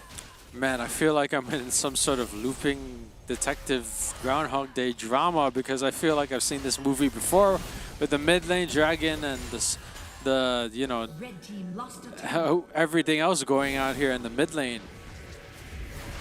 just ridiculous amount of stuff going on right now. And they're gonna end the game. Oh. There's CES. We started with Meliodas being the hero, and CES will close it out. There can only be one hero, and Meliodas is the man. The king of the demons. The jungle tyrant. Cerberus Esports. They break BRU's winning streak, crushing the hopes of the team in a slugfest of a best of 3. But there can only be one victor, and you're looking at them on the screen right now. I've never seen such a more, like, it's a pretty close matchup. Like, it is. I feel like you and I were watching that watching mid and lane back and forth for like a total of 5 to 8 minutes. Like, it was ridiculous how much the camera was panning towards the mid lane, and then after that we go to Dragon, and then they drop Dragon, come back to Dragon, drop it again, go back to Dragon, and then finally someone wins a team fight, gets a kill, and then after that we get to see someone taking the Dragon finally, because this has been happening on and off like throughout the entire later half of this game. If you tell someone who is not familiar with the game that there's actually only one lane, I think they can believe it if you show them that clip. There's this long drawn-out sequence. But man, what a series, right? Banks stepping up to the plate. Meliodas coming in the clutch. Doesn't matter if you are a hero. You need to be the hero at the right time. And Meliodas not only saved the game, he won the series for the team. But I'd say BRU, if there's one team that's pushed Cerberus to the absolute limit, it's Buriram United, hands down. Buriram United playing the same kind of game that Cerberus was playing, and pretty much skirmishing it out with the side tower pushes. Very good outcome here for Cerberus. Didn't doubt Cerberus at all, except for my pick'ems, which I lost. Same. I think all of us lost our pick'ems. Hence, I say, right, this coming into the series, it was a very, very tough series to really look at and determine who will win. It's kind of this back and forth, the sword and the shoe. And for a fact, we knew it would be an injustice if it doesn't go game 3. But in this case, BRU's defenses were finally penetrated by CES. But this is by no means an easy game. CES had to claw back from what seemed to be a bank show, right? This guy 11 and 2 on the Lucian. Even that was not enough. If any other team member was on this road, then they might not have been able to deal with the pressure of keeping themselves alive, considering how ridiculously hard it would be to get away from the combination of the Zed and Vi with the Vault Breaker and the Riven. But Bank did an admirable job regardless. 49,800 damage. Looking at that goal graph, it was pretty painful to watch, the way I was swinging back and forth before finally seeing a huge dip here after Red, claws back from the chasm. Yeah, well, for BRU, it was pretty clear that they never really were in the lead in terms of goal, but they were keeping it pretty close, right? At one point, it really felt like BRU had bought enough time, which was a precious resource that we talked about that they need to have to hang on, and they did. Congratulations to Cerberus Esports for winning that best of 3, all made possible by our friends over at Snapdragon Elite Gaming when winning matters. And this competition has just gotten heated up. Every team has dropped at least one series, but we know that the victors of that series are going to be really happy, so Cerberus Esports can celebrate that win. And other than Snapdragon Elite Gaming, we also have to thank Monster Energy, allow everyone to unleash the beast within them. So check them out at www.monsterenergy.com/gaming. And finally, if you guys are not a part of our Discord community just yet, do join our channel using the link discord.gg/Snapdragon Pro Series. Love to hear your thoughts. If you guys want to find out news about Snapdragon Pro Series in general, you can go into the channel, be a part of the family, because we have a lot to discuss about. But now our eyes are set on the next best of 3, Team Flash against Echo Fortiers, the first seed, the Titans of the Vietnam region.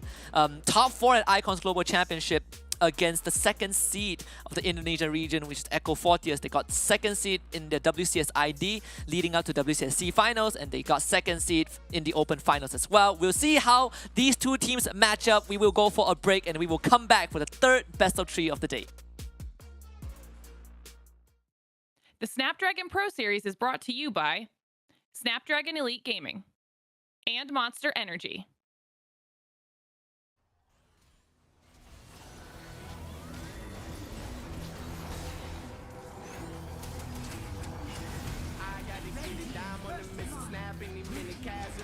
Stop tripping on me, stop dissing on me. Yeah, I got a dream, can't take it from me. My fire's burning, now I'm always learning. Tell me where to go, man, I'm on a journey. Yeah, I can't explain it. I get excited, keep it 300, King Leonidas. Strap in, cause it's gonna be a long ride. Working on me every single day and night. There comes a time when your worlds will collide. If it's holding you back, push it right to the side. Ain't got no time for no fear. I work too hard to get here. Ain't got no time for no fear. I work too hard to get here. I don't got the time, put me in, coach. I've been going hard, time to let it show. Everything raw, give it to me now. Let me have a spot, man, it's going down. Gotta get it here, I don't wanna wait. Take what I want, then I go train. Gotta get a win, I won't lose the game. This is my year, I ain't gonna break. Strap in, cause it's gonna be a long ride. Working on me every single day and night. There comes a time when your worlds will collide. If it's holding you back, push it right to the side. Another level, I will never settle. Mind over matter, get the gold medal. On another level, I will never settle. Mind over matter, get the gold medal. Ain't got no time for no fear. I work too hard to get here. Ain't got no time for no fear.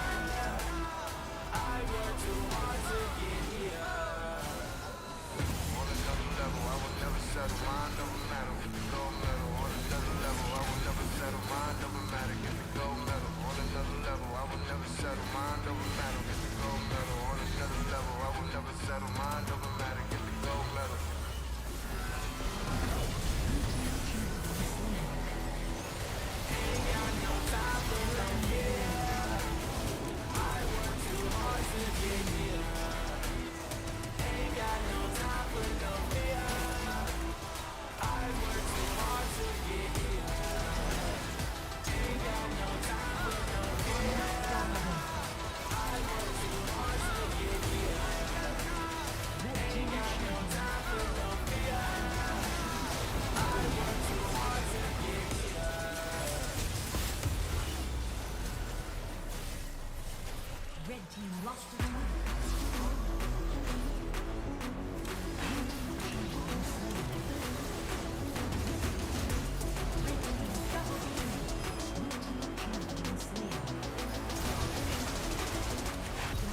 Red team double kill.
Welcome to the place where dreams come true. Where everything you want can be yours. If and only if you're willing to work for them. You're willing to hurt for them. But most of all, you're willing to be first. We are back for the Snapdragon Pro Series Challenge group stage for Wild Rift. It's week 2, day 1. My name is Husky, and you realize that Pondo has grown. Actually, it's my new friend, it's Mikos. Yeah, what up? What up? Before this, I'm in the Boston side, but now I'm helping on the English side. Oh, you're not helping. You've always been a part of the English side. Wow. Yeah, always has been. Do not downplay yourself. But let's get to the matters at hand. We've just witnessed 2 amazing series. Cerberus took down BRU, so no more perfect win streak for Buriram. But coming up, it's going to be interesting. First seed of the Vietnam region, Team Flash against Echo Fortius. Yeah, I think Echo currently in the 7th seat in terms of the leaderboards. But I think from Team Flash, they are not in a good form currently. So Team Flash has to win this with a 2-0 win over Echo. But if Echo can put up a fight versus Team Flash, because Flash already played 3 major tournaments, but not in a good way for, as we know, Team Flash. I mean, the last time we saw Team Flash was Icons Global, right? Top 4, great achievement. The most recent one was the Wild Rift Asia, World Championship Asia, right? Yep. The Asia Invitationals, excuse me, and that they actually didn't make it that far. It was RRQ who won the whole thing, so they also dropped 0-2 to RRQ in the first week.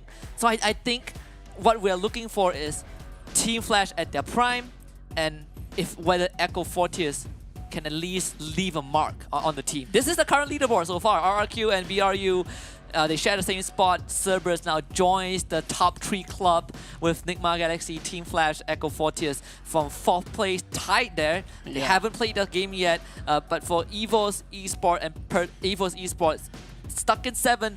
Persis Esports have not won a single series, but they'll be playing later on against Nigma Galaxy, so our eyes will be focused still for the third best of 3, Team Flash against Echo Fortius. Yeah, I think if the 4th series is Nigma versus Persis, that we want to see how Persis is going to play, because if Nigma won that matchup, it would be 4 teams that are in the same points.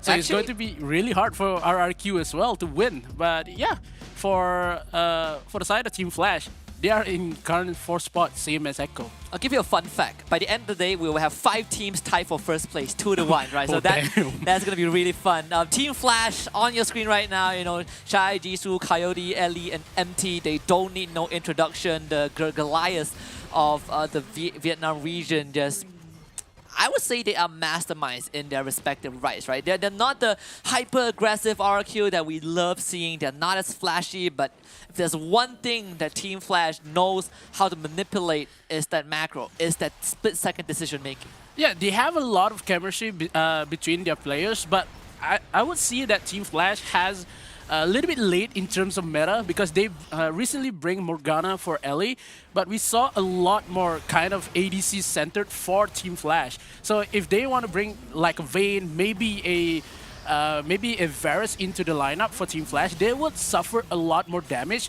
rather than they bring down Morgana. Like you see the Vayne on side of Ellie, they had a lot more damage, but in terms of team fight, it would not be more center for side of Team Flash. Yeah. And I think that one thing that we can agree on is that we're not seeing as much Varus. We're going to hold that for a bit though, because this is Echo Fortius. Their opponents, 3 ZL, Surdam, Hunt Jaeger, Ulix side, and Remley.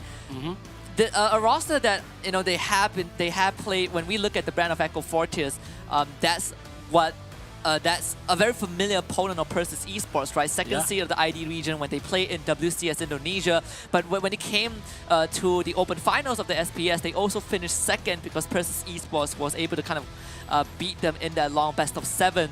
So there's a lot for this team to prove. But I think, did you remember about the first video before we go on to the first matchup, that Surdam itself tell that they will not go for Morgana jungle because the members just hate to wait him to farm up because of the Morgana jungle needs a lot of time to play. But Echo, I think they need more kind of personality in terms of team fight, because we know for Indonesia region, they are a monster on the team fight. But when it comes to discipline, it will be more onto the Vietnam side. And I have to agree with that. I feel like it is a trend that we have seen across these few months, where even when Persis was the representative for the Indonesian region in WCSC finals, they have big team fight comms, right? In fact, when they play in the local region, I believe Persis Esports has played Brand as one of those off-meta picks. Yeah.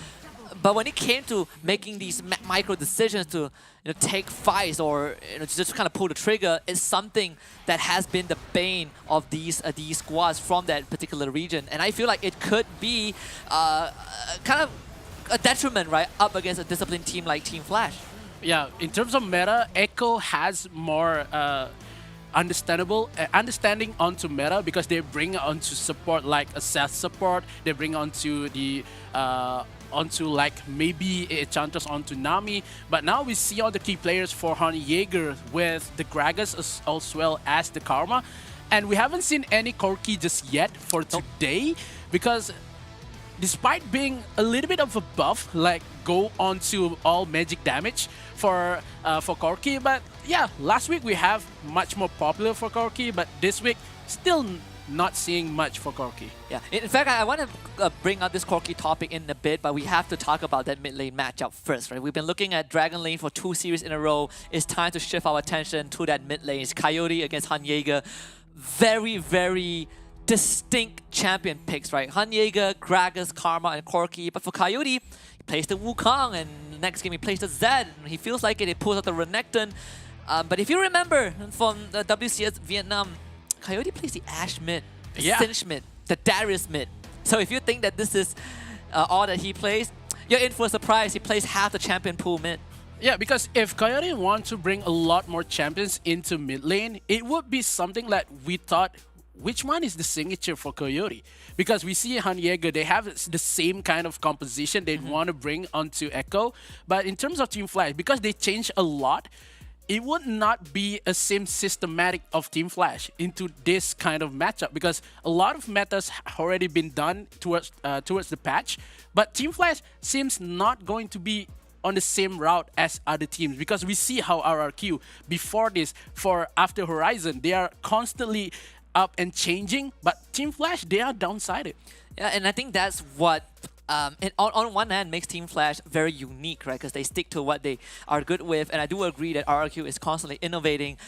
That also is because RRQ has been playing this wide champion pool even before those meta shifts, right? The meta changes and it's right up RRQ's alley because they have been playing that for a long time. It's all about switching up the champion pool, which is already in their back pocket. And hence why I think the theme is to see how far Team Flash have gone, how solid they can put up a performance, and if Echo Fortis can put up a decent fight. Because overall, I think that if Echo can kind of clean up that that macro bit, that discipline, just a bit, maybe they have a chance to really outclass Team Flash. Yeah, Echo really needs to bring something that are not familiar for side of Team Flash because we bring 4 teams to the challenge finals in Thailand. But in terms of how we have 4 teams that are 4th spot right now. So if Echo can beat down Team Flash currently in this matchup, it will be Echo maybe has a slightly better chance to go for the offline event. Yeah, I'm telling you, if Echo beats Team Flash, I think it will be one of the biggest upset, right? Bigger than RRQ beating Team Flash. Although that one was already a big surprise. We're going to take a look at our predictions. I'm pretty sure with our consensus, well, we're going to take our predictions in a bit, but we want to hear your predictions first. So cast your votes in the Twitch chat. Let us know who you think is going to win. There is the fan favorites that Buriram United is going to win this 2-0. No, I'm just kidding. It's Team Flash. We both, I think, can agree that Team Flash is going to take it. Yeah. But we want to see clean, flawless gameplay from them. Yeah, I think for Team Flash, because they are not in terms of how manageable in terms of meta currently right now, because they already won 1 game last week. But in terms of this week versus Echo, we've seen a lot more potential for Echo because they are new to this scene. And it's going to be really hard for Team Flash to know what is Echo capable of and what Echo could do in terms of matchup. So yeah, we've seen the couple of matches for Echo itself, they are so much understand for the meta. But in terms of Team Flash, they always want to go for themselves. They want to go for a basic kind of ADC. They want to play for ally side of composition. But it's going to be really hard versus Echo. Yeah, and I think that's what makes Team Flash a solid team in their own regard, right? Because you are so comfortable in your skin that you say, you know what, we will play our own draft, but we do have that discipline to make it work. And it's something that a lot of teams, they were not able to kind of manifest within themselves. And maybe that's what is going to get Team Flash over the finishing line. We're going to take a look at the draft right now. Echo, Fortius on that blue side, Team Flash on the red. And boy, I'm super excited for this series simply because I get to watch Team Flash again. Same as me, because I love how Coyote plays, despite of how many champions he can play. So it's going to be really hard to just predict what Coyote can do in this matchup. But Haniego, we saw a lot of more potential, and we want to see who's going to take down the Cassidy pick, because Senna will not be playable in this matchup because of how, if Ali got Senna, they have Nessus onto empty, it's going to be really hard for Echo itself, because we can say that Senna and Nessus has much more potential to win. The win rate for this Senna-Nessus composition is so much greater rather than you have a Gragas and as well as the Senna. Yumi will be taken off as well, so open for Kassadin, and as well as the maybe the Lee Sin could be banned by Team Flight if they want to, but still a lot more to be considered for Echo. I think that Lee Sin could be a good point of contention, right? Because Jisoo loves that Lee Sin. If it's open, he's gonna go for it 100%. The Kassadin ban out, just like what we expected. It's been a big contest overall, despite them nerfing the Nosphere cooldown by a bit. It's not enough. Yeah, well, Nosphere isn't really the problem, guys. It's the Rift Walk. Yeah, the Rift Walk has made a lot more dangerous movement for the side of whoever plays down Kassadin, and that is the skill that need to be nerfed rather than the skill number 3. All right. I have an idea. All right. I know how to balance the Kassadin Rift Walk. Right. Because the mana cost increases every time you use it. Why not you make it this way? After using it 5 times, you just burn all your mana. Oh, burn all. You just butcher Kassadin. This is why I'm not on the balancing team, because I just butcher every champion. It will be. If you are going to butcher every champion, I would say that the first champ that could be butchered is Teemo, and as well as Karma. That will be unplayable if you are going to be making some upgrades. All right, here's an idea. We downscale the base health and the base health increment of Teemo by 50%. Oh, he's not even going to survive the laning phase. But you have to make it balanced though. You have to make maybe respawn time cut in half. Okay, so when Teemo blinds you, it blinds you for 5 seconds. Oh damn! If you step on the mushroom, you lose a 15% flat of your max health. Please do not listen to me. It's a horrible idea. We get the first phase bans out. No Gragas, Karma, Lucian, none of that. Jace makes it through the ban phase, so Echo picks that up. But Team Flash, they will have the Renekton, a very, very standard pick, that we have been seeing through and throughout. And in fact, he got another buff. A lot of love for Renekton, honestly. Renekton has a lot of skins as well as love, because in the current patch when 3.3, I would say C, they buff a little bit of the scaling kind of health for Renekton as well as the Fiora. It could be great for Renekton, and we saw a lot of Renekton plays for today has a lot more potential to be scaled in the early phase rather than plays in the mid or maybe onto the Baron lane. So Renekton is a good pick, but side of Team Flash, they want to bring Shyvana. I think because of how the previous matchup that had been played by Golden Feet is really make it possible for the side of Buriram United. Yeah, in fact, we did talked a bit about the Shyvana pick during the break, right? We were talking about how Shyvana does need time, and she is not really the 1v5 monster that she was previously. Yeah. And there are ways to shut her down, and I think Echo is thinking about it, right? They put in the Wukong, they put in the Lux, so it's not just a lot of cash, but how is Team Flash going to deal with these long-range damage? It feels like Echo has found a way to put some distance between themselves and Team Flash. Because if they want to deal with the long-range damage that has like the spark coming in for the Lux as well as the crowd control for the Wukong, I do think that the Wukong as well as the Lux picked by Echo is just want to bring some fighting style for Ellie and as well as Coyote, because how we see Coyote brings up the Wukong into the mid lane and makes it possible for the side of Flash. But still, Coyote still has Zed to be played in mid. If they got onto Lux and maybe they just chase down Jace, it will be okay for Coyote to bring up Zed in mid. Yeah, and there's still a Renekton, right? I mean, Yeah. that is still a question mark whether this Renekton is going to be for Shy or Coyote. Even then, they still has to cinch. There's a plethora of choices. Trying to guess what Coyote is going to pick in the mid lane is harder than getting, you have a better chance of getting struck by lightning, I feel. It's Wow. he just has a wide champion. 0.1%. 0.1%. That's how hard it is to guess his mid pick. Though we do see those team fight supports getting eliminated, so no Set and Galio. And for Echo, they finally axed that Morgana. We've been seeing a couple of Morganas today. Yeah, Morgana's has made a lot more potential in terms of late game spikes that Morgana has.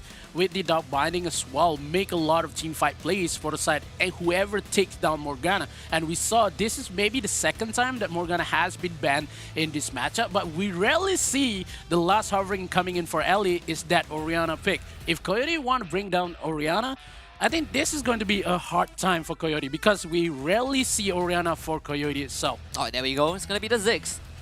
Definitely a better choice compared to the Orianna, though the idea is there, right? You have the ball delivery system, everyone can dive to the back line, but Team Flash, they do like that Ziggs a lot when it's available. And you did say, right, Team Flash, sometimes they do tend to stick with more traditional ADCs, but Ziggs is kind of one of those exceptions where they do bring in, you give yourself a decent Dragon Lane, and it's all about pressuring Echo early on, and then make those big team fights happen.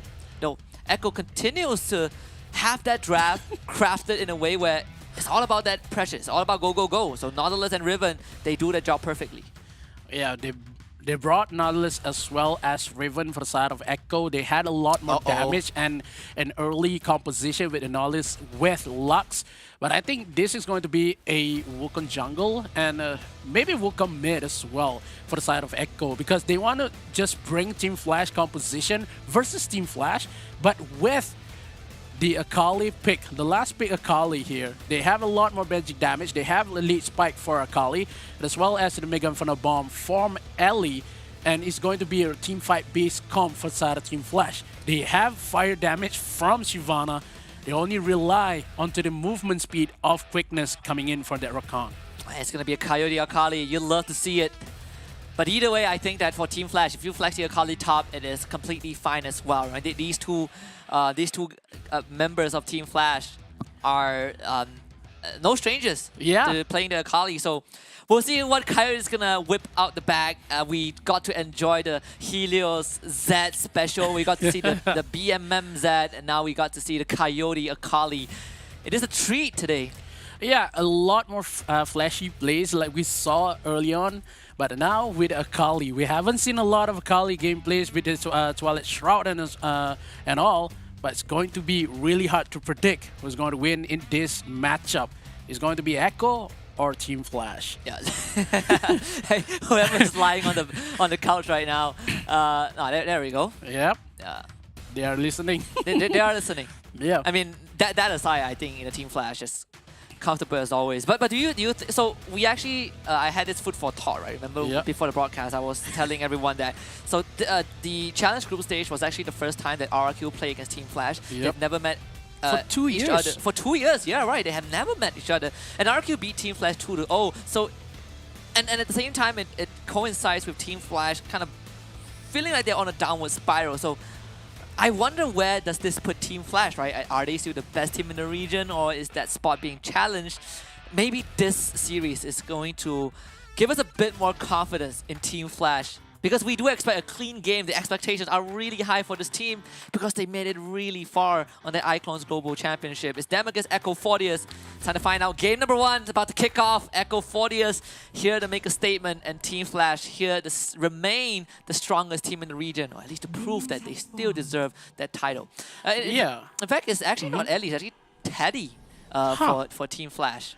Yeah, because if they had a changes onto the ADC role, it's going to be something. Because if Ellie want to play down Ziggs, it's going to be really weird. Because Ellie loves down Varus and as well as Vayne, the normal kind of ADC that you have power spike onto 10 minutes of the matchup, and it's going to be something that we have to look up for Teddy as well, because of how Ziggs is kind of not the same kind of playstyle. You have to just walk up, give some damage, and just go out from there, because you cannot stay lot and give constant damage, because you have the couple of burst damage coming in for your skill with the rolling bomb as well as the Mega Infinite Bomb. So Teddy is something that we have to look for.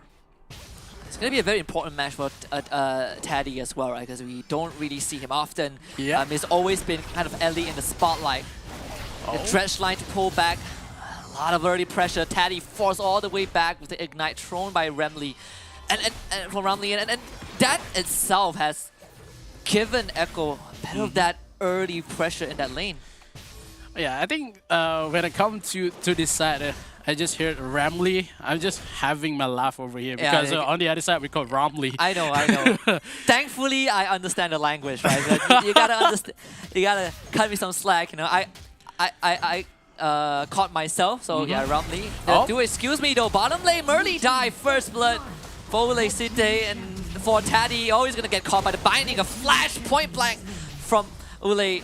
And it is going to be Echo with 2 kills down bot. Yeah, the 2 kills from early game is going to make a difference in terms of goals for the side of Echo as well, because we see how Deluxe has more goal currently for the side of Teddy, because how Teddy is going to just bring the momentum for the side of Team Flash, because we already tell that Team Flash need to step up, and now they bring down Teddy. And I don't know what's going to happen for Team Flash, because Echo still the same lineup. They still have a lot more potential, but early game matchup, Echo is really fierce. And they've already proven that, right? That jungle Jace, I mean, you did say that it could be a jungle Wukong, but we don't see much jungle Jace because Jace has always been banned. In this case, that early dive down to the pixel. Romney, here he comes again. Teddy with the satchel pack to get out. The dredge line kind of missing a bit as Empty leaps away with the battle dance. Again, the relentless pressure from Echo is making life hard for Team Flash, and you don't really see this often. If you are a Team Flash fan, right? It always feels like what Team Flash is going through is what their opponents go through. Yeah, this is what happened with the double kills coming in for Echo in that early matchup, that like Binding has more potential to just kill away, but now Echo has 3. Empty dies again? Yeah, what happened there, Empty? What? Oh, I mean, Surdam paid another visit. Yeah. 2-0 Jace, 3 minutes in. This is going to be really hard for Team Flash, because early matchup, if Jace has more damage in early, despite of Zissou with the Shyvana, the first dragon will not be an easy one for the side of Team Flash, because Echo is going to be much more active in terms of objective taking, but they are going to be something that they need to find. But Team Flash says that, okay, we lost 3 members, but still, we can go for the objective on the top side. Empty hiding in the barrage, but guess what? Pull the trigger. 3Z out going in for an attempt on a kill. Goes back in to get a knockout. Final Spark is there, but they don't have enough damage. Can Ule get something done? Does throw out the binding, misses by an inch, and Team Flash makes it out. Yeah, that binding is one of the misses that they are not going to take back for Echo, man. They take 1 kill for side of Team Flash. That is really good, because they want the Baron take to be much more happening, because of the Herald is one of the objectives for side of Team Flash. They want it really bad for... Okay. That's the bait we've been waiting for. I was just about to say that the Riv and 3Z are just putting the trigger a bit too early, right? Actually, Ramley wasn't even there in the first place. Could have been a bit cleaner, but they did make up for it in the bottom lane kill. Shido didn't even have to use the flash, so that's the ultimate no death charge. Yeah, they have to run away. But in terms of how Echo plays right now, they are really strong onto Dragon Lane. They had much more goal and as well as momentum they want to push onto the tier 1 turrets on bottom side. But still, Echo, they're not rely onto objective right now, because they give a lot more Baron space for the side of Team Flash because of that one particular kill by Team Flash. So the side of Harrow right now will be controlled by Echo, but we know as well for Shyvana, they need that dragon, but it can be much faster than this, because if Echo does for Harrow, they would go for the dragon. Luckily, Team Flash have already put in the numbers, so this dragon is not going to be contested. Your classic trade, Zissou expanding the ultimate just to make it happen. But what is the plan though? It seems like Han Jaeger is going to be the target. He is on that watch list.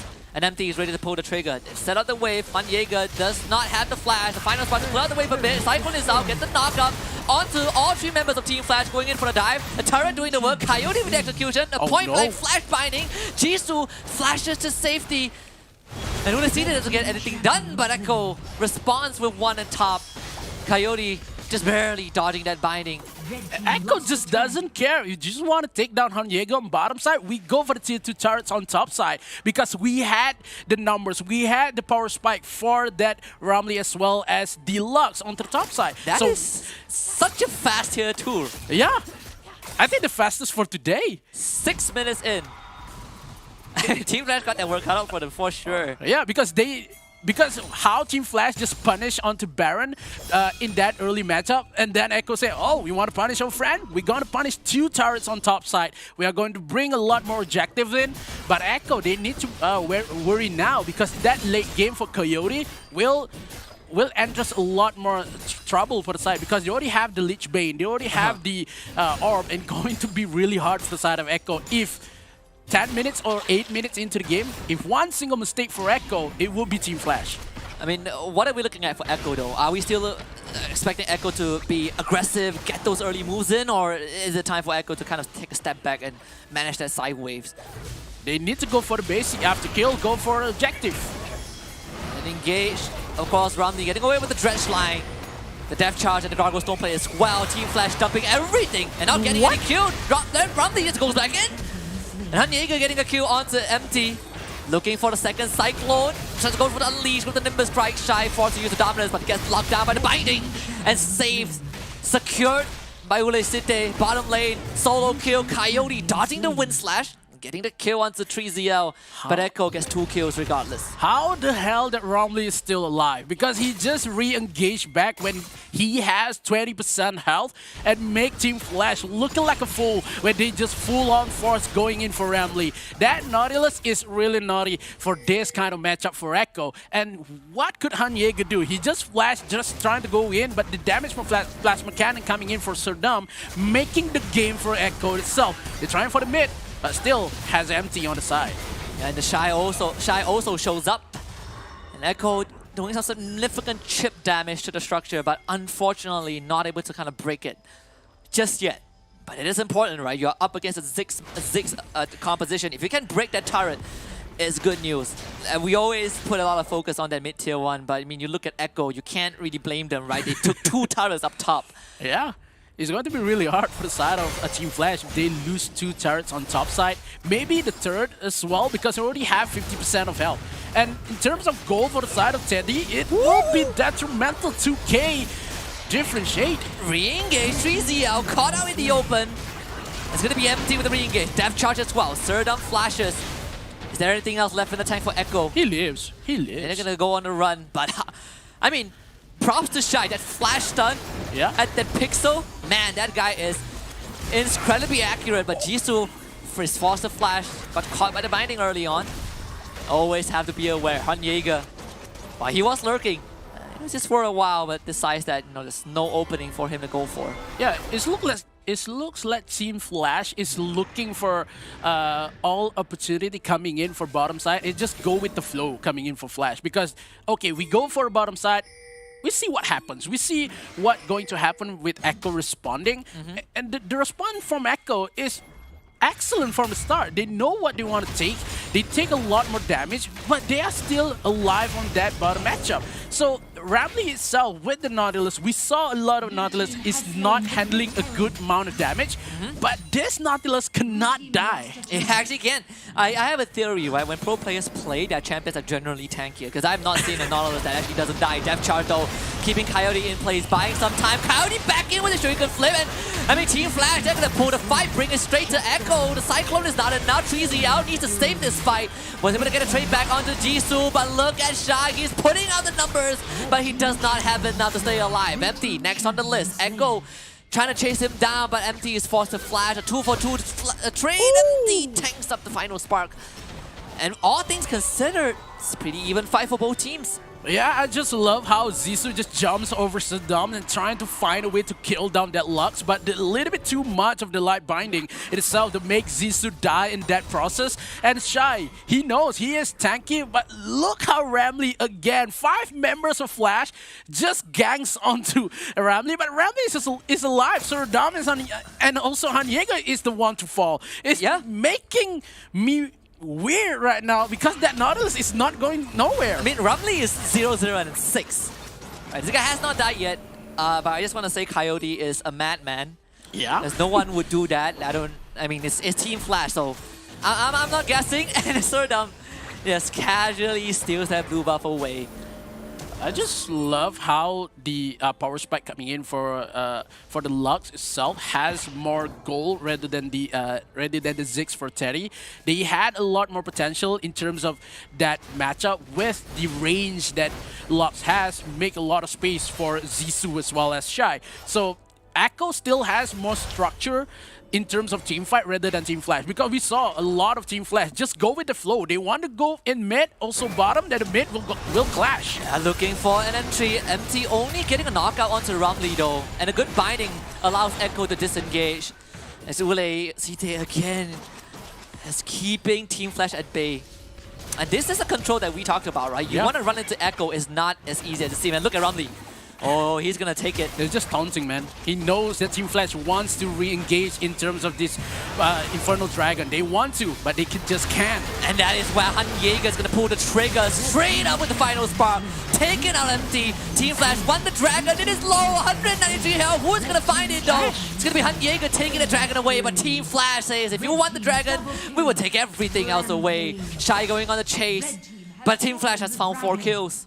Yeah, they take 4 kills, and Echo with that dragon trying to make a way for side of Echo itself. They are crumbling down to the ground, man. Echo make a mistake with Han Jaeger trying to force that team fight rather than finding Shy with the dominance open itself to the potential win for the side of Team Flash. Echo, they know they make a mistake. They need to back down a little bit and wait for Han Jaeger to just play it with emotion right now, because it's going to be really hard, because Team Flash already just make the goal for themselves, and one more K, it will be Team Flash. And most importantly is that Team Flash also got the dragon. So Yeah. Echo 8% dragon, man. 8% damage. There's nothing for Echo right now. All that groundwork that they did in the first, 5 to 7 minutes, doesn't matter as much. They got reset it. The early matchup for Echo, they are stronger in an early point, but when Team Flash takes a lot more kind of scaling champs, they are going for, like I just said, 30 minutes, 15 minutes into the matchup, it will be Team Flash. But I just want to say how Ramley is going to make this thing work. This is very important though. And you just can't kill Empty. They do not have enough damage. Empty barely escaping with skin of his teeth, and the best part is he didn't even have to flash. And then the Coyote is starting to come online, right? He's shoving that top lane.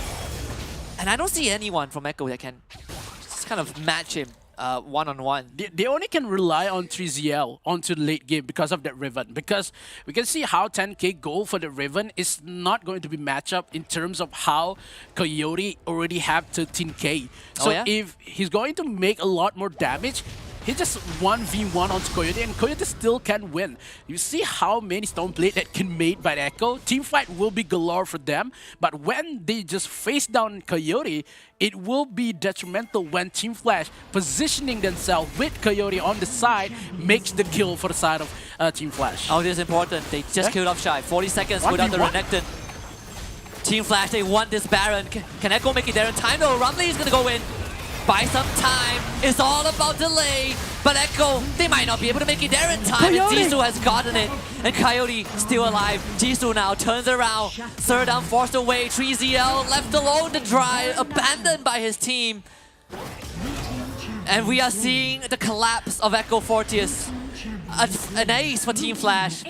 It's not going to be a clap or maybe an echo for the clapping side. For the Echo Fortius, it's not going to make a sound because they are 5 men down. Team Flash, they had the hand of Baron. They had the chances to take down the Nexus as well. 2-lane push.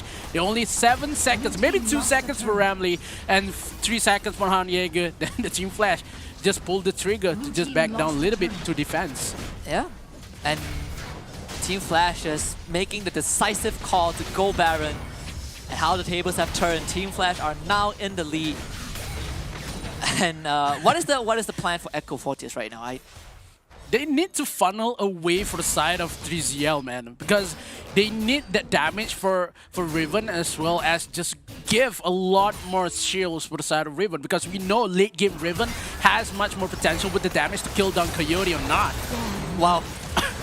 Well, I guess that's gone. There's no more. I just mentioned Riven. Yeah, and Serdum. Oh, just barely. Just a bit out of range. Got shields, man. Coyote in danger. Dodges that death charge, but they gotta finish this quick though. Coyote is not dead yet. You're not gonna get him. Team Flash is gonna end the game. In the top lane. Yeah. Shy is going for the base. And Echo Fortius. Your home is in danger. Team Flash with the home invasion. Just gonna get game number 1. Yeah, Team Flash with the rocky start of the game, but they managed to take the win for themselves with only 1 mistake coming in for Echo in that mid matchup when they're overestimate with the damage they had onto the Dragon Pit. Yeah, not even a smile on the players of Team Flash. They know that this was not the cleanest game ever. They know they made a mistake in the early game. Yeah, and this win isn't a win that is worth, celebrating a lot, right? Because the Team Flash that we know, the Team Flash that they themselves know is that it should have been a bit cleaner. Maybe it's the expectations being set high. But this win was kind of a long time coming, and Team Flash delivered at least on the second half of the game, right? Exactly where we want to see Team Flash pop off, but this is one of the moments that I do enjoy. Shy, split-second decision to kind of punish 3ZL for that dive. So overall, when the team fight breaks out in that late game, Team Flash just knew what to do. And I think this is a defining moment. Yeah, this is why the chemistry of Team Flash is greater than Echo. And you can see how I just said that Echo just wanted to initiate this team fight. When Han Jaeger just initiate, he is the one who lived rather than the members of Echo itself. Because everybody just focus on that team fight and just give the dragon for anybody who has much more damage. But when the 8% damage just kicks for Team Flash, they're going to win that team fight. And this, I don't know why Romley just go in front face checking the Baron itself, just solo mode it. That Echo just a little bit late for the party. Yeah, and I think it's a bit of desperation from Echo, right? They just they got a pick off on the Shy, and they were like, guys, we're gonna head to Baron Pit. Please buy time. But I do feel like you could wait for the Baron to go down and try to take out some of the members of Team Flash. That could have been an option. But for Echo, it was a great start, but a rough ending for them in this game number 1. Team Flash is doing a fantastic job. Yeah, they had much more discipline in terms of mid-game. They know what they can bring in terms of damage because they wait for Teddy. Because Teddy has to chase down the goal coming in for that Lux.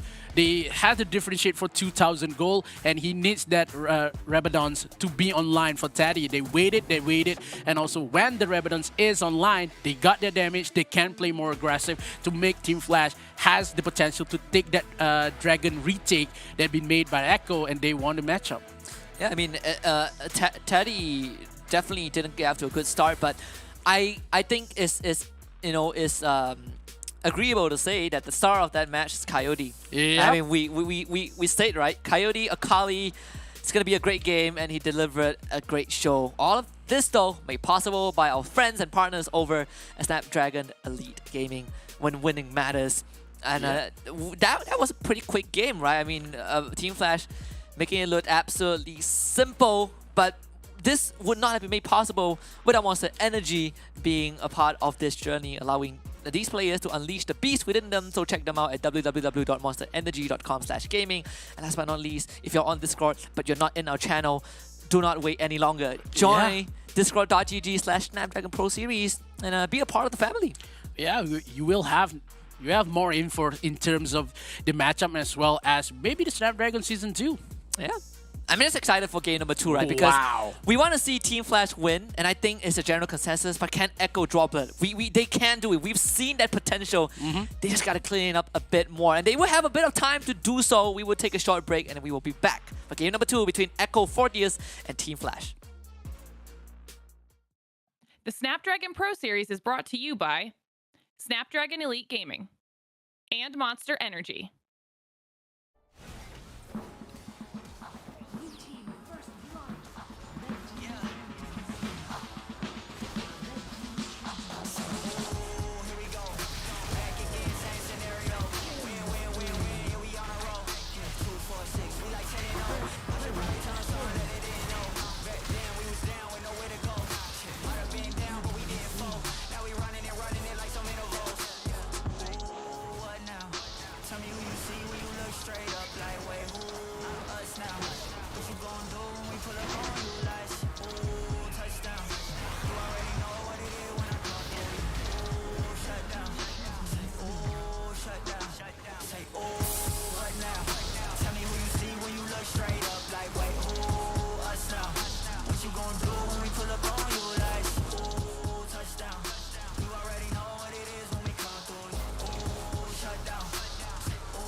A quick and surgical dissection from Team Flash in Game 1, taking out Echo Fortius. Felt like we've seen this coming before the series start, but there's more to be desired in this series. With me, Husky, and alongside Mikos. Yep. First things first, what are we looking for Echo in the second game? I think they need to just rely on to the early matchup that they had, because they are so aggressive and early. They had much more potential when they go for Nautilus as well as the Lux. They need to shut down the game much more earlier, but they give some space for Team Flash. That is the problem. They give space for Coyote to just bring a lot more damage with the Leech Bane. And Coyote, when they caught up from the bottom side, that is the moment I say, okay, Echo could win. But when they just I know, Coyote dies once and just can play wherever he wants. That is the moment when Echo said, oh, I think that is a mistake coming in from us. Yeah, I think, you know, we can't kill Coyote. I mean, this guy has... They only try once. I mean, look at the numbers, right? 14 KDA, 70% kill participation. This guy was farming champions instead of minions. But, you know, this was what we expected from the Coyote Akali, right? They say that he plays a Zed. And we also mentioned he has a plethora of champions, right? He goes from the Ashe to the Darius to the Singe, Garen, and also he plays the Akali and Zed. And this is one of the games where he flexed. Yeah. Just hard flexes. I think Coyote is really good in terms of assassins. More aggressive gameplay coming in for Coyote, where they brings down Zed, maybe the Kali again in game number 2. But I think one of them should be played, because if Echo doesn't want to see Kassadin, they need to ban out Kassadin. If Kassadin got on the hands of Coyote, it will be such a hard time for the side of Echo. Then we predict this game will be a 2-0, but Team Flash, that early matchup in game number 1, it just brings that, is Echo stronger than Flash? But when it comes to their support coming for empty with that Rakan pick, it's so good to watch with the quickness. Yeah, I mean, it'll give him a bit of... It did give every viewers out there, right? Especially our Indonesian supporters for Echo 40s, a bit of hope when we saw how they got those early kills onto Team Flash. But it's not how you start, it's how you end. And for game 2, we talk about banning the Zed and Kassadin. You know, I have a better idea. Why not we just ban Coyote? Oh, bring down Ellie to play mid. Like, it's just like C-Champs when Ellie plays mid for Team Flash. Yeah, that could be one way to look at it. Yeah, when Ellie plays mid for Team Flash, that is the moment when Flash is not eligible for playoffs. We're asking for a lot right here, but it's all he said that. I didn't say it. I don't know. I'm just suggesting. Overall, I think coming into game 2, I do expect just a bit of a cleanup from Team Flash, right? And not to take anything away from them. I'm not here to discredit Team Flash. I think they played a great game 1. It was a great recovery from what looked to be a slightly disastrous early game, but let's see if they can clean it up. Right? I want to see a flawless game for Team Flash, like 0 deaths. Yeah, they have to bring down, maybe they go for a Garen Shy on top side to bring maybe a side of a balanced kind of matchup for side of Team Flash, because when they go for basic kind of champions, they tend to play a cleaner game because of Echo is really aggressive. They need to punish the Dragon side, but when they try to bring, like maybe they go Ellie for this matchup in this game number 2, they go for the Varus, they go for maybe a Lucian pick. So Echo could not punish Dragon Lane. It could be hard because of the damage coming in for that Lucian. And it's pretty surprising, right? The fact that they got 3 kills in the Dragon Lane early on, but they were not able to kind of snowball that. And we did see a bit of a focus from Echo as well to the Baron lane. They were, I think they gang shy twice, and they were able to get 2 turrets, but there was always a trade-off from Team Flash, and it felt like despite Echo making a bit of an exchange, Team Flash still got a lot more advantages over that, out of that. Yeah, they go for the top side tier 2 turrets that make Echo really formidable kind of matchup. When they lose one tier 1 turrets on bottom side, I think Echo doesn't know how to react when they go for turrets and what to do next. They go for the kills, they maybe rotate onto mid, but when the team fight comes from Team Flash, everything that Team Flash brings into team fight, they sure know that they're going to win. But when Echo brings the team fight, it will be Team Flash again, because the defense state for Team Flash is so strong. Yeah, and that begs the question, right? When does will Echo find that window? Will Echo kind of understand when is the right time to take those fights? Because I do feel like it's a misjudgment on their side, but in their mind, that really felt like fights that they could win. Yeah. And it's more of identifying that window, right, for Echo. Yeah, I think Echo is really missing what in game number 1 is that the signature of Indonesia gameplays is that split push mechanism. They doesn't have the split push. They doesn't have the time to go split push because of Coyote is all the way in the map. Because you just trying to split push, 2 seconds, and there's Coyote. And it's just going to be really hard because in game number 2 as well, they need to bring something that could just push away Coyote, maybe go for a Garen, maybe go for a Senna Nasus kind of composition that could just push and make a lot more potential into turret staking. And just make sure that Coyote doesn't get around the map. And that's one of the ways to look at it. Give right? Coyote the Renekton, please. You give him anything, he's gonna run around the map. Right. You know what? I want to say the Corki. Speaking of the Corki, right? We did slightly touched on. You know, like it did receive some changes. First of all, you only have 45 seconds to take the package now. So let's shorter package retrieval time. The Gatling gun changes. You know, you shred more armor, but it's all fully magic damage. Faster reload time for your ultimate. And I think the objective, at least from what we saw in the patch notes, was to reduce the effectiveness of Corki in competitive play or something, but increases the presence. Or is the other way around? I don't remember. I think if you want to try Corki, right, maybe be a little bit of experimental with the Navori blade. Because Navori is going to be cooldown in terms of all skill rather than the ultimate. Because how you going to rely onto the cooldown of the Gatling gun as well as the package? You will have much more cooldown. That's one way to look at it. Though I do know a lot of people have disdain for Black Cleaver Corki. So okay. Here's the thing. I know a lot of people do not like Black Cleaver Corki. It says the sight of Black Cleaver Corki makes them want to throw up. Do you like Black Cleaver Corki? Or are you a crit Corgi? Corki? I think I'm a crit. I'm a crit Corki. Yeah, you have just officially become one of those people that do not like Black Cleaver. We'll see if we get the Corki. I think so far no teams have been prioritizing that. Of course, Teddy will be playing in Ellie's place. Whoever got the Ziggs going to win the game. That is the matchup. Because on the WRA as well, when RRQ got the Ziggs, they won the game number 4 and 5. They make the game possible as well as the Senna. They had a lot more win rates with the Senna as well as the Ziggs. So the Yuumi is the #1 ban currently in the Snapdragon Pro Series, and maybe the Senna and the Kassadin for Echo. Yeah, I think that would be something that I think Echo will have to constantly keep in mind, right? Because they do have the second pick instead of first. Be banning out the Z instead, and especially this time you're on Red side.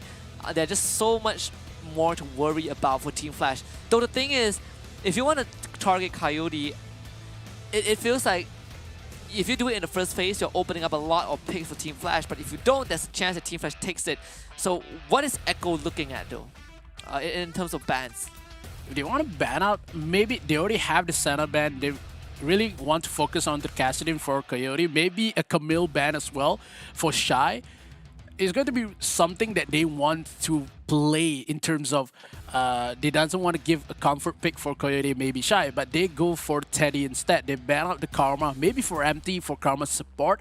It could be possible for Echo itself. But now, they still ban out Echo, they ban out Karma. They still has Nami on the side. If they want to give for Ramley, it could be possible. Now, they have Kassadin, they have Camille, and also they have Set to be open for Team Flash, and also Jace for Coyote. That is true as well. I mean, Coyote would love to get his hands on the Jace. Oh boy, Echo, what is the decision right now? They did get the Jace jungle in the last game, but it felt like Surdom showed his presence for a while. First 5 minutes, but that kind of feels like it. There's the Akali ban. So Kassadin pick for the side of Team Flash? Oh, there's plenty of options for Team Flash, right? Camille, Kassadin, Jace. Is open for Echo as well. If only one for the side of Team Flash is going to take. If they want to take Kassadin, it will be Camille for Echo because that. They take none of it. Yeah. Okay. They give Kassadin and Camille for the side of Echo. And I think for Team Flash, they're not too bothered, right? Even Echo themselves, they're gonna stick with the Renekton. That was what Shy went for in game 1. And Shy is one of those players that is willing to play the Lucian Baron lane. So I'm wonder looking forward to it. Yeah, I wonder if Team Flash is going to do it this game though. It's a big flex. And also depends on whether they get the Nami, right? But judging by Echo's pick on the Jace, I think Team Flash might just give MT the Nami if they want to. Yeah. I think if they want to pick the Nami as well as they already have the Vi on the side for Team Flash, they want to pick down one support that could give a lot more health because it doesn't have the Yumi or the Senna left. If they want to go for Nami, maybe a Soraka, but I think MT has much more potential with the Rakan pick in game number 1. That quickness is one of a hell game coming in for MT. So the support pick for Team Flash is kind of balanced, but I just want to see how Echo respond with the same pick coming in for MT. Yeah, I think we got to scrap that Wukong and go for the Galio. One of the natural picks into the Rakan, right? Everything we've seen this selection across the months, where if there's a Rakan on the enemy team, you go for the Galio. Just generally gives you a very safe lane. But that also means that that Ziggs could now be an option for Echo, right? It feels like it's more towards Echo, just to pair with the Galio bot. But if not the Ziggs, then what is left for Echo though? I think if they want to go for next APC, maybe a Morgana side, it would be okay as well when they had Galio on the side. Maybe Morgana or a Brand for Yuli side to play versus a Vi, because if Vi goes in with the Cease and Desist, you can just go with the burst damage that Brand has. So in terms of Team Flash, they want to go for the Lucian, but still opens for the Ziggs. They want to play for Teddy and gives that Lucian for Shy to just go on the Baron mode for that Lucian. It's going to be something that goes in the mid lane, because Coyote still can play Lucian mid with Hullbreaker though. Yeah, that is true. Lee Sin ban out last. Oh. So they... I'm surprised they are banning out the Lee Sin, right? So it feels like they are trying to force this Jace into the jungle. But I think Echo, there's no Kha'Zix available as well. Actually, not much choice for Echo. They can go for Xin Zhao if they wanted to onto the jungle, but Fiora... Yeah, they want the Jace jungle. Very evident. But it's all physical damage, though. The last one has to be an APC, right? So we're looking at, there's the Ziggs, there's the Lux, there's the Morgana. I think they go for Brand. Because Do you think? Yeah, I think they go for Brand because of Brand ultis has more potential, despite of because of how they can go for the team fight a lot more suitable for side of Team Flash, because they need to stop away that Vi as well as the Lucian though. But Morgana has been still away from Echo. Just a very smart move for Team Flash, in fact. Wukong being the last pick. Seems like a Coyote Wukong for sure. So it's a Teddy Morgana with an MT Rakan. Still have. Is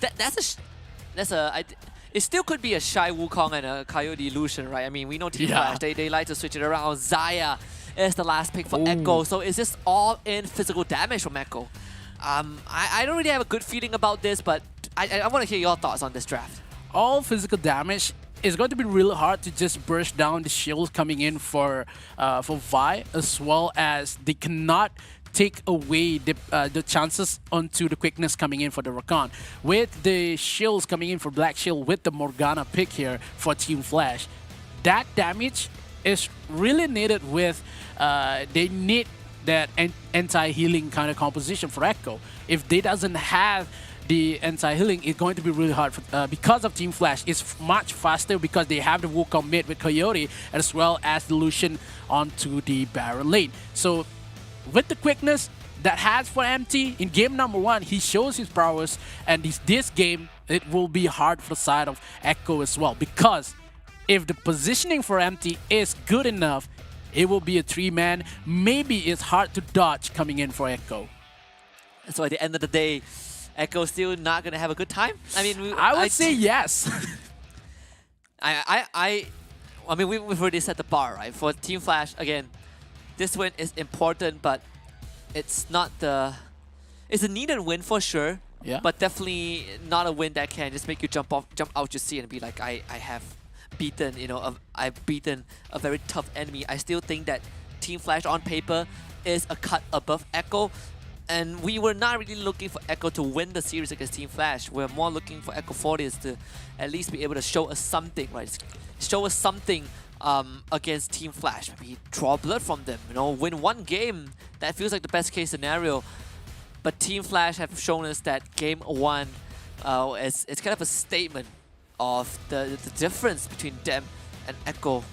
And Yeah. I'm expecting a lot more in game 2. I just want to think about how Echo just want to disengage in terms of team fight because of how Team Flash has the Cyclone coming in for Coyote. He can just stuns enemy as well as running away with Lucian with the calling onto the backside.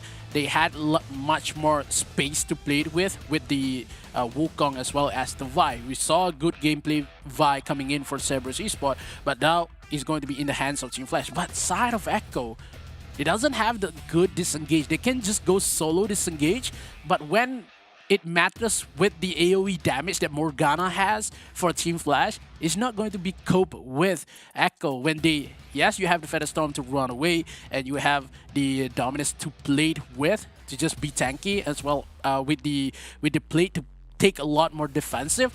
But it's too much work for Echo to just disengage when team fight comes.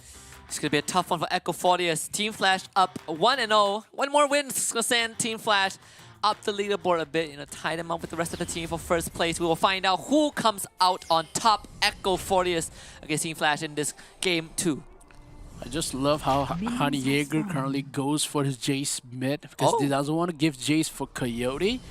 And yeah, I just want to go for a little bit more positiveness when Romley plays the Nautilus in game 1. He is too tanky. He's just like Nautilus, just plus or maybe just merge with Alistar. He is too tanky. But when it comes to Galio, has been reworked a little bit, go for magic damage.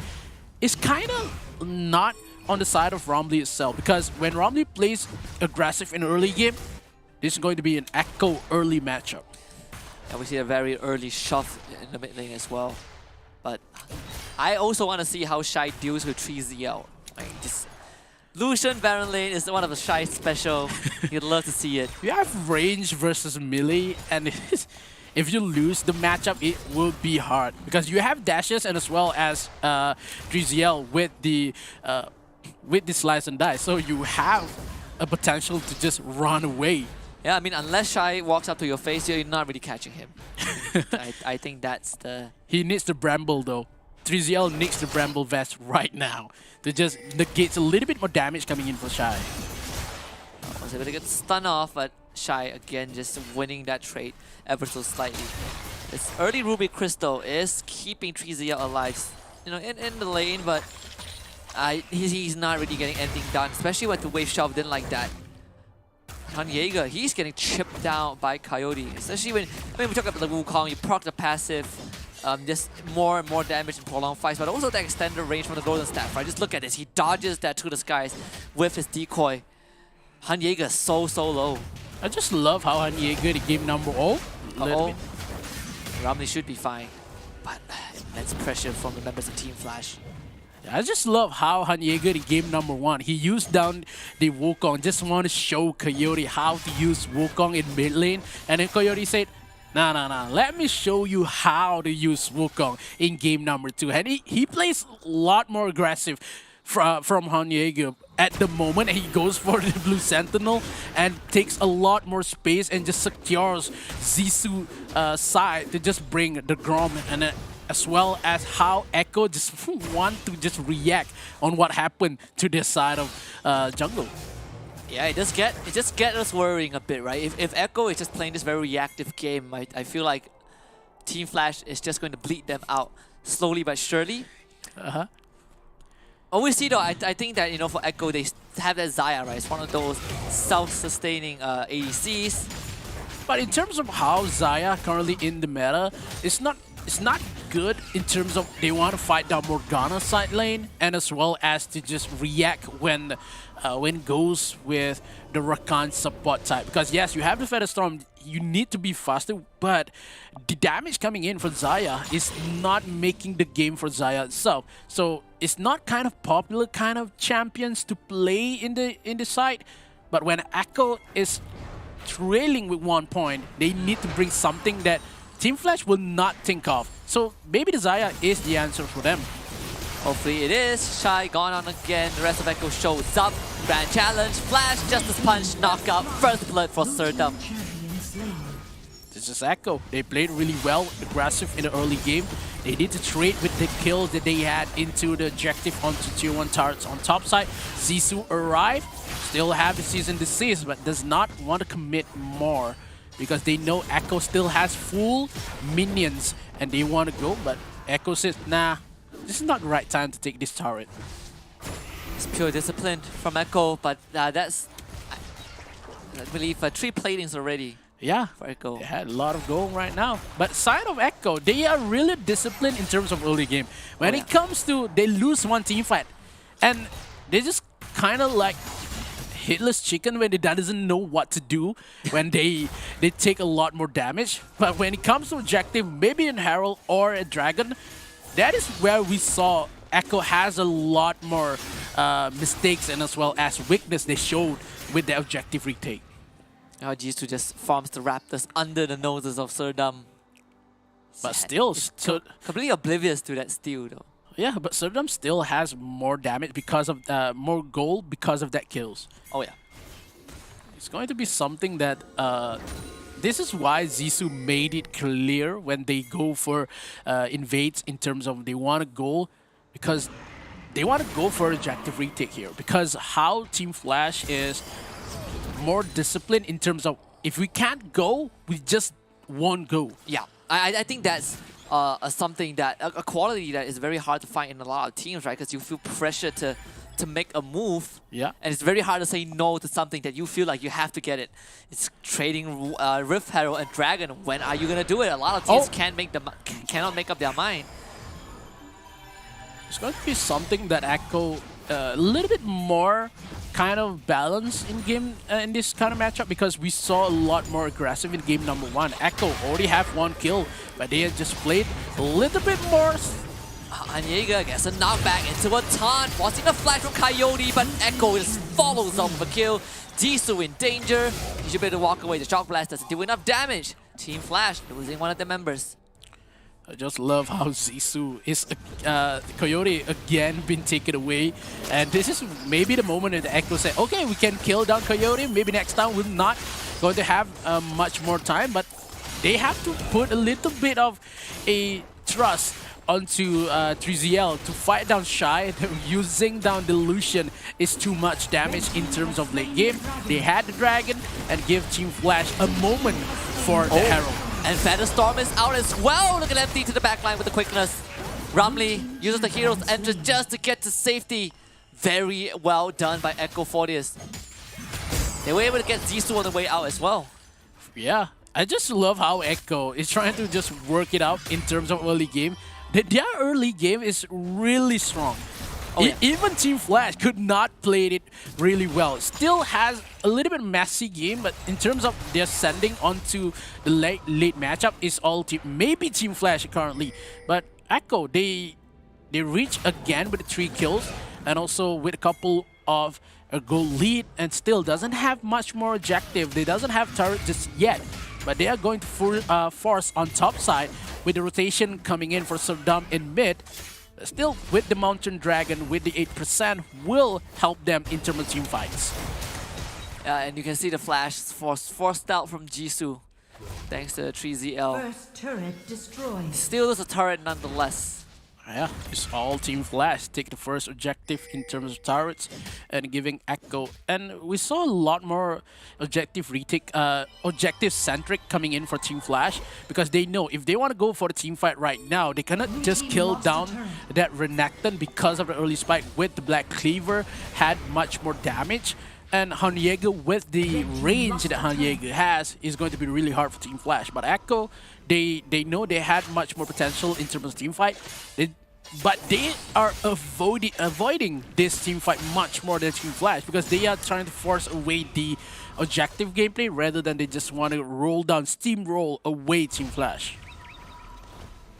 Nule is having a great time, right? And 2-0 on Xayah.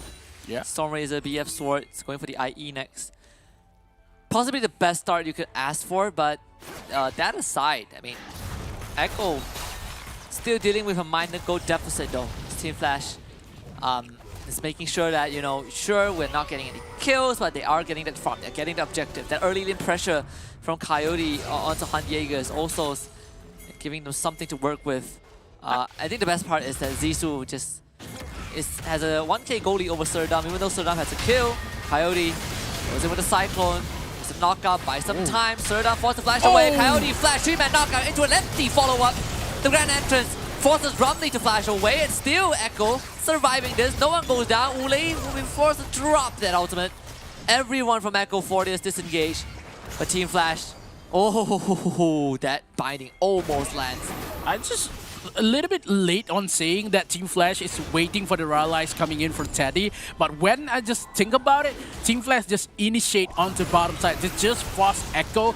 Echo has the shield, has the defense, but they just can't cope with the strategy that came from Team Flash. Team Flash just punished with no death at all coming in for Echo. Echo just all of the members just reset on the base, and Team Flash takes down mid turrets and make it possible for Flash to go for the Red Bramble, maybe the Blue Sentinel itself, just open a highway for Team Flash. Yeah, and that I think that's what makes Team Flash such a scary team, right? Like you make one decision, and if they find a way to capitalize on that, you are gonna start bleeding out. And the fact that one fight, you know, you look at it and you think to yourself, yeah, it's not a good fight. You know, it's not a good fight for Echo, but at least everyone got out. Well, guess what? They just lost at tier 1. So at the end of the day, it is still bad news for Echo 40s all around. You can see how Team Flash, they take the tier 1 turrets in mid. Look at the position of Empty. When they know the access onto the Red Bramble is a little bit too much for Echo, they go for a little bit of a possession onto the jungle itself.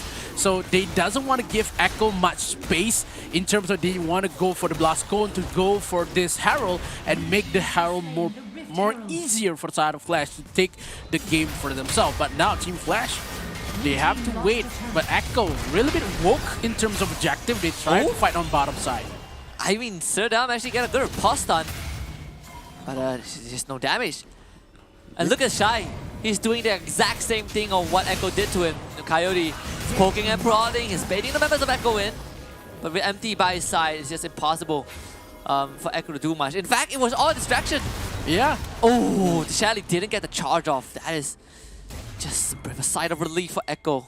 3-man, a lot of investment coming in for Echo. Just want to take down tier 1 turrets on bottom side.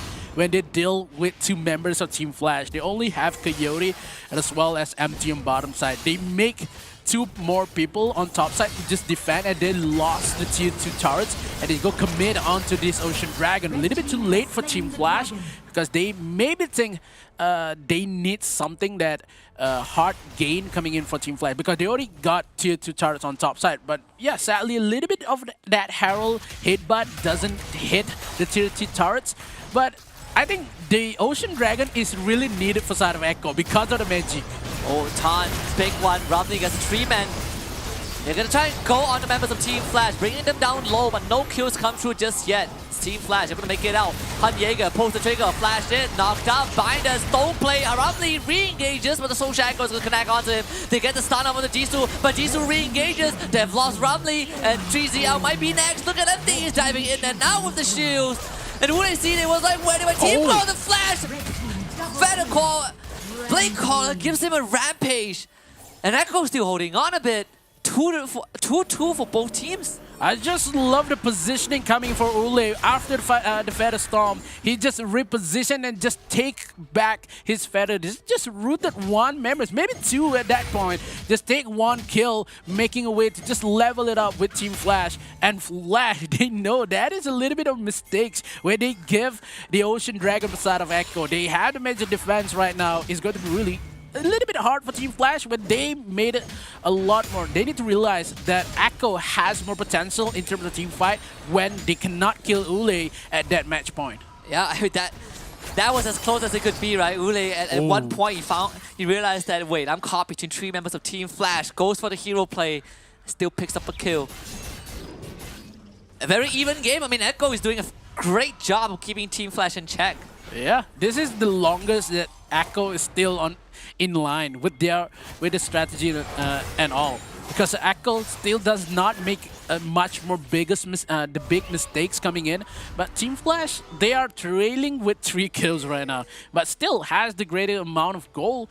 And they say, nah, kills is not big a deal in this matchup because they take a lot more turrets and maybe objective in terms of turrets. I mean, if we've learned anything from the Vietnam region teams today, is that you can run it down one lane and end the game. we saw that earlier on, right, from Cerberus. Yeah. Y1 is Riven, and we saw Shy do it with Renekton just now. Oh, Jisoo. Yeah, he's gonna go exploring a bit in that red jungle. I don't know how Echo just want to cope with the after finish the Morelos coming in for Teddy when a lot more AoE damage can be put by Teddy itself, and as well as the Rylai's. None of the members of Echo has much more dashes. They only had Renekton as well as the Fiora. Yeah, a little bit 2.5 coming in from Han Jaeger with the Jace. He can just jump, but how Ule just going to survive these slows coming in for the staff? So it's all about Ule at this point. It's all about the Zaya. This is and he went for the QSS other than the stasis, right? Wow, they caught a target. This one is being Zissou. They need to save in the riposte. Perfectly done. And they will take down Jisoo for the first time, but can they kill him a second time? Of course, the answer is yes. Echo punch right back. Coyote forced away. On the back. Han Jaeger looking for something.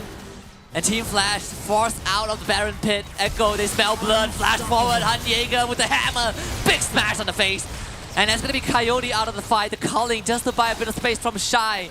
And Echo finds a good opening in this game. Yeah, Echo makes a heartbreaking moment for the side of Team Flash. A little bit too late on to respond with Echo trying to find the kill. They take 2. They take down Zissou as well as Coyote, the man coming in for Team Flash, but it goes in with Ramley. A lot of damage from Shy though. MT's going to give it life for this. Shy picks up that kill, but the members, look at Echo. They're also low. And Shy, he has a lot of targets, but he couldn't go for it. Team Flash, through all of that, still defends that mid-tier 1. Ule, once again, with the 10% health, making a play for the side of Echo. If this goes along, I would say that Ule will not live another day. It's going to be really hard. If Team Flash sense the patterns that Ule will fight to 10% health, they just go back and forth. Yeah, and again, he has no Zhonya's, right? He doesn't have the stasis. It's QSS. It's all for the binding. In case he gets caught by the binding, he's going to use that QSS. So you don't have that. Well, I guess you don't want to overcompensate because you do have that ultimate. So he feels that it is enough. He feels that that is a good safety net to work with. But we to give it a bit more time, and Echo might just take away that 2-0 clean victory from Team Flash. But every time we say that, Team Flash always has a plan. Inferno Drake though, this is the moment that can determine where this game is gonna go. Coyote brought right back, stun up, empty, engages, and look at Jisoo in the backline. They've caught a target, and it's gonna be Han Jaeger destroyed from the get-go. They want Coyote dead. Serdum will secure that kill. 1-for-1 trade. Does Echo have more? Empty wants to look for it, but it's a re-engage. Rumley with the taunt. And they take down Empty, but Shy is alive. Jisoo is there. Featherstorm you, the binding. They caught Ule. That is the target. Needs to go. Serdum.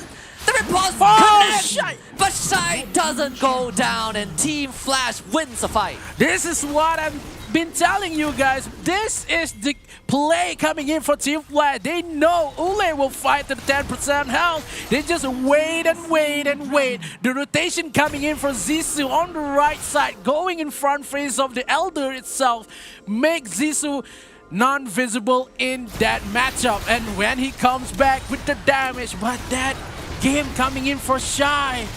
That piercing light, man. Oh boy. Can Echo do this though? I don't think so. Oh, they can. They absolutely can stop this. Oh, okay. My bad. And that is right. The QSS. I mean, if Ule had the Zhonya's, then it could have been so much more different. QSS was offline, gets hit by a banding, and bam. Only one crowd control can be negated by QSS. Absolutely. They're gonna try to at least force Coyote away though, but remember, Ule, he isn't in the fight just yet. Coyote still alive. And Echo able to regroup in that mid lane. Like you just said, Ule has the QSS, but he needs to just react onto the The binding? The binding as well as the season disease and as well as the quickness coming in for Empty. He only has 2. There's only one. You can only negate so much, right? And I think the worry right now for Ule is that you are so vulnerable, even with the Feather Storm. He need the time watch, man. He need to play it really well for Echo because he has the damage. He need to stay alive. He cannot play much more aggressive because the members of Team Flash will find him and just trying to buy some time and just waste out the Feather Storm from Ule. We saw a lot of Feather Storm cooldown, not too much. Yeah, able to force the flash out of Jisoo. That is a good start for Echo. Oh, but yeah, 3ZL is not in mid. When Team Flash just planned a reset as Echo was a bit of a side lane management. It's gonna give Team Flash some time to work with. It's a bit of just bit of exploring for Echo. This is the longest it's not the longest game yet, but longest for Echo to stay alive. Yeah, closer it has been. It's not a done and dusted game like game number 1, right? But this is still a game where Echo has a chance. I just want to know when Romley could finish down the maybe the Frozen Heart one more because of how damagey is Teddy is. He needs some magic resistance to just stay alive with this matchup because as it currently stands, Echo still have the chances to bring this into game number 3. Elder Dragon is up. This might be the backbreaker for Echo.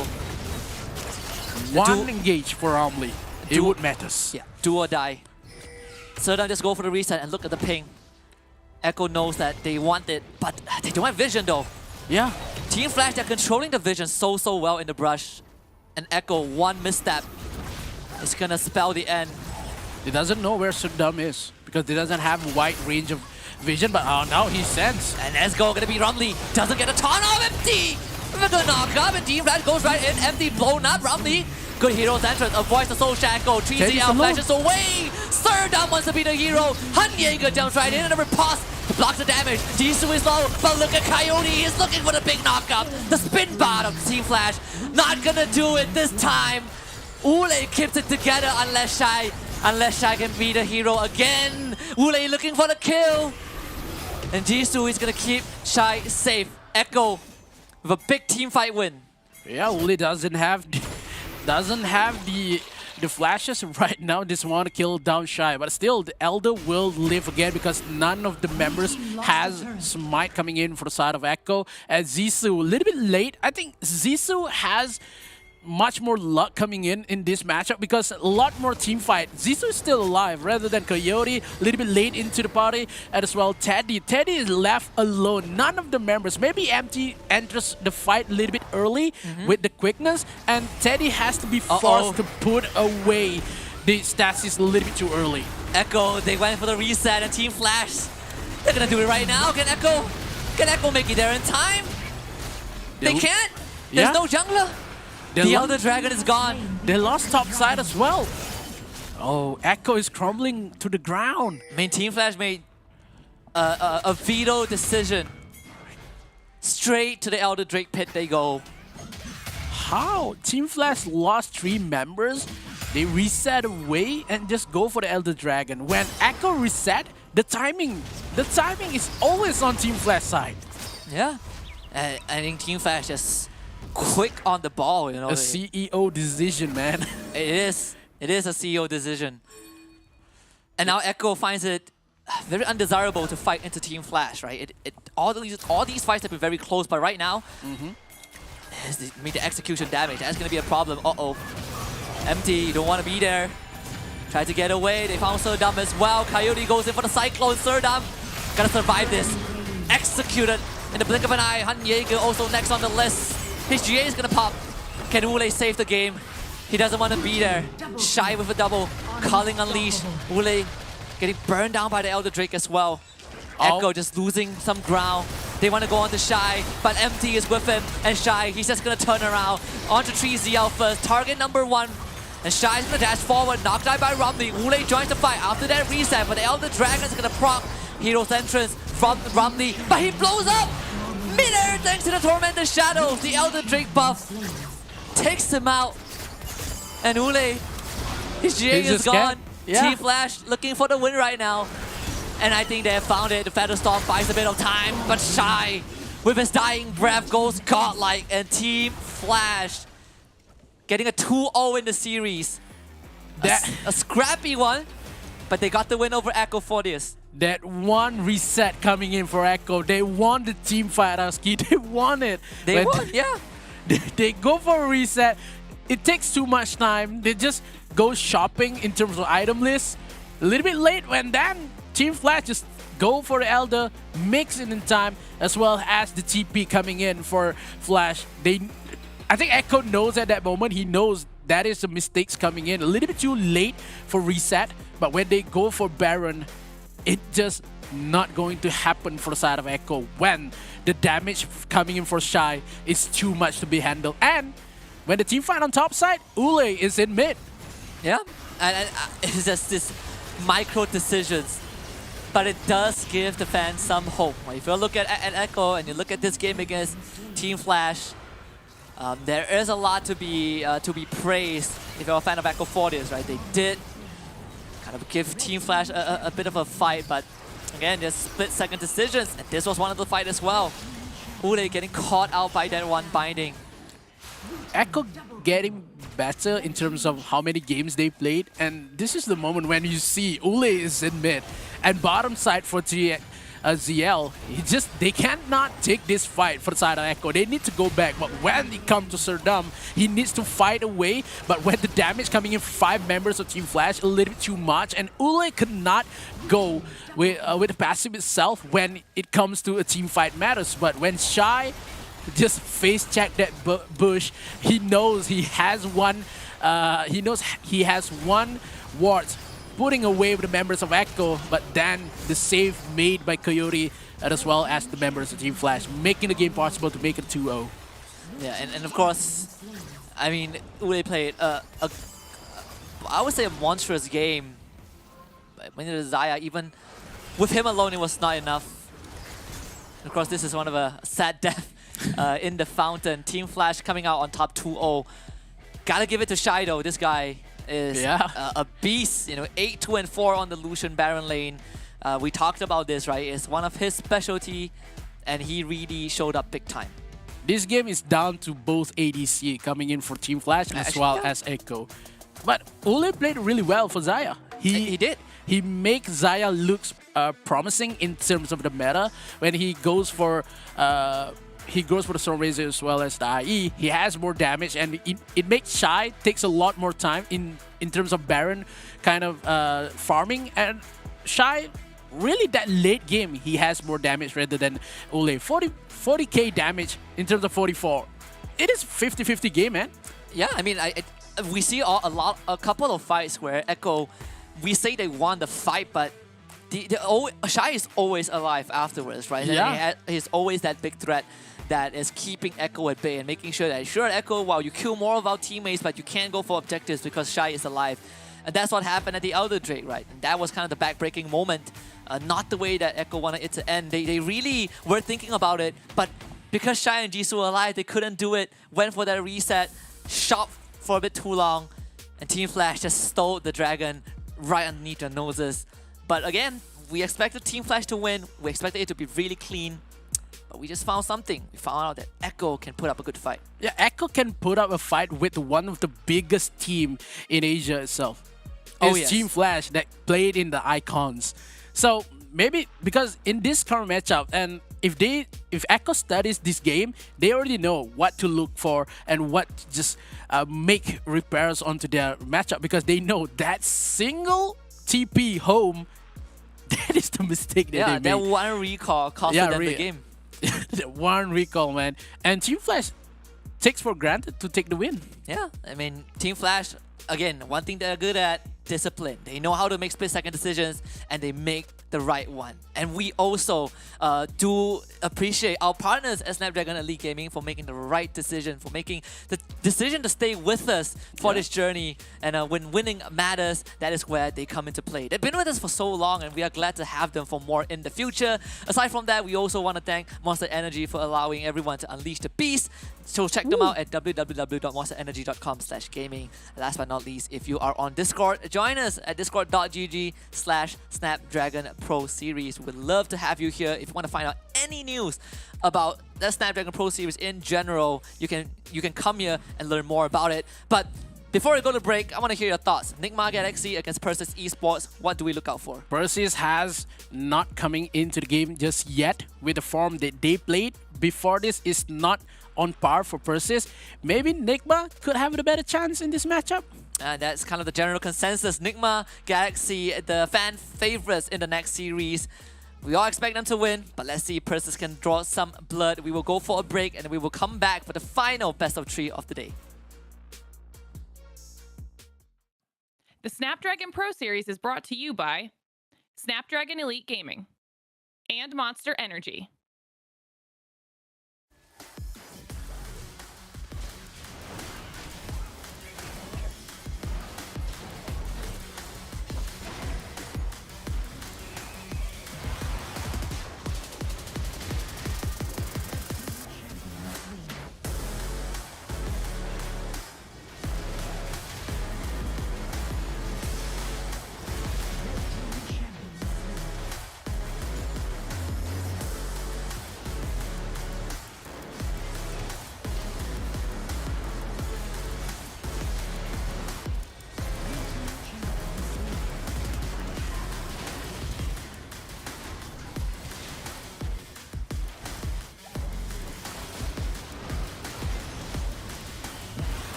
Dissing on me, yeah, I got a dream, can't take it from me. My body's learning, now I'm always learning. Tell me where to go, man, I'm on a journey. Yeah, I can't explain it, I get excited. Keep it 300, King Leonidas.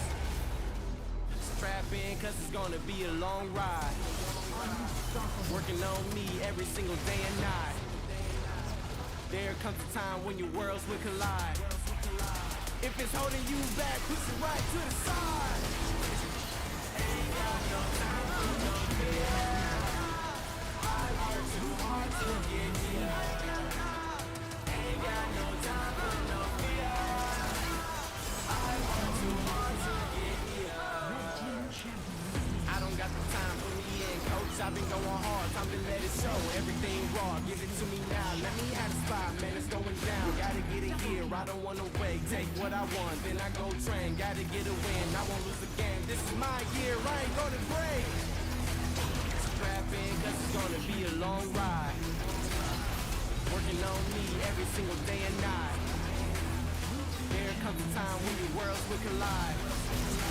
If it's holding you back, push it right to the side. Another level, I will never settle. Mind over matter, get the gold medal. On another level, I will never settle. Mind over matter, get the gold medal. Ain't got no time for no fear. I work too hard to get here. Ain't got no time for no fear. I work too hard to get here. On another level, I will never settle. Mind over matter, get the gold medal. On another level, I will never settle. Mind over matter, get the gold medal. On another level, I will never settle. Mind over matter, get the gold medal. On another level, I will never settle. Mind over matter, get the gold medal.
us now. What you gon' do when we pull up on you like, ooh, touchdown.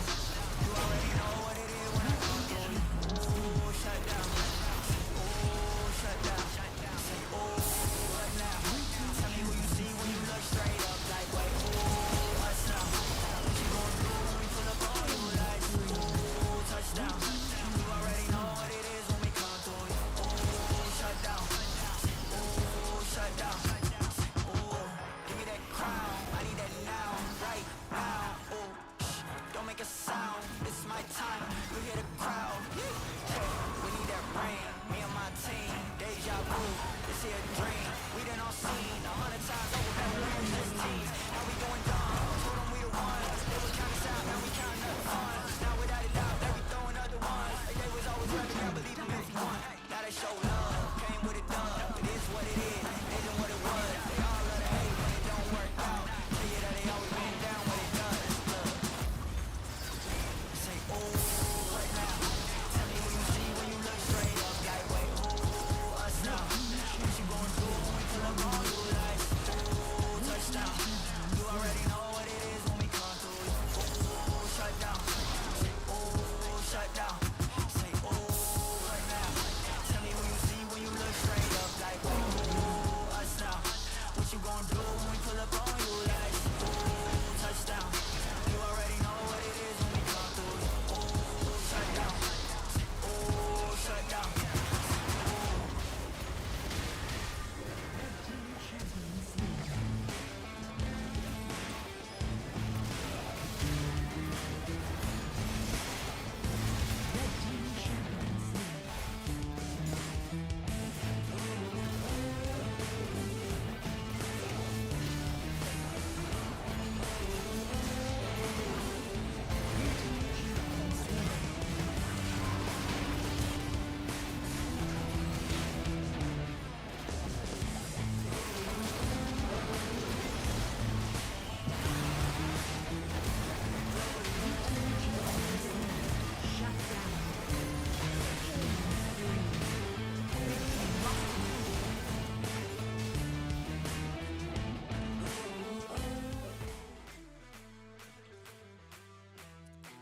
We're getting ready for the last best of 3 of the day in the Snapdragon Pro Series Wild Rift Challenge Group Stage. It's week number 2. My name is Husky, and Pando is back on the desk with me as we get ready for Nigma Galaxy against Persis Esports, second seed of the PH region against the first seed, the Indonesian region. It's going to be a banger for sure, because if Echo can prove that they can put up a fight against Team Flash, I'm excited to see what Persis Esports can show. Well, they do say that the best way to overcome like a really, what's the word, like by the book enemy, is to throw a wrench into their gears and see if you can like mess up the machinery in there. So let's see. If the unpredictability can win over the ridiculously by the book team, which is Nigma Galaxy. And I think out of all the teams, Nigma is definitely the most by the book like team in this region. Yeah, and we'll see if Nigma Galaxy has any surprises, right? Because you know one of the things that their coach likes to tease me with is that they always have surprises, and they put out a couple of that. We've seen the Draven, they love the Jax, they love the Morgana jungle, the Shyvana, so a lot of those wacky choices, and they are the first team to innovate and shut down a Castanet composition as well. And against Persis Esports, who also have their own brand of draft, I want to see if Nigma Galaxy is going to stick to what they go with usually, or will there be any surprise pick? Because they are also the only team that is in this tournament so far that has picked the Vayne bottom lane as well. Well, you know, they're very unique in the picks that they have, and like you said,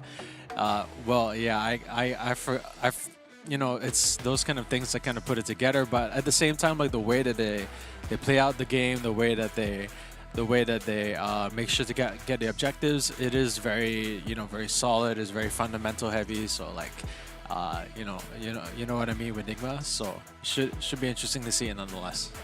And I think, you know, moving into the series as well, my expectations is the same as the last one, where, you know, Echo, we talked about how we want to see how much Echo Fortius can do against Team Flash, how close would the series be. it would be the same for Persis against Nigma Galaxy, right? Because I think on paper, Nigma Galaxy are the fan favorites to win this 2-0 without any question. But if Persis can put up a good fight, then maybe there is some hope for the ID region. Because only, I think, 4 or 5 teams are going to make it through to the playoffs. And that means that the window is actually pretty tight, you know, for some of these teams who have not been performing so far. Let's take a look at the updated leaderboard. 6 teams have played the series today. RRQ, Buriram United, Team Flash, and Cerberus Esports now sit at the top, tied for first place. 2-1 is the score. Nigma Galaxy and Persis Esports will be playing that series right now. If Nigma Galaxy wins, they join the rank of the tie for first place squad. But if Persis Esports win, they will be tied with EVOS, Echo, and Nigma in that 5th place. So the standings, they don't show too much, but it does give a good idea of who are the front runners right now. Yeah, it'll be interesting to see if Persis will be able to bring themselves up the leaderboard, because right now it's both the PH teams kind of sitting at the bottom. They're a bit lonely. Yeah. So if they can pull themselves up and pull themselves towards the 5th place, that would be an interesting way for that to work out. And here we go, Nigma Galaxy. A lot of faces that we know and love, and definitely the 3rd Aaron over here. Yep. Kind of missed out 3rd Aaron. And Chami, Jesse, Demon Kite, very familiar faces and very, very formidable you know, team members, like looking at this team fight here. Yeah, and I think, you know, for NGX, when they first formed, you know, 3 months ago, they bursted into the Snapdragon Pro Series in that open finals group stage. I think Draw was the one that first made an impression with its incredible Rakan play, and afterwards we slowly see NGX showing up one by one with the innovation and just the willingness to take these fights, right? Sometimes NGX just pulls the trigger and you have no idea what hit you. And in the series, it was against Buriram United. There were some good moments, even though Buriram United ended up winning 2-0 over NGX. You can see that NGX are always looking for these kind of moves. And I did talk to TG a bit, and he did say that, you know, that wasn't their best series. There were a lot of errors made, but they did show us that they have a couple of tricks up their sleeves. I mean, look at Chami, right? Plays a Camille, plays, you know, the Jax Baron lane, loves the Renekton, but he also has that kill and Scion up his sleeves. Chami in the middle lane in this case, but normally Chami is that Baron laner, so yeah. Just to clear things up a bit. He's bringing a lot of top focused champions to the mid lane. It's pretty interesting to see. Gonna be throwing a lot of teams for a loop, definitely, and some of the higher stats here, especially in the gold earned per minute in the 800 range, which is considered high. And now we'll be looking at Persis Esports, the current last team in leaderboards, but definitely not the least. Gonna be seeing some of their plays here versus PSO, I believe. Yeah. And some of these players have played at the WCSC finals. I think namely Dewa is one of that player. Representing that region, and obviously Persis Esports didn't have the best ending to their run. You know, they were knocked out very early on, but either way, they are still the first seed from that ID region, right? They are the pride overall of the Indonesian you know, competitive circle, and they've always been that team that's keeping it close against their arch nemesis, which is Echo Fortius. And I think they're still keeping up that performance.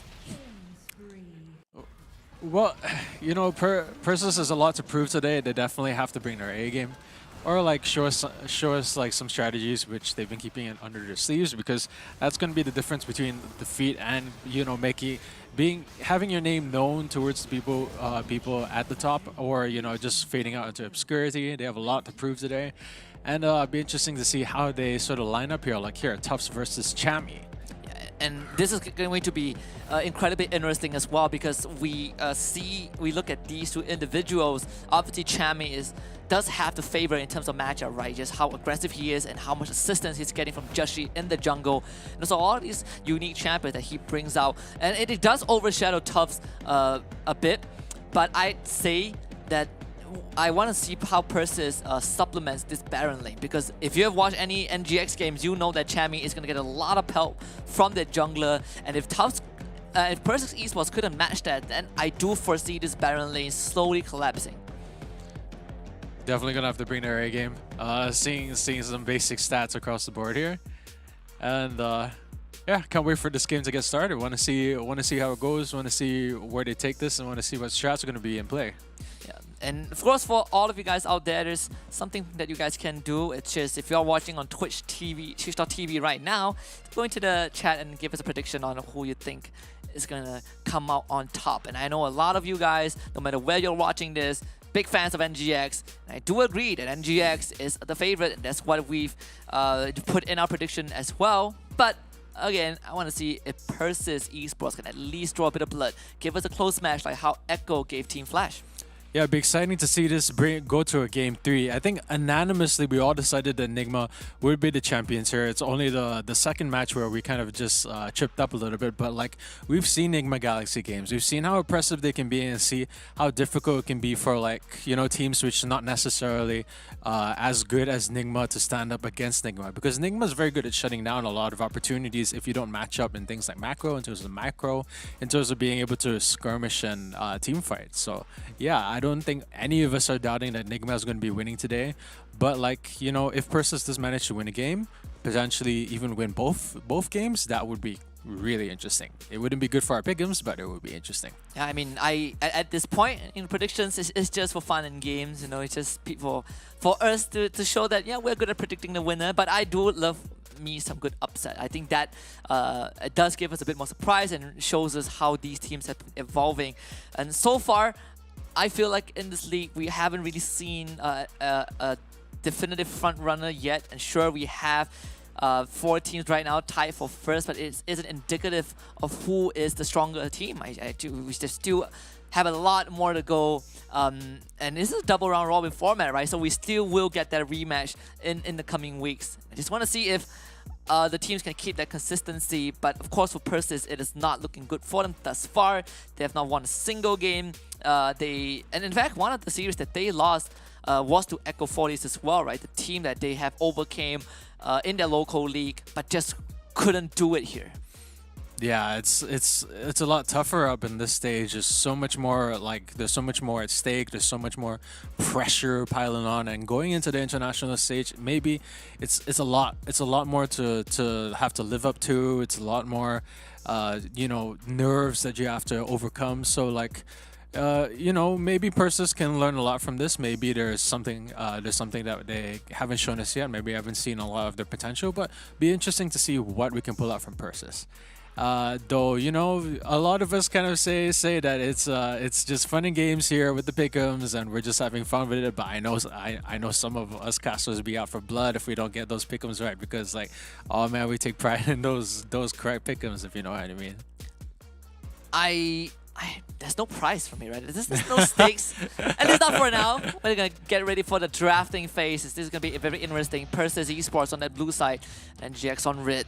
And I do really want to see a bit of that Persis Esports flair, right? When this, obviously, they did go through changes in terms of that matchup, in terms of the roster in general. But I still think one of the core identity of Persis Esports is that willingness to go for their own style. And one of the few picks that I do remember that Dewa did go for back in WCS Indonesia was that brand. But that kind of, I would say, is already in the past. And this roster is a completely new iteration, especially Dewa being the only remaining member on the team from that previous roster. Definitely a bit of an overhaul. Might not be the same living up here, but we're definitely going to be expecting the usual band to come out, Kasane and Yumi coming in. So if it's anything like the usual, probably be another Jace or potentially a Camille. Going to be a Morgana pick, so going to be taking away that popular pick for both sides. Pretty interesting to see. So we're going to be seeing what Enigma wants to be studying here. I think it might be the Jace. Still keeping it open. With the Lucian. Okay. So this could be a slightly more interesting band than the usual. Yeah, it's been a very popular pick, right? Even during the open finals, the Lucian has always been up there in the priority.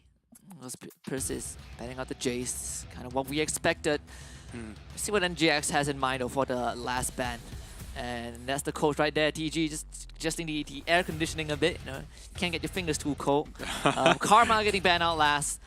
And I do think that, you know, for NGX, the support staff that they have, TJ and Vance, who have been incredible coaches. A guy working tirelessly and still have time to stream, especially TG. He's been streaming very actively. And, you know, sometimes it's great to see him play. You know, he loves to play that Jax top. Though sometimes he doesn't win his games. But who am I to judge, right? Senna picked up by PSO, and NGX goes for the Riven opener. Gonna be the Senna, so gonna be interesting to see that. The Riven and the Shyvana. Yep, gonna be that scrappy comp which we're seeing pulled out from a lot of teams recently. So Shyvana, Riven, potentially the Garen, potentially a Set. Gonna be the Renekton that gets taken away by PSO though, so that's probably not gonna be in the cards for NGX, even if they did want to go for the super scrappy comp that we've been seeing a lot from teams around here recently. Can I just say that those posters back there in the background, PSO's room, that one looks super cool. Those are cool. Those are incredibly cool. Yeah. I remember seeing something like this when I went to one of a team house in Singapore a few months ago, where they have all their players for a different game title, but they have their players and, you know, their favorite characters and whatnot, and it's just plastic. It's like a superstar poster. Oh yeah. It's a lot of appreciation from the organization, but yeah, that aside, I mean, it just looks incredibly cool. Yeah. And just going for the set. Now we get the Galio for PSO. It's coming together for both teams, right? There's team fight potential, there's skirmish potential. PSO having that extra layer of utility. This most likely would be a Senna Galio Dragon lane to start with. The Corki and Olaf being banned out. Corki and Olaf being banned out. Yes, they didn't necessarily want the Olaf to be overcoming the CC to get into their backline, so I can kind of see where they're going with that. Kha'Zix, okay. I do think that Kha'Zix would have been a good pick for backline, potentially, if there was any backline, if they don't go for more skirmishy champions there on the PSO side. But yeah, I think the way that NGX is going, this is kind of on a similar trajectory to some teams that were going for that skirmishy sort of fight. So we know that the weakness in that kind of composition is not being able to take the turrets, but they're already going for a Jhin, which is interesting. We don't see a lot of Jhins in this competition, do we? Because yeah, I mean, for Jhin has been a champion that Demon Kai has played a couple of times, so and I'm excited to see this. I think aside from Demon Kai, the only one that plays it is is Fennel Adversity, is Fennel in this case. So we'll see how NGX is gonna pull this off. Whoa, Akali! And there we go. The Akali is out again. It caused a bit of a team huddle. Not really a huddle, but you know, yeah, I consider it a huddle. Nonetheless, PSO locked and loaded, and NGX finalized the draft with that Twisted Fate. Absolutely loving this. A direct answer to the Akali, right, when she's in the Shroud. The stage is set. NGX ready to take on the world, at least rock the world of PSO. Already excited about like some champions which I don't necessarily see from, you know, the teams that like to skirmish at the top leaderboard. So very excited for this, especially looking at the Jhin, because Jhin is usually one of those ADCs that's a bit more difficult to sort of like come to terms with, especially with how easy he is to get to if you don't have a necessarily good front line here. I guess they're trying to make up with that with the Shyvana, the Riven, and the Sets to try and block things off for the TF, and TF is going to be doing the setup and the Jhin. But yeah, no slouch on the PSO side either. We have a bit more of a squish comp, but we have so many champions who could potentially deal with things on the front line to separate Senna from the rest, such as the Galio there and the Renekton. But the Akali is going to be a good like answer to like not just the, you know, Akali is going to be a thorn in the Jhin side if she can get to the back.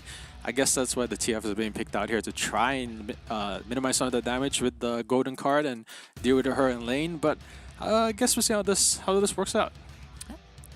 Again, the fan favorites, NGX, coming in hot and just with their own brand. In fact, you know, Twisted Fate has kind of fallen out of the common pool, the favorite champion pool for the mid lane. It's just, you know, for quite a while. So I do like it when, you know, a team brings it back, especially Enigma Galaxy in this case. But for Persis, there's a lot for them to prove in this series. And it all starts with game number 1, PSO against NGX. very exciting one, despite it feeling a bit one-sided due to the fan favorites. But I still am expecting Persis Esports to show us something. Maybe this overhaul of this roster has finally come together. They had some time to reflect on week number 1. Let's see if they can open things up with NGX. Everyone loves a Cinderella story, even more so if a team is, you know, trying to crawl out from the bottom. So we're going to be looking at Persis with great interest here as the early game skirmishes begin to start here for both sides, both on the Dragon and potentially a little bit on the Baron side.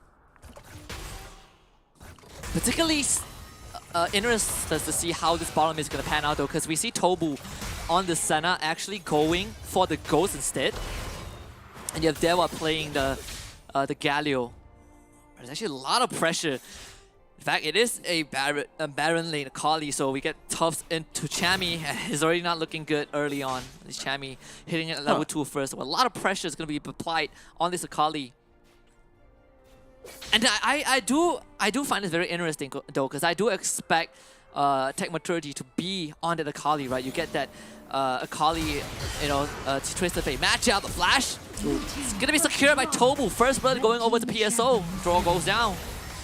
Going to be a very nice, very easy pickup for Tobu there. Flash with the Senna.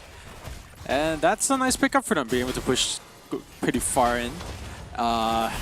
Being able to get the Jin, you know, struggling a little bit here, which is going to be quite difficult for him down the line if he doesn't manage to get enough farm to be able to deal with the onslaught that's going to be coming to the mid-game spike there once Akali hits her stride. If she does ever hit her stride, because it looks like Chami doesn't plan on letting her lane very well anytime soon. Yeah. But I mean, it's, you know, all things considered, it's kind of just that start. This was what we expected from a Senna Galio, right? It's all these shove. If you're on that Jin, you also can have that D shove as well. The dancing grenades, in fact, I feel like people do underestimate how much shoving power that provides. And once you hit the level 3, you have that captive audience, that trap. It's even easier to clear out that wave. You put one on the ranged minions and you just throw a dancing grenade, and that's it. You know, the ranged minions, they disintegrate. But it's going to take a while for that to come right through, and Demon Kai getting rooted up early on. It's going to take a bit of a poke from both the Senna and the Galio. Not going to be fun to be Demon Kai right about now, having to do with those stuns and then potentially getting really punished by the Galio's skill set after. So Demon Kai have to watch his back here, because one mistake could mean like losing a lot of the lane and potentially losing out on a lot of the gold. They could potentially be running from some of the waves and some of the team fights that they could have won. And you can see PSO, they are bringing Gerald to that bottom side. But of course, no gang is going to come through NGX. They are just going to hug the tier 1. Idea though, yeah, I mean, Joshi is also around the corner. PSO thinking about this, poking and prodding a bit, but decides against that. Probably wanted to see if there were some wards there at the tip of the tri-bush, but didn't push quite far enough to see that there was a vision ward all the way towards the end of the tri-bush on the other side. So guess they wanted to get some deep vision there, or deny some deep visions, but it doesn't look like they were ready to commit too far in to get the vision that they were looking into, because it's about 1 minute 30 seconds out to some of the objective spawning. I think so. Yeah, they're going to be wanting to set up for that, potentially get some pressure on, or push some minions towards the turret. You know, get a good flow going. PSO so far holding on pretty decent, right? We're kind of getting that mirror match. Deal with NGX. That one spot error now is rooted in place. Got the hero centers used by Dewa as well. So the frosted flash out from Aaron.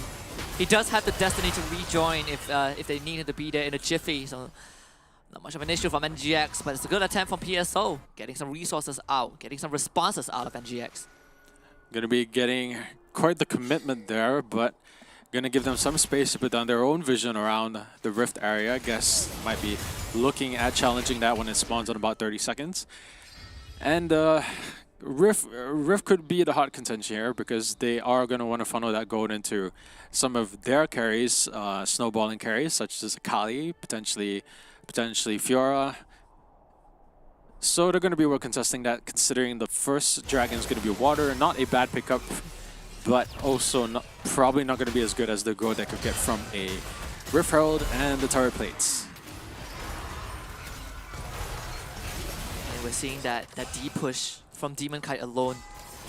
PSO starts working on the Herald, and then GX gladly going for a trade on the Dragon. The Shyvana pump, juiced up early on. Very easy decision for both teams. Not looking for any collapse though. Draw does have his ultimate. Can go for it if they want to. Techmaturgy, gotta be very careful. And now NGX spring the collapse, forcing out the flash. Techmaturgy gladly tanking that. And NGX finding nothing. In fact, PSO are rotating members bot, and then GX, they know it. Instant retreat. Gonna be the collapse, but barely missing Jishi there. Bit unfortunate, but gonna be some beautiful tower plays that can get here for free. Couldn't call out Demon Kite, sniping a couple of members and actually find one. As Aaron comes in with the Destiny. He's gonna go for the gold card. Repulse from Jur is gonna be there. And Jack's not able to follow up with much. Joshi does not have the ultimate. So they won't be able to execute this dive, but Joshi's gonna try anyways. See if he can at least milk something more out of PSO. And they will bring Taos to the bottom lane. Jur goes back in with the lunge, and now perfect execution. A good stun, a gold card, keeping Tubbs in place. They still finish off Joshi, and Tubbs goes in for the finisher, killing off Aaron. They miss the facebreaker. Tubbs is gonna go into the stroll and barely survives with a slither of health. A double for Jur. And PSO punish NGX. Tough surviving by the skin of his teeth there, the entire thing. Just one little brush of air could have possibly killed him, and that was a good follow-up by Geraldo to secure some kills there and to pressure them as they push down towards their tri-brush. And it looks like right now, Persis Esports in the lead compared to NGX. NGX is missing out on a few key opportunities here. They didn't quite manage to push up all the way to the tier 2 turret, which is probably what they would have wanted to do if they managed to get the dive champion out there, like I think catch Aaron out there off guard, but they didn't manage to do it. But they did still manage to get the tier 1 turret. Very happy with that. And funnel some of that gold into Jurel, who's coming up to be quite strong right about now. I feel like it's a crucial misstep from NGX. Really committing to a chase, and I really felt like it wasn't really necessary to go that far. Cross NGS looking for a bit of a reset. Still not that far behind. It was just a measly 1,000 gold deficit. NGS can easily make up for. But he can't make those kind of mistakes again, right? Over chasing on the PSO. Very hard to run straight into PSO and not expect any retaliation. That draft the Persis has, they're willingly welcoming with open arms. The good news is NGS can continue to go for this deep push, giving Demon Kai that farm. Just going to be piling up. Just 1,000 gold. Could enough for someone to get like an extra item, and that item could make all the difference in a team fight. Keep you alive potentially. One ruby crystal is just whoever has that extra gold infusion will be ahead slightly, but it doesn't look like Techmaturgy knows they're waiting to open the surprise box. And here they go. The big collapse. Give him a bear hug, send him back. He can't dash out of this one. Oh, the hero's answer to try and keep him alive, and he did have the stone plate, and a lot of characters were close by, so he did have a lot of proc out on the stone plate, but it's not going to be enough to keep him alive despite the hero's entrance. And looks like PSO now is going to be losing a member, and with Rift coming up, he's still going to be able to spawn before Rift comes up, but I guess the timing just wasn't there for NGX. If they managed to kill him right before the Rift spawned, then that would have been a great opportunity for them to make a move towards that Baron pit. I mean, NGS got to realize right now that Dewa is actually doing damage on this Galio. It's not a 10 Galio. It's going to be full on damage. Referral started by PSO, and NGX again is going to let this go. They're looking at Tufts though. It's going to be a crucial target if they can take down, but of course, Tufts very well aware. They're going to dive on him anyways. Perfect execution used as well. The Dawning Shadow is here, and look at that. PSO already in the fight. And Tufts Oh, just got a bit of fancy footwork. Almost kills off Chammy. PSO able to force NGX back. You can see the pings. Technoturgy, he wants this to be brought back, but Facebreaker slice and dices out of the way. And under the cover of the Shroud will be able to escape. And Aaron also in danger. Forced away by PSO. Harrow drop down mid. NGX, they need to defend this turret. Oh, Nigma getting away with barely just a love tap, and that was a little bit of a not miscalculation, but like just a little bit of health there. 100 health remaining. That kind of opens up the opportunity for them to get the dragon, but NGX from that earlier skirmish missing a little bit, a few skills. Cooldown's about to run out for a lot of it. It's going to be coming back up, but it looks like the ultis are available for Fiora, Riven, Draw. Things are going to be a little skirmishy. Whoever decides to start this and engage it first, whoever gets a stun, potentially a CC. The Chammy, Shurikens connect, and now Technology goes in. The Facebreaker to cancel the follow-up. They use the Hero's Entrance, Curtain Core is out as well. PSO, they want the Dragon, but Tubbs has already found a kill. Demon Kai doing his utter best. Chammy getting a second, Aaron gets a go-kart stun. 3 down on PSO side. NGX winning this fight. Jer lunges over the wall, catches a card in the face. He desperately lunges for something, but Demon Kai blows him up with the 4th shot, and NGX with 4 kills, able to win that fight against PSO. Oh, could have been a slight bonus there for PSO if they managed to lose one less member. That would have been a net positive with the dragon that they picked up. But it doesn't look like that's going to be the case. That's going to be a 6-6, but gold's swing heavily in favor of NGX. That's going to be a 3k gold lead right now. And for a team like NGX, a 3k gold lead is something that you don't necessarily want to be seeing, especially once this tier 1 tower goes down for them at the dragon lane. NGX have basically recovered from that early game.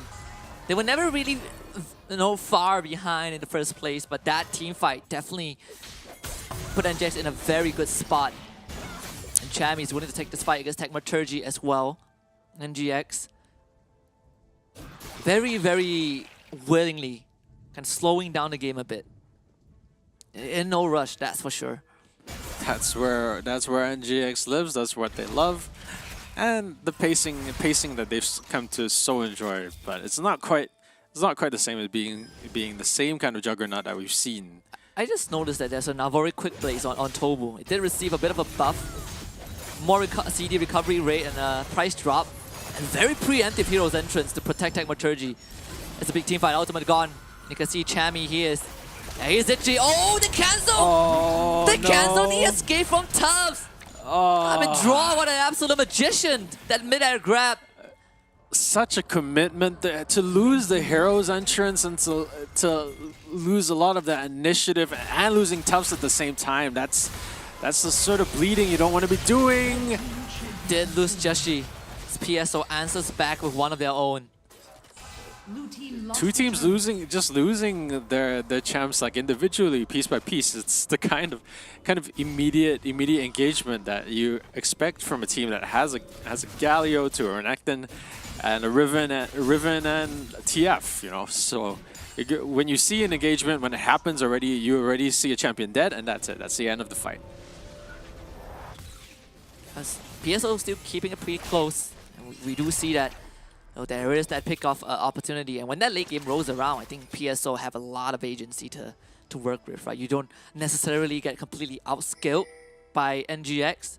They do have their own critical mass to hit Tubbs, Jero, all big damage dealers. I mean, with this AP Galio, you can even say that he is gonna end up blowing you up if you get caught in the crossfire. The Hero's Entrance, 100% AP scaling, so it hurts.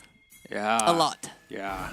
Definitely going to be saying that that some of the PSO champions are going to be a lot more gold hungry in order to scale. They are snowballers, but if they don't get more than three kills and a lot of backyard farm, they might not be as useful as some of NGX's characters when it comes to a team fight later down in the late game, like you said. So it'll be interesting to see where this leads, where it goes, and whether or not they're going to be able to get that goal to get to that point in the first place. 14.5 minutes in, a pretty even slate. And NGX, though, they do have that goal advantage, just about a bit. We're looking at almost close to 4,000. Actually, yeah, almost 4,000 for them. All considered, Chami is going to catch Oh, Tufts boy. without the Shuriken, and that's going to be an easy kill. Mr. Tufts. Oh, Mr. Tufts. Coming with the Shuriken, wanted to get some farm. I don't quite think he didn't see it because it was like their it was his minions. Yeah, Definitely like, did not see that. Oh, Very, sorry, very it's unlucky from Tufts. Unfortunate indeed. Uh-oh. Oh man, another pickup here. Nope, it looks like they might have been too deep into the turret. That was gonna be. Aaron's gonna go down for sure. Still gonna proc that Grand Challenge. You're finding that one, but there's a fight happening in the mid lane as well. Tobu forced a flash. Some sort of response from NGX. But this is one of the fight where you just gotta take an L and retreat back. NGX again have some time to reset, but you have to be really careful though. All things considered, they were able to pick off Dewa. So it's not the worst for NGX, but yeah, a bit of an overzealous move for sure as the Inferno Drake comes up. Get to pick up Dewa, get to pick up Tufts. You know, it's the small things, but it's all leading to NGX coming out slightly on top.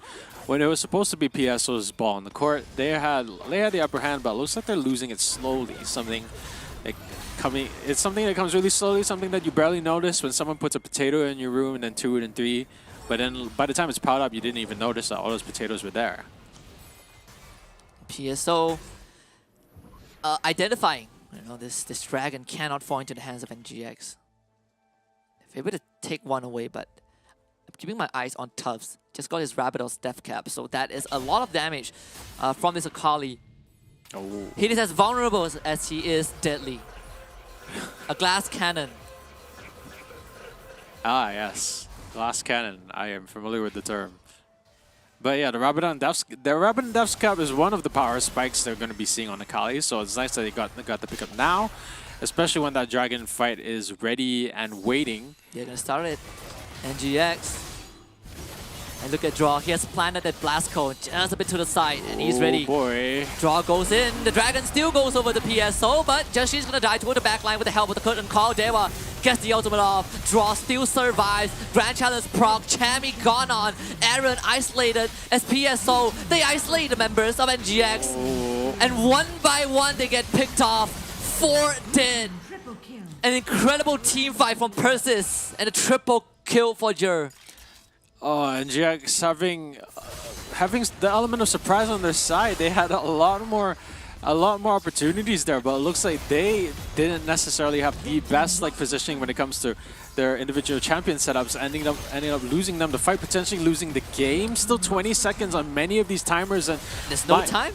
Demon Kite might not be able to defend this despite them losing a lot of health already. Here we go. They're not going to be able to make it. Demon Kite. Oh. Well, takes 2 of them. But you can't take the Nexus with you. Just gotta go next. Persis Esports. I would say a crushing defeat for NGX in this game 1. I did not see this coming. Man, I hate it when I make some ominous predictions which, you know, come out swinging. Here we go. Because the wrench has been thrown in that machinery, and that machinery has blown up in a spectacular style. First game from Persis. I was expecting maybe one game from NGX to show it how it's done, one from Persis to probably scrap things up and keep things interesting, but first game out of Persis and a very convincing win too. Yeah, that was an NGX draft as well, right? It's by no means NGX going for a draft that they're not familiar with. The Demon Kaijin, we've seen that a lot of time. Chami Riven, Joshi Shavana, this is NGX. One of the most comfortable compositions to work with, and yet PSO styling on NGX. Definitely not the cleanest win. You know, there were moments where PSO kind of made some moves and they got caught out. This was one of them. But that last team fight was magical from PSO. It's the little things here. So getting caught there, Draw was ready and waiting. And then you have the rest of the team coming in and separating key members here, killing off key members. The riposte to get the stun was so key, and then it was basically a matter of just finishing off the rest of the stranded characters that were still fighting, and that was pretty much the death knell for NGX at that particular point in time. Persis winning that dragon fight very, very decisively, but immediately deciding to end the game knowing that all the death timers would be around 20 seconds or more. And yeah, that was a very decisive, very well done well done to Team Persis. And I mean, this 12 and 11 is pretty close, but Persis in that last fight, right? And I think the way that they picked NGX apart was amazing. They're not allowing NGX to play that front to back. Demon Kai, no space for you. Aaron, no space for him either. Gerald Tubbs and Techmaturgy, they have their eyes on the prize. And when you saw NGX battle formation split up, you know that that fight was done and dusted. And I like PSO. At the end of game 1, you see all those smiles on their face, a bit of fist bumps here and there. They know they have found a chink in NGX's armor. And if this ends up in an upset, I'm telling you, I would be extremely happy for PSO. And it also shows us that it's not as clear-cut as we thought it is. Yeah, and Persis wins. I think I owe my friend like $5. So this is gonna be this is gonna be really interesting to see. I'm gonna be very personally invested in this. Maybe I paid the $5 because it would be so much more interesting if Persis were to win, and Yeah, that was decisive in a sense. And NGX is no slouch. You and I have seen it. We know how NGX is like. Yeah, that was the team that took RRQ to 7 games in that Open Finals, Grand Finals, and here we are. They are 1 game down, all made possible by our friends over at Snapdragon Elite Gaming. When winning matters. I mean, I'm a big NGX fan, but just like you, I'm starting to invest in that PSO faith just a bit in the series. But we also got to thank Monster Energy for being a part of this journey and allowing everyone to unleash the beast within them. So check them out at www.monsterenergy.com/gaming. And if you guys have not joined our Discord server just yet, you can join us at discord.gg/Snapdragon Pro Series. Join the conversation, find out more about Snapdragon Pro Series in general, and we would be there. Just join the family.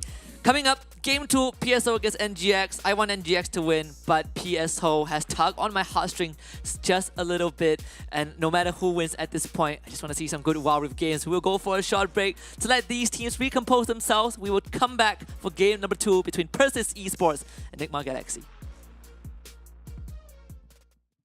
The Snapdragon Pro Series is brought to you by Snapdragon Elite Gaming and Monster Energy.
We have a series on our hands. Pano, PSO just shocked half the region by taking down NGX in this game 1. But of course, the journey is not ended just yet. You know, the fat lady has not sung, the bell has not rang, has not tolled.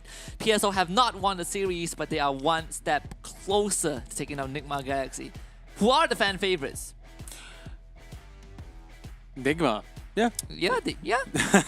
You had me doubting myself. I had to think about that for a second. I was just kind of trying to think about the cheers we were getting in the auditorium, but yeah, it should be Nigma. But like, I don't know, if PSO manages to win that next game, then you and I would be going home early today, which all is of quite us will be going home early. Interesting to think about. But yeah, look, Jiro, that is a very scary stat there. The kill participation 91%.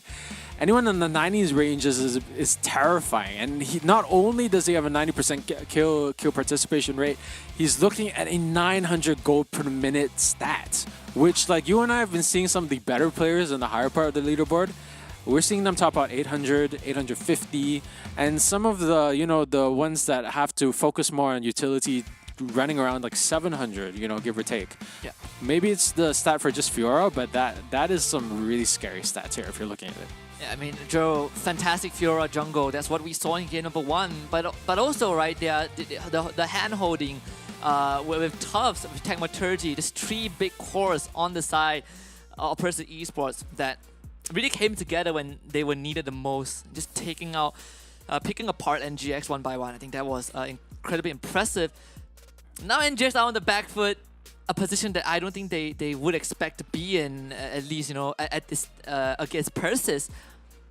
I do wonder what do they have left up the sleeves, because again in game number 1, that wasn't NGX fooling around with the draft. That was the draft that they had practiced time and time again, and they lost. It was just some pure team fight outplays. You know, there were some weird moments, like Tough on Akali and getting caught out because using his shuriken to approach the minions, which like is quite interesting because, you know, that's an escape tool gone if you use it to approach your minions. Didn't really affect them in the end though. They did manage to win, but yeah, there's quite a few things which stuck out in my mind as being very, very close to being a big swing for NGX. NGX having that big gap lead towards the mid game, but you know, it was in the draft. PSO did have like some better choices there in the draft. I feel like slightly better, and that won them enough team fights to be able to say that, all right, hey, we've gotten the opportunity now. We're just gonna go in hard. We're gonna go in fast. Yeah, I mean, PSO feeling really good about their game 1. All smiles on their faces.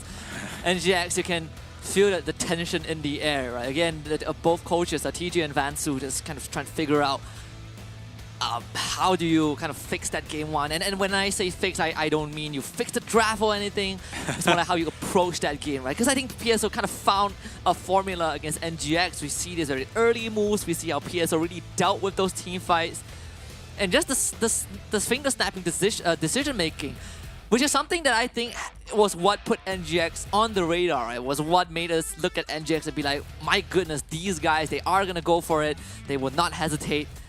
But it didn't feel like that in game 1. It felt like PSO were able to manage NGX and it kind of forced them into a spot where they say that if you don't make the decision right now, we're going to take it. And NGX are just forced into a bad position. Yeah. Honestly, I do think that a lot of it hinged on the Senna pick.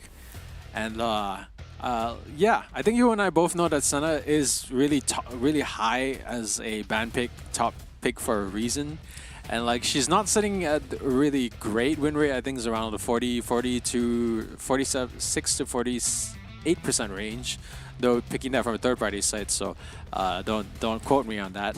But yeah, like pros with Senna and getting a first kill on a Senna, like that first kill at the Dragon Lane was very... That pretty much decided a lot of what was going to happen over the course of that last game. Like, you saw the shields coming out from her Dawning Shadow. I think it's Dawning Shadow. Dawning Shadow. Yeah, and the amount of shooting that was coming out, helping them to win a lot of team fights, doing a lot of damage, and generally just being all around nuisance there. See, and like you can tell, like that's what they want to do again, because Tufts is already hovering over the Senna and probably just hard picking it now because he knows that's good. That's just what's if he can get another early kill, if he can get Senna back into top shape, then that could potentially be another win out on PSO's nose. So I'm a little surprised they didn't, choose to go for the Senna ban. I mean, NGX, they are switching things up a bit. Get the Renekton, they take it away from PSO. They put Joshi on the Lee Sin. I mean, we've seen the Lee Sin mid on Aaron, but it really feels like it's going to be a Joshi thing, at least from how things are going. And PSO responds instantly with the Kha'Zix.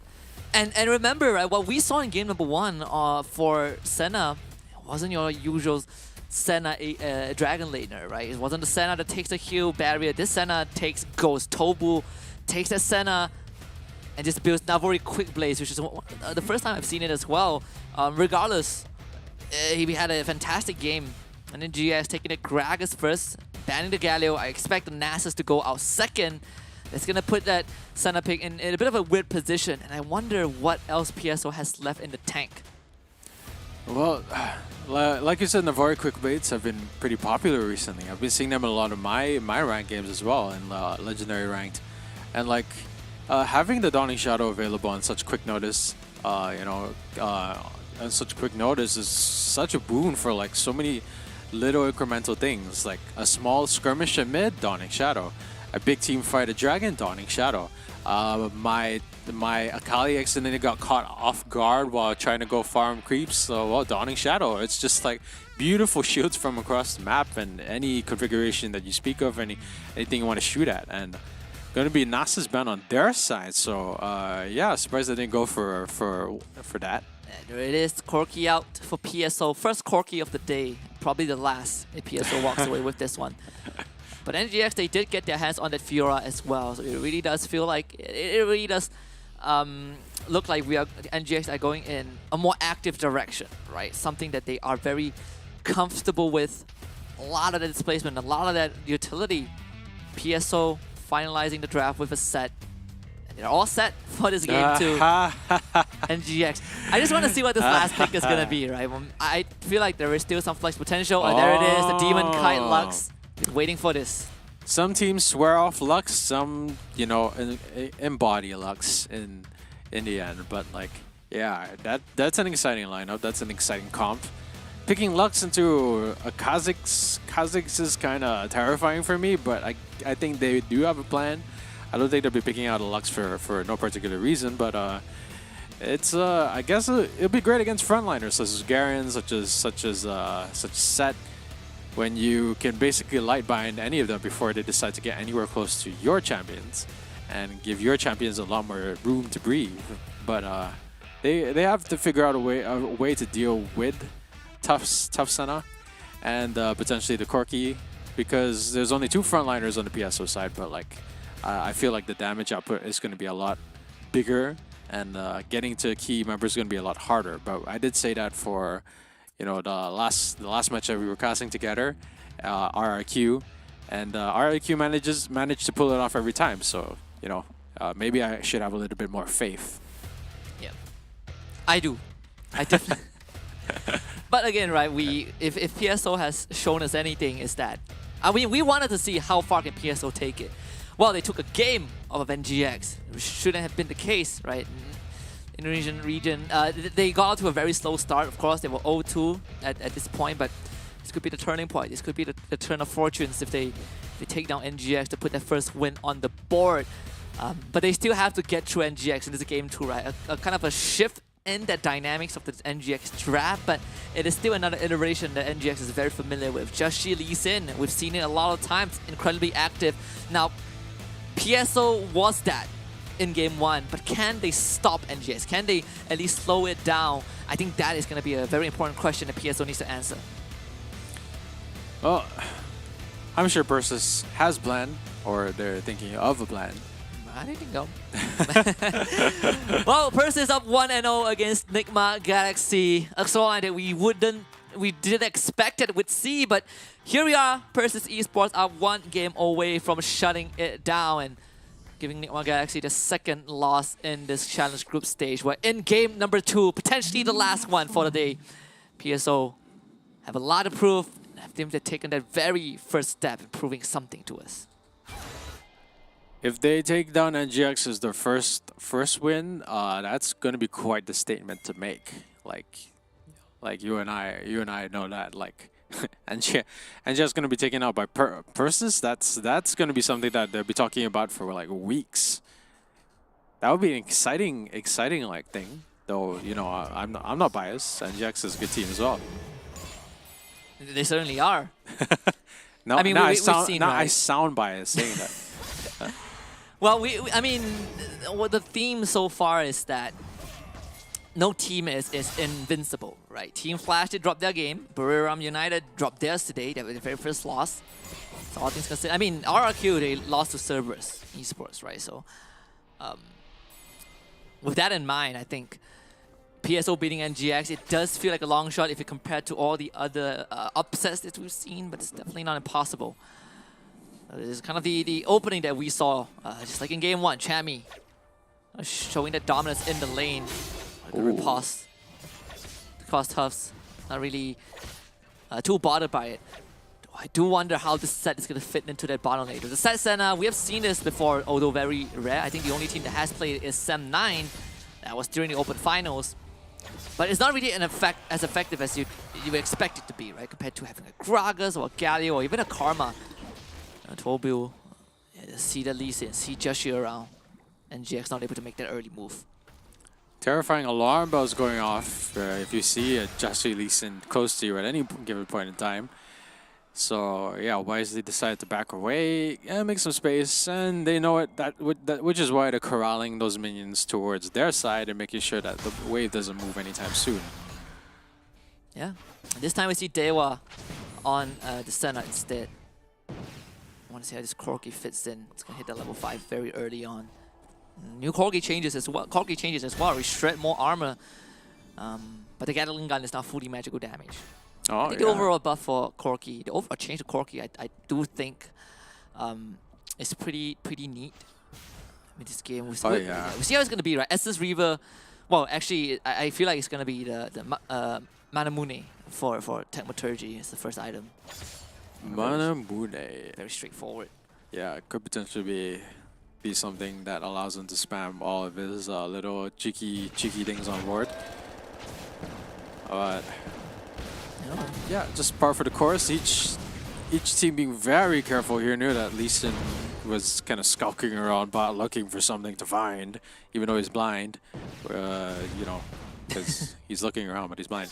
But well, you know, I mean, the player isn't, right? Thankfully, well, you know, I not to say anything, but. Yeah, due to timing, because Lee Sin was around that bot area, so just putting the ward just in case, and the timing was impeccable, it was on point, and then happened to catch the blind man out on the stroll. I mean, I've met teammates who play Lee Sin and they cosplay Lee Sin to his max. A good dodge, kick does come true, a cast actually ends up saving him. Final spawn, Dawning Shadow, Tough takes all of it, but a flash forward from Chami gets the first blood. They had to invest all of it, but it's worth it in the end. What is that? The Dawning Shadow counter being the final Lux ulti, the final spark. It's like, well, you can try moving towards the Shadow to get the shield, but you're also gonna get hit by the final spark. That. Oh man, did NGX really think this far ahead? But look at all that gold pouring in for Chami on Fiora, and we've seen so many fed Fioras. Bottom lane today, though, you know? attempted gank. Draw gets away. He's a stuns, but he's safe. And this time is NGX on the offense. I think, you know, how many plays is that? That leaves them with... That's no, a they took the full turret, right? Yeah. So if it was solo to Chami 150 per plate, that's a lot of money. That's a lot of money. I mean, That's a straight up Trinity Force in 420. Yeah, 2,000 go ahead. More than 2,000 go ahead. More than 2,000 gold ahead. That's not exactly a great situation for Tufts. I guess he's trying to do his best here and trying to clear out mid lane as well to try and keep himself well optimized and possibly fed, since he knows that he can't possibly go up against the Fiora, and pushing too far against it is just going to get him caught out. So now he has to get a few waves off mid. But Techmaturgy just picked up the package, so again, the package received a bit of a nerf. You only have 45 seconds to use it. Yeah. Corki's package did receive a bit of a nerf. NGX is gonna run out the clock, right? You waste the package. Suddenly, well, it's harder for PSO to contest objectives. It's useful, but you know, it's not crazy. So, but yeah, it would make a huge difference. It's gonna be stunning thing. They're gonna get corralled here. They're in a dangerous spot. They're in the pit. They're gonna have to figure out their moves right about now. Aaron though. Oh, Aaron, he misses the flash, but he's gonna go in with a slice and dice anyways. The explosive catch knocks them out, and Chammy comes in with a grand entrance. 2 down on PSO side. NGX looking for more to get the root, a good binding. That face breaker would have been awesome if there's any follow-up from the side of PSO, but unfortunately that is none. An ace for NGX. An ace at 5 minutes for NGX. Now this is NGX at top form. This is what we used to see from NGX, and that's so much turret gold because they haven't even reached the 7 minutes. And wow, just plate after plate after plate.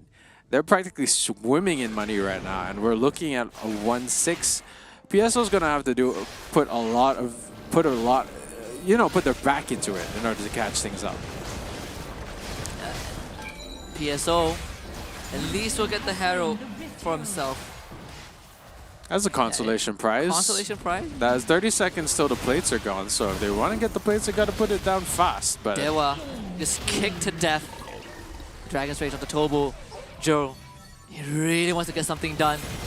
Binding goes wide, but Chammy is there. And it's just nothing that PSO can do. I mean, NGX, that's the NGX we know and love.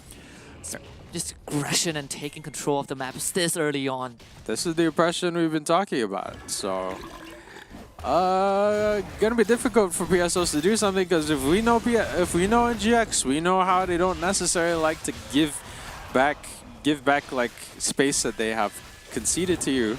Or taken from you. Sorry. So that's gonna be a bit difficult for PSO to sort of regulate right about now. And we're looking at like a 6K goal lead for NGX in the blink of an eye. Yeah, a big one. Big one.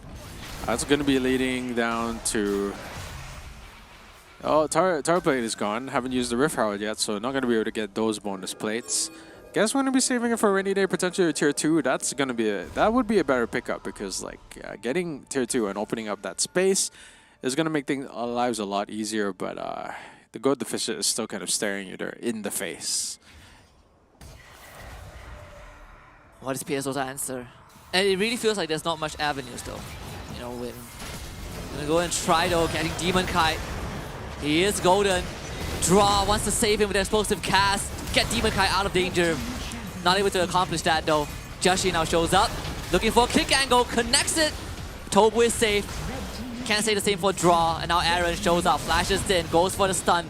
Gets a good counter meet. Dewa also under assault as NGX comes in for the cleanup. 3 down on PSO side. NGX can go for more if they want to. But there's a turret to protect PSO. They trade 3, they get 2, and a tier 1 mid. The final spark gonna be taking care of the Rift Herald, so it didn't manage to lead it all the way up to tier turret. Kind of sad. Yeah, things not looking good for Mr. Techmaturgy here, just ever so slightly. But it looks like Aaron's gonna be the one who's backing away, knowing that he probably still has some skills, like potentially Flash to get away if he wanted to, which, yep, Flash is still up for him. Yep, Tobu was looking for a fight with the Proto Belt. So, good presence of mind from NGX to get away from that predicament. But PSO, I think, as the game progresses, again, just like Game 1, I think they have that skill. They're not necessarily going to get outpaced by NGX, but NGX have set a good precedent in the first 10 minutes of the game. Yeah. 7,000 goal lead. It's kind of hard to see NGX giving up their lead. If there's one thing NGX is good at, it's keeping their lead and not giving it back. Okay, there's no explosive cast, so PSO, they feel like they can take this fight. But they've already lost Jero. Joshi and Aaron just gets the job done. Dewa gone on next. Aaron, oh my god, this guy is a beast. He is massive. Oh boy. There's no more damage on the side of PSO. They get an execute onto Aaron, but that's all that Tusk can deliver. Tagmaturgy is not in a spot to provide. NGX finding 3 kills. A lot of potentially good free trade kills out there. Tagmaturgy was a little bit too far off the corner though, so not necessarily going to be able to follow up on that and get in on their face. But yeah, NGX is just slowly bleeding them to death. Just taking little cuts at a time, and now things are getting relatively dire for PSO. PSO needs to going to have to find their way back to victory in these streets. PSO are... I feel like this game is spiraling out of control at this point. That's the NGX special. That is the NGX special. It is the NGX special. Well, at least see if they can at least get a draw out of this run. Sets of Caspit, the battle line, good package used by Tagmaturgy, but he cannot rejoin the fight and he's abandoned Tobu all alone. Chami gets an easy kill. 2-man root. Jero forced to flash away. Aaron goes in, gets silenced and executed, but they still have Chami to deal with. A lot of members, but NGX, what a kick from Joshi. Thinking about the follow-up, commits to it, gets silenced and knocked down. But he has brought the members of PSO down low. Jero and Tusk scatter into the wild. Chami, it's a matter of time before he picks this one up. Oh boy. He's going to be making them work for it. Oh, no. Just a little bit more, but he could even gotten the timer to getting an execution, but like, I don't know, maybe not necessarily going to happen, I guess. But yeah, Pharrell did his best. Unlucky, doesn't have the evolve wings. Yeah. A bit more second Rift Herald on. It really felt like this game has been going on for a long time, but it's just 12 minutes in. Second Herald still around, and GX. We've been watching so many games, I feel like long things. Like whenever the skirmishes happen, it feels like it's taking so much out of your mentality and your timings. They instantly summoned the Herald up top as well. Yeah, I mean, they also are setting up the wave with Chami, right? So this guy is 6-1 on the Fiora. He is a monstrosity. We didn't expect anything less from Chami. I guess they saw that there were like a lot of people down bot, so they felt like they could really pressure them to come and be forced to defend this turret just by summoning the Herald earlier, which is not too bad of a strat. As a kick use, they did pick off Aaron though, but NGX they are able to secure the top tier 2. Bit of an exchange. Macro-wise, PSO have lost a lot of control of that map. I mean, you look at the map right now, they only have that one measly control ward near that Wolves camp. Everything else is dark. Looks like the dominoes are falling. I honestly, knowing the way Enigma Galaxy operates, I don't really see a way that PSO could potentially get back into this, because like NGX is not the type who gives up an inch. So potentially maybe have to fight it out Baron, potentially get the setup and potentially jump in for the steal. Doing something relatively dangerous, getting a pick, but like all these are going to be very difficult options for them regardless of what they do decide to pick. And the side lanes are open up to tier 2 all the way down to the hip tarts, so PSOs are going to be the one that's panicking if you know, NGX decide to do anything substantial with their pushes, and there are a lot more vision around key points such as Dragon and the Baron. And NGS continues to draw that line on the map. It's kind of a restricted zone where PSO are not allowed to step into. And this is where NGX have a firm grasp, because you draw, able to fish for those kills. Chami able to play the side lanes as he please. And I hope you forget Joshi. Always looking for that angle to get things started. Oh, can't forget Joshi, the blind man stalking his prey in the jungle. National Geographic coming in for the kill. No. Bottom. Tufts can't really stand toe-to-toe against Chami at this point of time. And PSO is just slowly shoving that wave in. Kind of PSO having the wave shove into them. Suffocated in their base, honestly. This is difficult to watch. It's just painful, slow way to die for PSO. It's this is gonna be a very slow way for things to turn out. Tried to get the kill down onto Jaw, which would have potentially turned their fortunes around just by a little bit, despite the fact that now it's a double-digit difference. And if you're looking for something though, I feel like PSO are in a desperate state, compelled to make a move, get those pickoffs, get those shutdowns going. But NGX have basically identified that win condition. They are sticking together, making sure that they are always at least playing as a tag team. Because of that overwhelming resource advantage, NGX are not afraid to put themselves in a line of sight of PSO. And you know, PSO, they need a lot more time, but I am not sure if they will even get to that point. Sunder will be the next item for Techmaturgy, but even then, I'm not sure if PSO can hold on. Well, still got 14 seconds till the dragon comes up, yeah, so could be potentially doing the huge setup for that. Uh-oh. It's just a pull. Joe is already out, the package used prematurely by Techmaturgy. And that is just Nigma Galaxy forcing the hand of PSO. After the dragon he goes. Joshi doing it alone.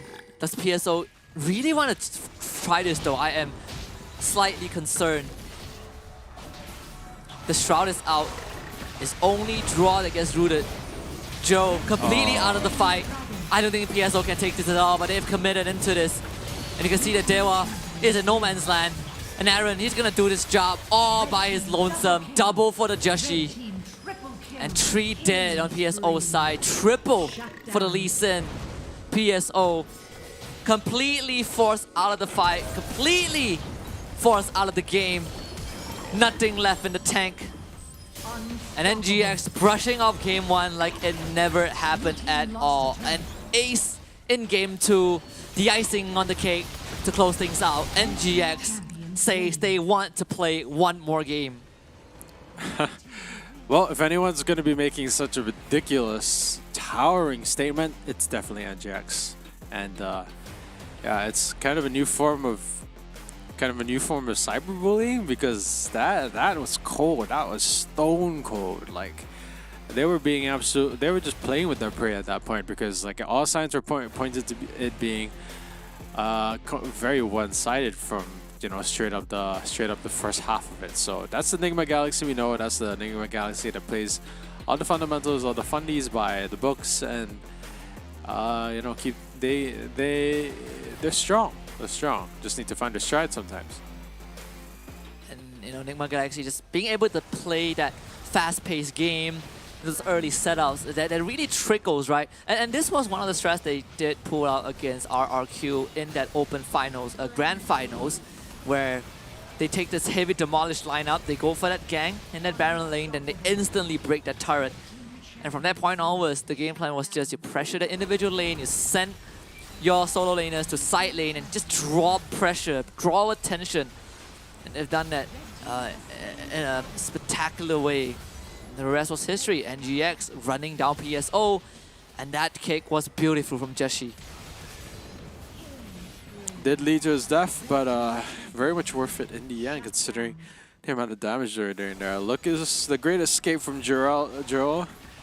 Didn't quite manage to make it that far, but here you go. Here's the final dragon fight. And this was also where it really felt weird that PSO wanted to take that, but NGX knew that they were strong enough, and PSO had to go to them. It's kind of just pat that KD a bit.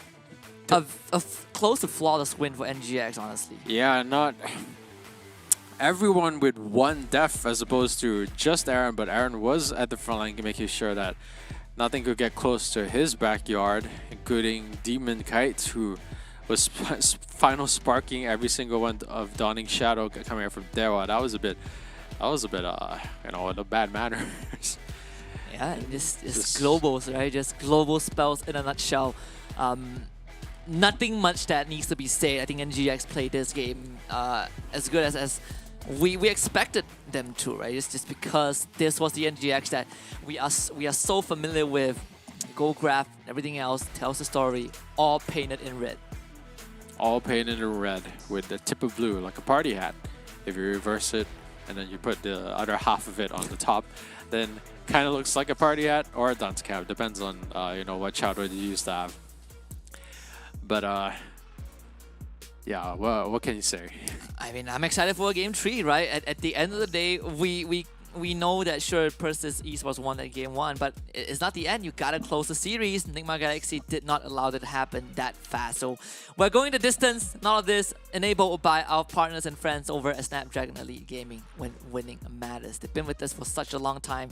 This is part of that journey, and we're grateful that they give everyone this opportunity to showcase what they're made of. Just a great platform overall. We also gotta thank Monster Energy for allowing everyone to unleash the beast. So check them out at www.monsterenergy.com/gaming.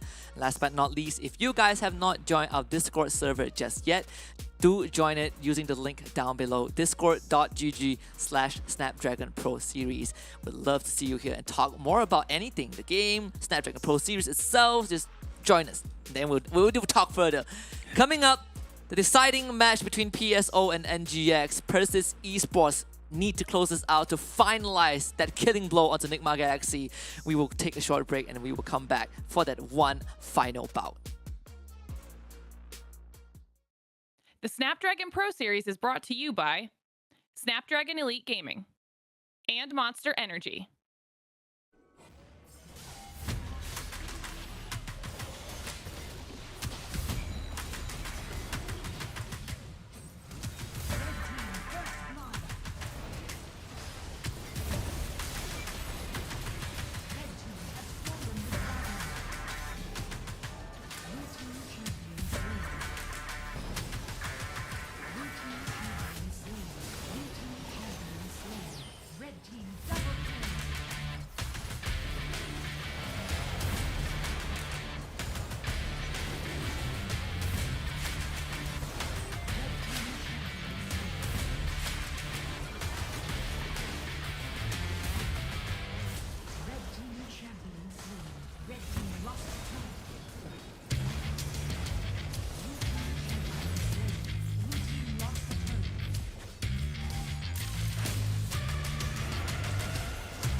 We're back with the Snapdragon Pro Series Wild Rift Challenge Group Stage.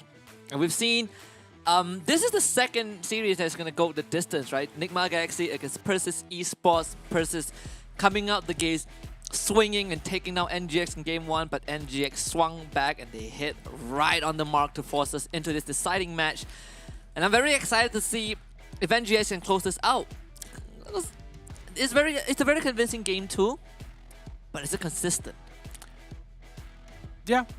Don't you think so? Like, I'd feel like if anything, this was more than consistent. This is kind of what we expect out of Nigma Galaxy. I think it is like our basic expectation for what Nigma Galaxy could do. It's just that, you know, game 1 slipped away from them and like it didn't look like the same Nigma Galaxy we're used to, but second game 2 was like Nigma Galaxy back up to form. Yeah, and they were really able to kind of put up the numbers. And also we, you know, saw Nigma Galaxy kind of showing a separate side, right? Kind of the second version of what they usually like to play. They realized that one of the ways to shut down PSO, you take away some of their strong picks. At the same time, you go active against them early on. They pick a composition that allows them to be incredibly proactive. And they were able to make it work just like they used to. The Joshi Lee Sin is one of that linchpin of the entire draft. It's enabling these fights to happen. It's making sure that he's always pressuring the maps. It was a much more calculative game, a lot more considerations being made, and there was a lot more in terms of like better ganks, I would say, tower dives that kind of helped Nigma Galaxy get to the place where they wanted to be and get gold. Oh, those early turret plates. That was the deciding factor. There's so many turret plates being lost at the barrel lane and the mid lane, and by that point there was no stopping Enigma Galaxy because there was way too much gold being funneled into their main characters of the story, so to speak. One last game to settle the score once and for all between Nigma Galaxy and Persis Esports. I think the one pressing matter is that how is Persis Esports going to recover? Right, they got off to a great start. I think that's a huge boost of confidence. But right now, that game 2 kind of negated some of that. Right? I feel like it is kind of what gave PSO kind of a wake-up call that it's not as clear-cut as it seems. But the bans are still the same. We're getting the Kassadin ban, we're getting the Yuumi ban. Nothing much going to change from that. But PSO now paying a lot of respect to that Joshi Lee Sin. Well, the flash kick, I would admit, is very disgusting coming out from Joshi. Like, I don't see anyone else do it as fast as Joshi does. And I feel like even the first game that we saw against RRQ, like that Lee Sin, had a lot of like reaction time being given because he used safeguards to try and get all those kicks. But Joshi's really fast with his flash kicks on the uptake to get reversals on the back. I do enjoy that trophy case at the back of Persis Esports. I believe that's from WCS, so this look pretty darn good. Persis got drip. Yeah. They definitely do. Morgana ban from Persis, taking that safety net away from NGX, who will respond in kind with the Karma. Persis once more has that first pick. It has been Senna for 2 games in a row. We'll see if they would go for the Senna again, and they will. And one thing I feel like, I wonder if Persis would now prioritize the Senna partner in this first phase, because NGX have been able to take that out and really force Persis into this Tobu set, which again I think Senna set just doesn't really work as well. Yeah, kind of seeing Senna for like the 3rd time today on PSO kind of makes you wonder if like the PSO playbook is thick enough, because running Senna 3 times in a row, maybe 3rd time's the charm, and we know that Tufts is supposed to be really good on Senna, but like it's a playbook that's been played before, and NGX already like conclusively countered it. It's not something that has not been able to be countered before. They've already figured out what your tricks are, so they're gonna have to bring some really heavy adjustments to the table, or have some sort of strategy up their sleeves to make the Senna a worthwhile pick in comparison to what NGX can bring to their table. Yep, and they go in for the same setup. Senna, Galio, and Fiora. Ooh. But they will not have the Renekton for Techmaturgy this time as NGX did snatch that away, but PSO I feel really comfortable. And again, this Fiora can still be flexed. You know, in game 1 it was the Zero Fiora jungle, but I would not be surprised if they put the Fiora up in the Baron lane for Tufts. It really comes down to what they give him though. He did play the Akali, but I do think that there might be some adjustments needed for PSO. Oh yeah, just small things, little things. There you go, the Akali ban. Oh, okay. Well, at least NGX knows their audience because, PSO might be the type that's a bit easier to deal with targeted bans, like maybe, but it doesn't look like they've had preference for many things beyond the Senna. So I guess it depends on how they decide to work with the cards that they were given on this particular table. Yeah, Ziggs ban out. It does feel like the Lux is a juicy pick, right? Because NGX, they will go back for the Gragas again. Not that it bothers PSO too much this time because they do have the Senna duo. And there we go, the Lux ban. Oh boy. A lot of respect for NGX's APC. You take out the Morgana, the Ziggs, the Lux. And there's no Lucian. Like no NGX, Lucian. and no Karma, right? Because it feels like NGX might just go right back for the traditional AD carry. We do see that Corki being picked up. PSO thinking about responding with a Singe. Oh, it's wow. a Zed instead. I love this Techmaturgy that he does play the Zed. It's gonna be, yeah, it's gonna be a, oh, there we go. Singe getting picked up subsequently, so not exactly out of the woods. This could be a Jax though, they're still hovering. I'm thinking about it, right, where they put this Jax. It might still settle for this one, but if it's the Singe, then we will get a Zero Fiora jungle again, but no, PSO. Going for a bit more of the crowd control, a bit more of the disruption with that Wukong. The Wukong, king of skirmishes, king of spinny spin Beyblades. There he is. So, gonna be interesting to see the Monkey Man playing it, and that's gonna be a Singe to pick up. Well, if you're a Singe and you throw a spinning monkey, does that bring the spinning monkey to you? If you, well, you have to get close. And you get knocked out, right? And you get knocked up, yeah. Well, yeah, I guess that is worth considering. But it kind of there's a brief period after it knocks you up the first time that it doesn't knock you up again, right? What if you throw him during that little... Well, if you throw it into your teammates, they get knocked up. Ah, yeah, that sounds like a fun way to, like, you know, make your game interesting if you're too far ahead. With that being said, MGX going for the Singe pick, I do like it. As you have that Mega Adhesive to really stop a lot of this mobility from the side of PSO. Kind of find out how that is going to pan out. I think PSO are in a very, very comfortable spot with this draft because they do get 3 out of 5 champions. You know, that kind of got them the win in game 1. In fact, if you add Zed to the list, it's pretty much the same archetype. Yeah, but it's gonna take more than the drafts to be able to get to Nigma Galaxy. And Nigma Galaxy right now is looking this really strong, despite the fact that they lost the first game to PSO, because that one we can call an anomaly in space time. Well, if they like to prove me wrong, then that would be great. But all the signs point towards it being pretty hard game for PSO, so they better be bringing their A game here. And I do like the Singe pick better for NGX on this particular side because of the way that their team is structured and their combo works and synergizes together.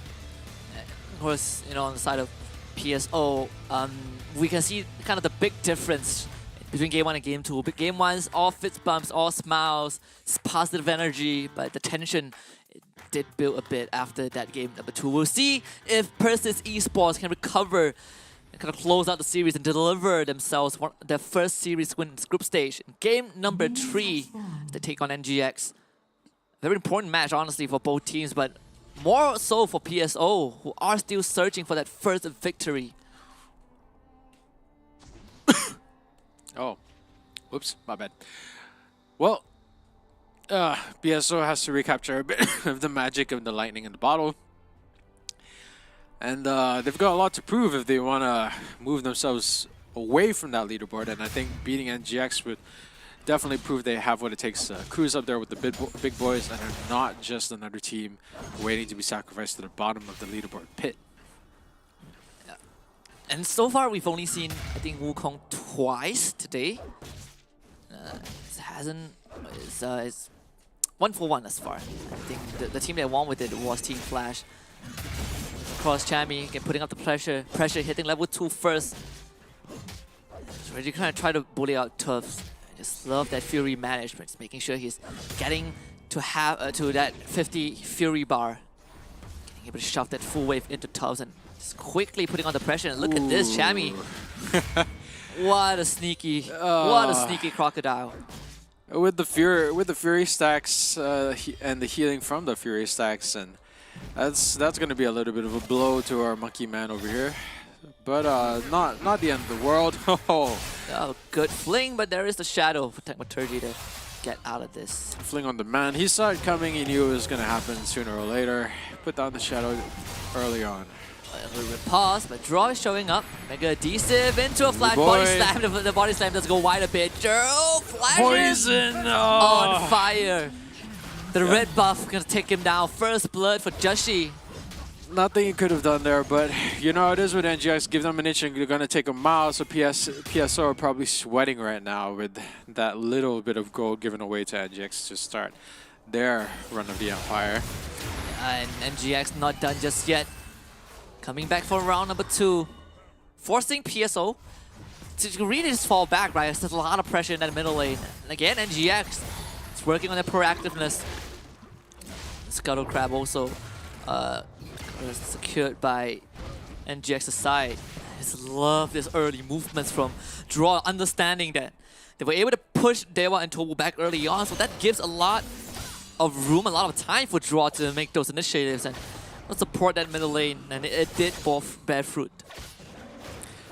Singe in the mid lane, one thing that you forget to consider is just how ridiculously easy it is to set up for a gank. Well, it is Zed, so it's not going to be as effective as a regular mid laner, but just, you know, just standing close to him, pretending that you're fighting over minions, and Jungle says, "I'm here," and it's just like, oh, okay, boop.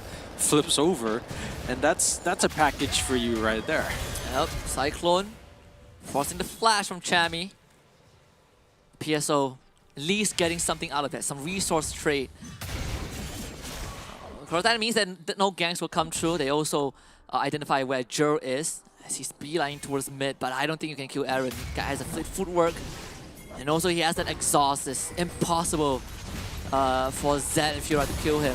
As Aaron is moving towards bot, PSO having a dive set up upon them. Hero's entrance used again, just very preemptively by Dewa. Nothing to be gained from that. Not really sure if he needed to do it anyways. Guess better to be safe than sorry, considering the little bit of a what's the word, like PTSD. Yeah, the PTSD from them being tower dived so decisively by NGX, because they know how decisive NGX when it comes to tower diving. Guess decided to put down the hero's entrance in case any shenanigans were about to occur underneath that tower. And it's gonna allow PSO to at least, you know, relieve some of that pressure. Right? We are again looking at a slower early game. I know, you know, if we compare to game number 2, obviously it's not as high octane. NGX, they don't have the leasing for the setup, but still have that jungle Jace. That's a truck ton of damage, you know, early to mid game. Tuz is also not having a good time. They forced to send Tobu up top just to support him. Tobu coming around, taking a bit of farm. Well, yeah, it's Tuz having a bit of trouble being able to clear out. The minions are being pushed up to his turret every now and then. Package picked up, Divine Sunder for both Tufts and Jero. As the objective spawns, in the last game we did see that PSO were not able to much of the objective done, objective secured. It's boiled down to like bare inches. It was so close in a lot of the team fights that were vying for these objectives, but Rift Herald's going to be the thing that they decide to pick up. I guess the gold will be more beneficial to them in the long haul. And yeah, I do think Ocean Drake is a good pickup, especially when you're going to be lingering around a lot for side lanes. But, you know, Rift Herald is going to be summoned early as expected, and those plates are going to be real juicy. Not as juicy as, you know, something that's a little bit higher there, but juicy nonetheless. Hera's entrance. The Dawning Shadow saving Tufts. What a ultimate from PSO. And Tobu is a lifesaver. They not only, you know, save Tufts, also nets him a kill onto Chami. Draw also went down in the meantime. Exceptional news for the side of PSO. I believe Draw did go down to Techmaturgy. So PSO should be able to get 2 turrets out of this. The mid one taken care of by the Herald. The top one going down from that a conversion after killing Chami off. Red team lost a turret. That's going to be a nice little golden fusion there, killing any turret, but turret plating is very nice little boost to your revenue sources. And yeah, going to be making sure that the Crocodile doesn't have his time to stay in the swamp. Bit unfortunate there for Chami. Chami has forced to back away. And now his turret's gone as well, so he won't have much protection if he does decide to venture out in the world to get some extra minions to keep himself happy and well-fed. But Joe very happy to take that. Happy to share in the gold, happy to share in the resources. And it does look like PSO is going to be slightly ahead, but the one turret, you know, NGX isn't the type to shy away from being behind. Though I do think they excel the most when it comes to them being ahead, actually. Yeah. How is Jay's gonna play into this though? Very cheeky replacement of the control ward by Joshi. An ambush attempt. I'm not gonna let him have 30 gold. That's his 30 gold. Yeah, you can't just take it. Yeah, I like that it's free. You don't necessarily need to buy it and convert it into enemy's money, but... Techmaturgy just out of there. Could have been deadly if you walked into that brush. Knows better to not do so, especially when you know, there's the controller getting replaced. I think it does get some of the spidey sensors tingling that NGX might be nearby, and they are watching the Dragon Pit. It's packaged up again for the second time in this game, and Demon Kai hasn't picked it up just yet. I love Corky's package. But yeah, this is more similar to Game 1 than it is to Game 2 with the way the game, it's specifically the game that PSO wants. So this is exactly what PSO probably wanted out of this. And if it was more similar to Game 2, we already knew the game would be over by the end of 5 minutes. But this is the type of game that PSO relishes, and this is the type of game that we saw them win before. So gonna see if this is what's gonna be on the cards for them. Another attempt onto Tufts in vain. It's futile. But they did force out the Cyclone and the Flash. So at least there is something out of it. And NGX didn't jump on Tufts. They read his move, and this time the Dawning Shadow will not save him. Oh man, that's the price of running through the motions, I suppose. They knew that probably the Squire Bloom might have been something that I wanted to go check on, but they're not gonna let them get away with this for free. Nope. Draw really wanted to keep himself alive, but even the Flash was used. Definitely not as worth, as you know. They only took down a support. They lost a Baron laner, but the Herald came back up just in time, and Tusk should be able to rejoin his team. It means PSO will get free control of the Herald. They were able to use the first one to great effect. An attempted steal from Joshi doesn't come true. Look at that macro. They were behind. Oh, actually, no. Now it's back up. But like they were behind by about quite a bit of gold due to the one tower that they picked and the one extra kill. But look, they're equal now. NGX has been farming like a madman. And well, I suppose that's normal for NGX. But yeah, it's something to be admired for. Dragon. Gonna be Mountain Dragon, so I guess they won't be trying that hard for it, but it's gonna be an objective pickup, so they're gonna be wanting it anyway. Gonna place in those wards, and they all happen to be close by. Wukong has a Cyclone backup, so they're gonna be worried about starting things too soon. Thinking about taking on Joshi. A good cast. That's going to send Dewa back into the grabs of NGX. So well done by Draw. And Dewa had nowhere to go. Cyclone coming through from Tubbs. But where's the damage from PSO? They need a bit more. They do not have that. Joe eliminated. And the chase begins. Double kill for Demon Kite. PSO walking away, limping. As NGX wins a convincing fight. Oh, that was a beautiful explosive cast, and taking out Dewa first. That's a heavy price to pay. Dewa being pretty much like the tank, the front line, the initiator, rolled up into one big package, and that's going to be 2 dragons for NGX. And now we're back at the point where PSO should sweat. Definitely should. NGX also have kind of broken that balance of the game. There's no more even game state. All these pickoffs potential from NGX is starting to be a problem. If you dive in, the explosive cast can knock you and the Cyclone away, can knock the Galio out of the hero's entrance. But even if it's not that, there's the Cinch, right? He's just gonna brick wall you, he will fling you around like a rag doll. PSO kind of need to find a way to play those small skirmishes.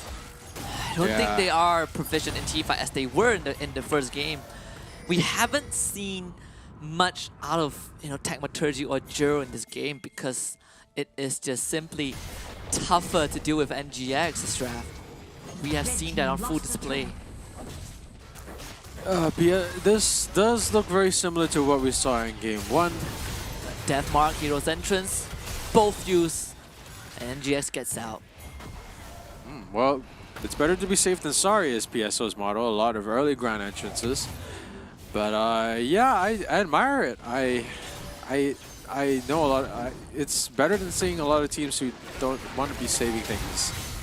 And it's going to be the smite to take things away. And they're in a dangerous position. Explosive cast once again. And Draw separates the battle line. Dewa and Tobu both forced to flash.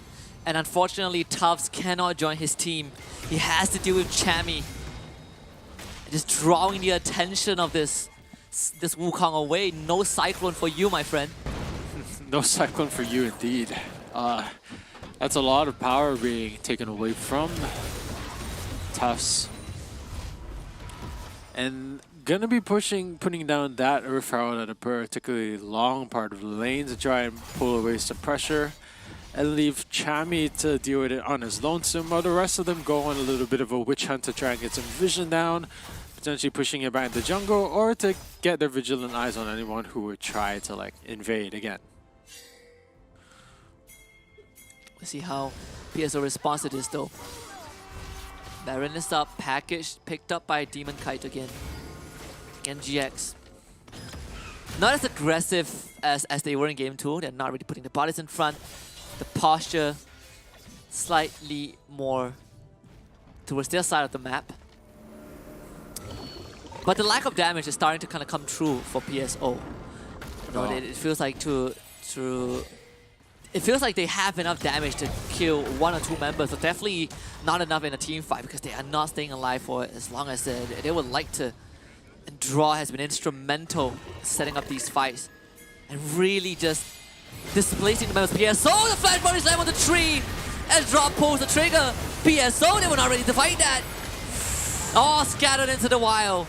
Ooh, Draw they do survive. Draw's been an absolute terror. That was pretty disgusting. His explosive cast, the way that he separates them because they're so dependent on each other to keep each other alive, and the way the team fights work is, the idea of sticking together, and that was very scary for PSO there for about a moment's notice. But they're not out of the woods just yet. This is the exact same goal situation that they faced in game 1, and that's the exact same game where they lost, and the pattern seems to be similar here. So, and doesn't look like they're out of it just yet.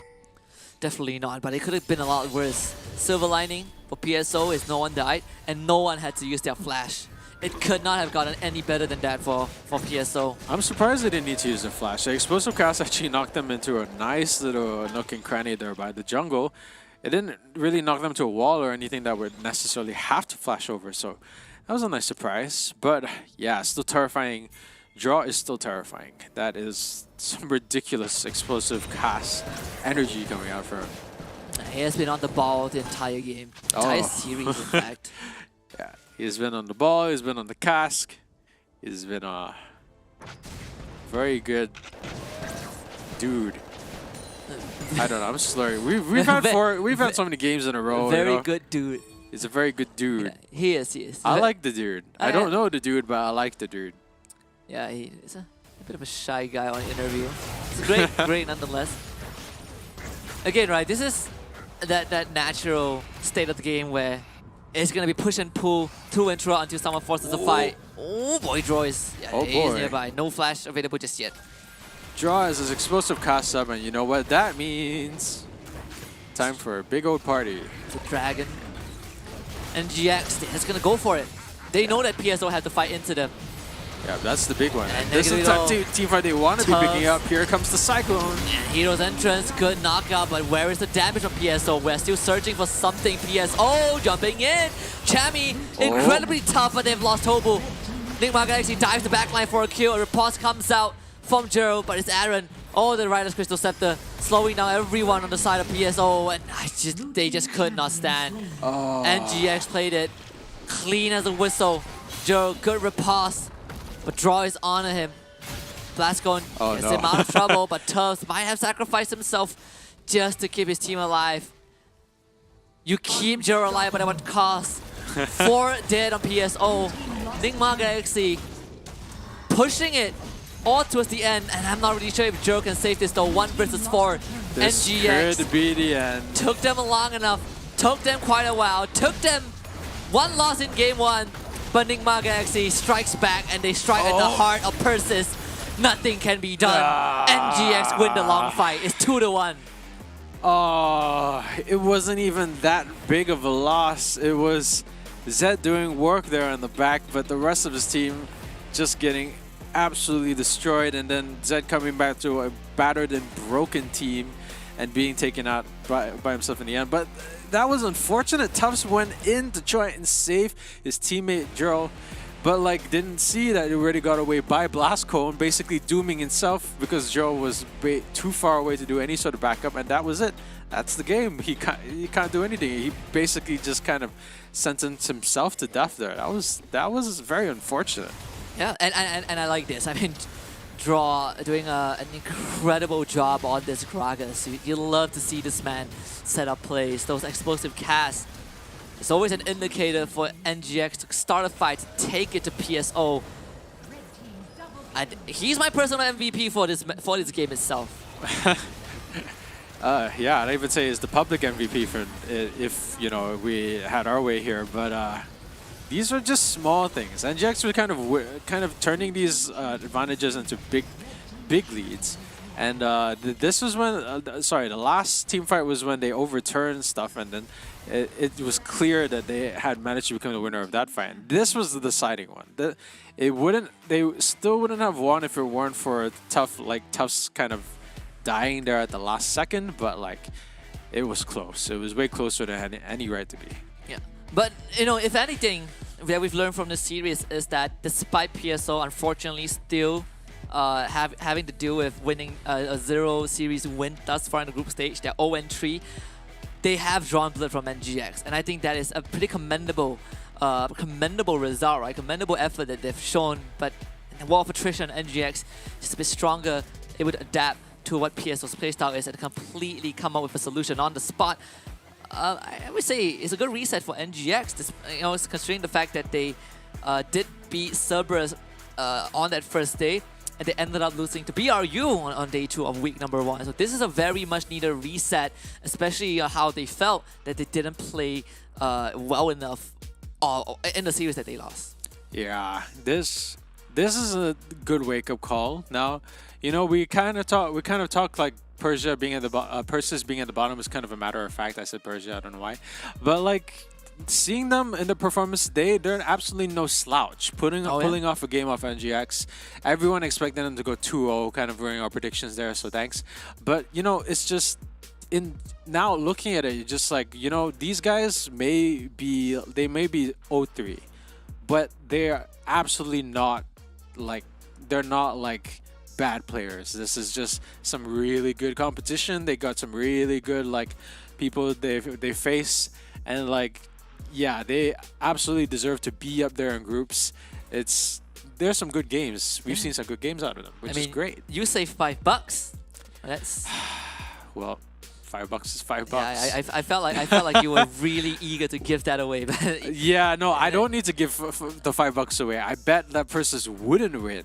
Oh yeah, the Persis wouldn't win. Yeah. Look at this guy, man. No, I was ready to pay that $5. If Persis won, I was ready because an underdog story is a beautiful story. I love that kind of story.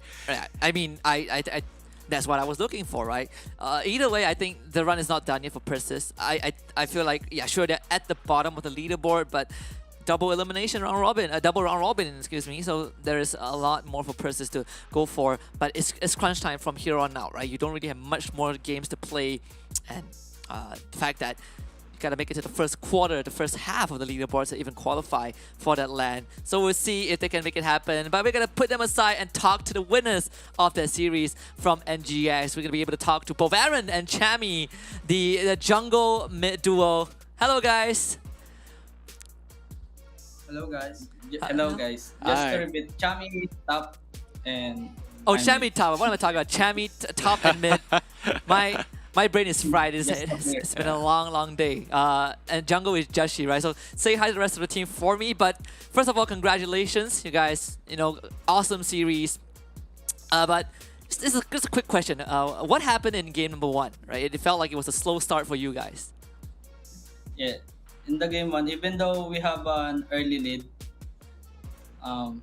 we don't want to commit a mistake. So our lead doesn't make sense because it not snowball our lead, and we're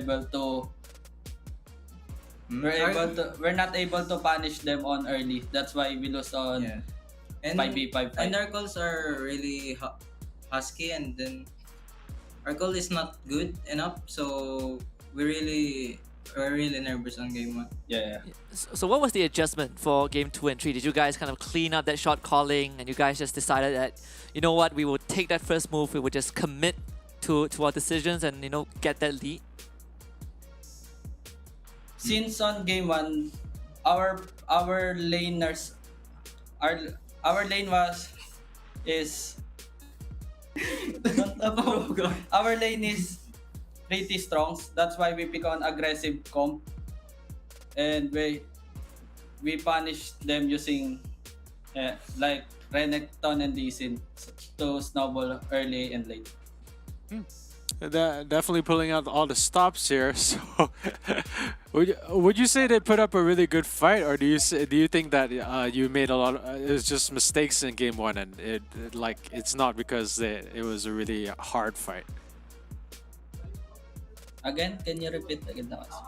Would you say that do you think that Persis was like really strong, or do you feel like it's because you made a lot of mistakes that that game 1 was lost?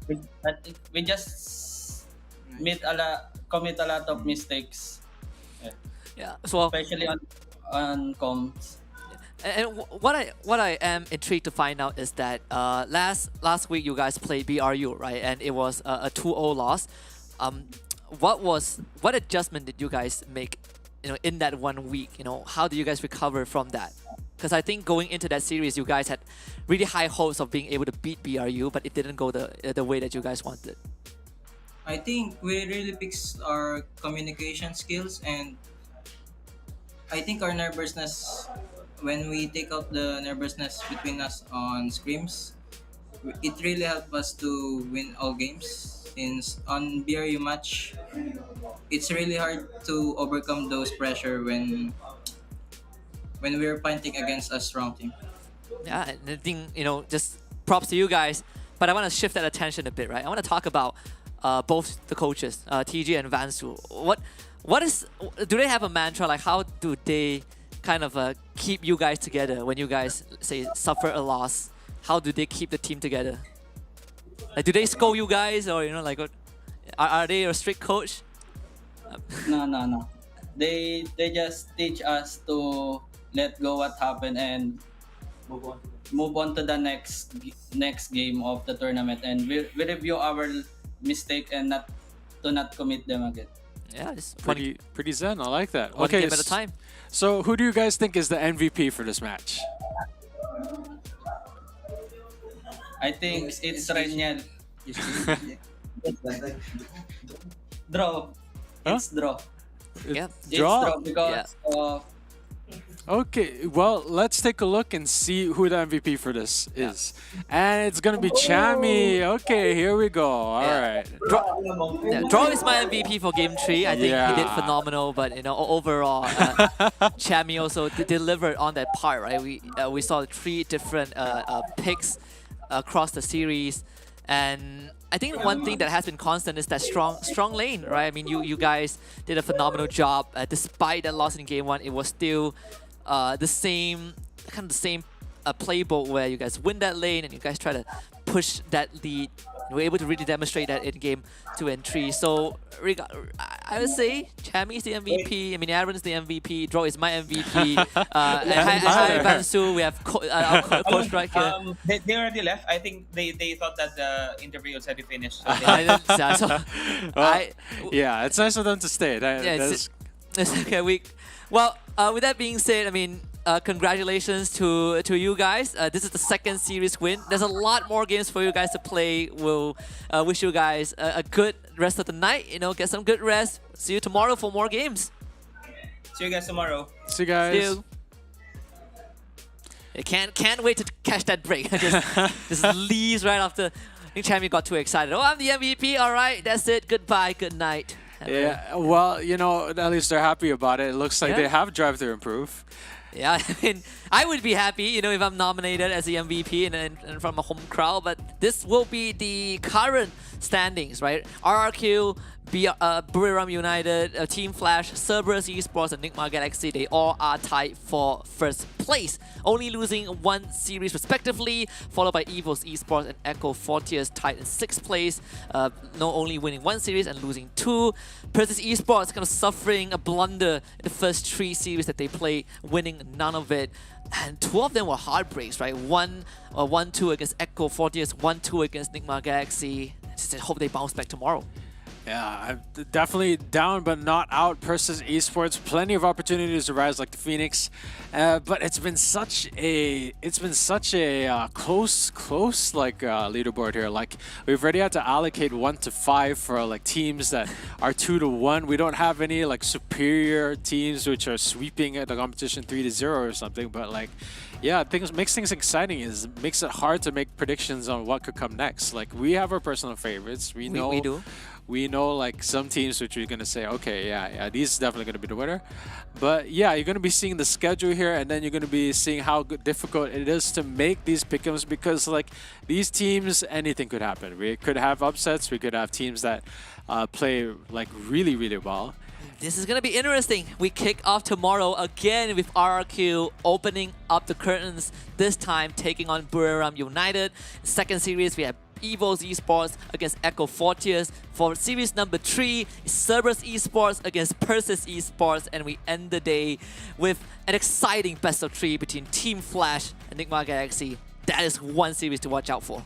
Yeah, that's gonna be a lot of things to work for. And like you said, Flash has a big pedigree. It's just that they haven't been living up to that pedigree lately, but they have so many opportunities to come back, and they'll be pushing harder than ever once these matches start going underway. Yeah, and this is where we get to see Nigma Galaxy truly get put to the test, right? They've beaten Cerberus Esports, well, they've beaten Persis Esports, but how far is the gap between them and Team Flash, right? Big Brother RRQ took down Team Flash 2-0, and Team Flash was considered the best in the region.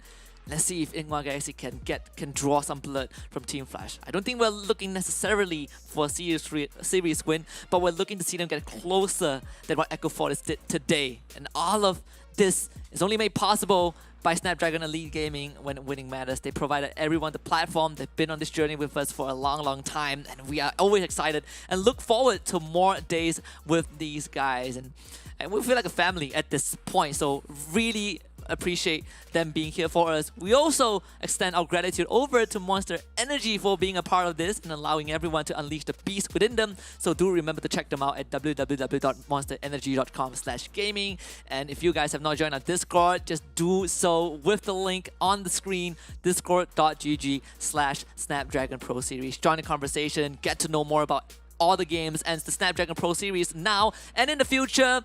For today, I think it's been a long and exciting day. It's been some great Wild Rift games. I'm gonna sign off, but do remember to tune in tomorrow, same time, for more Wild Rift action. For now, I'm Husky. It's Pondo. We're gonna wish you guys goodbye on behalf of everyone. Have a good Saturday night. We'll see you guys tomorrow. See you guys. The 1-3-1, if you're allowed to set it up, it's going to be tough. Automatum onto Chaz. Evo's going for the jump. They do proc that GA, but the Mega Inferno Bomb has finished off supporting Chaz. He slices and dices, gets over the wall and survives. The rest of RRQ piled onto the objective. They finish off the members of Evos one by one. And Valdez is in no man's land. Charges to gain some distance. But what else do you have on to hide? Hey, G4 just went down. Solo kill from Helios, the mid lane demon himself. It's time to take it away. Big bad Olaf, he's here.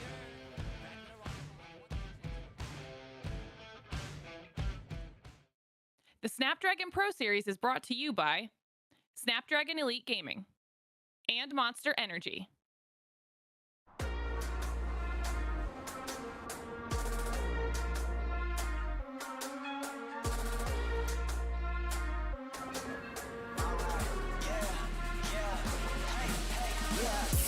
Won't stop going till a player on top know it. Rooftop, penthouse suite. If you really want it, gotta own it. Fly through it, we was at the lowest. Blood, sweat, tears, the components. Riding all year, now's the moment. We are not friends, we are opponents. Yeah, I'm coming for mine. Yeah, I'm making a play, the game on the line. Yeah, I've been on the grind. Yeah, I jump in the spot, I made it my time. Yeah, look in the sky. Yeah, the stars align, no shade to shine. Can't stop it already. Emotional work and devotion. We put in this time. Look, you won't.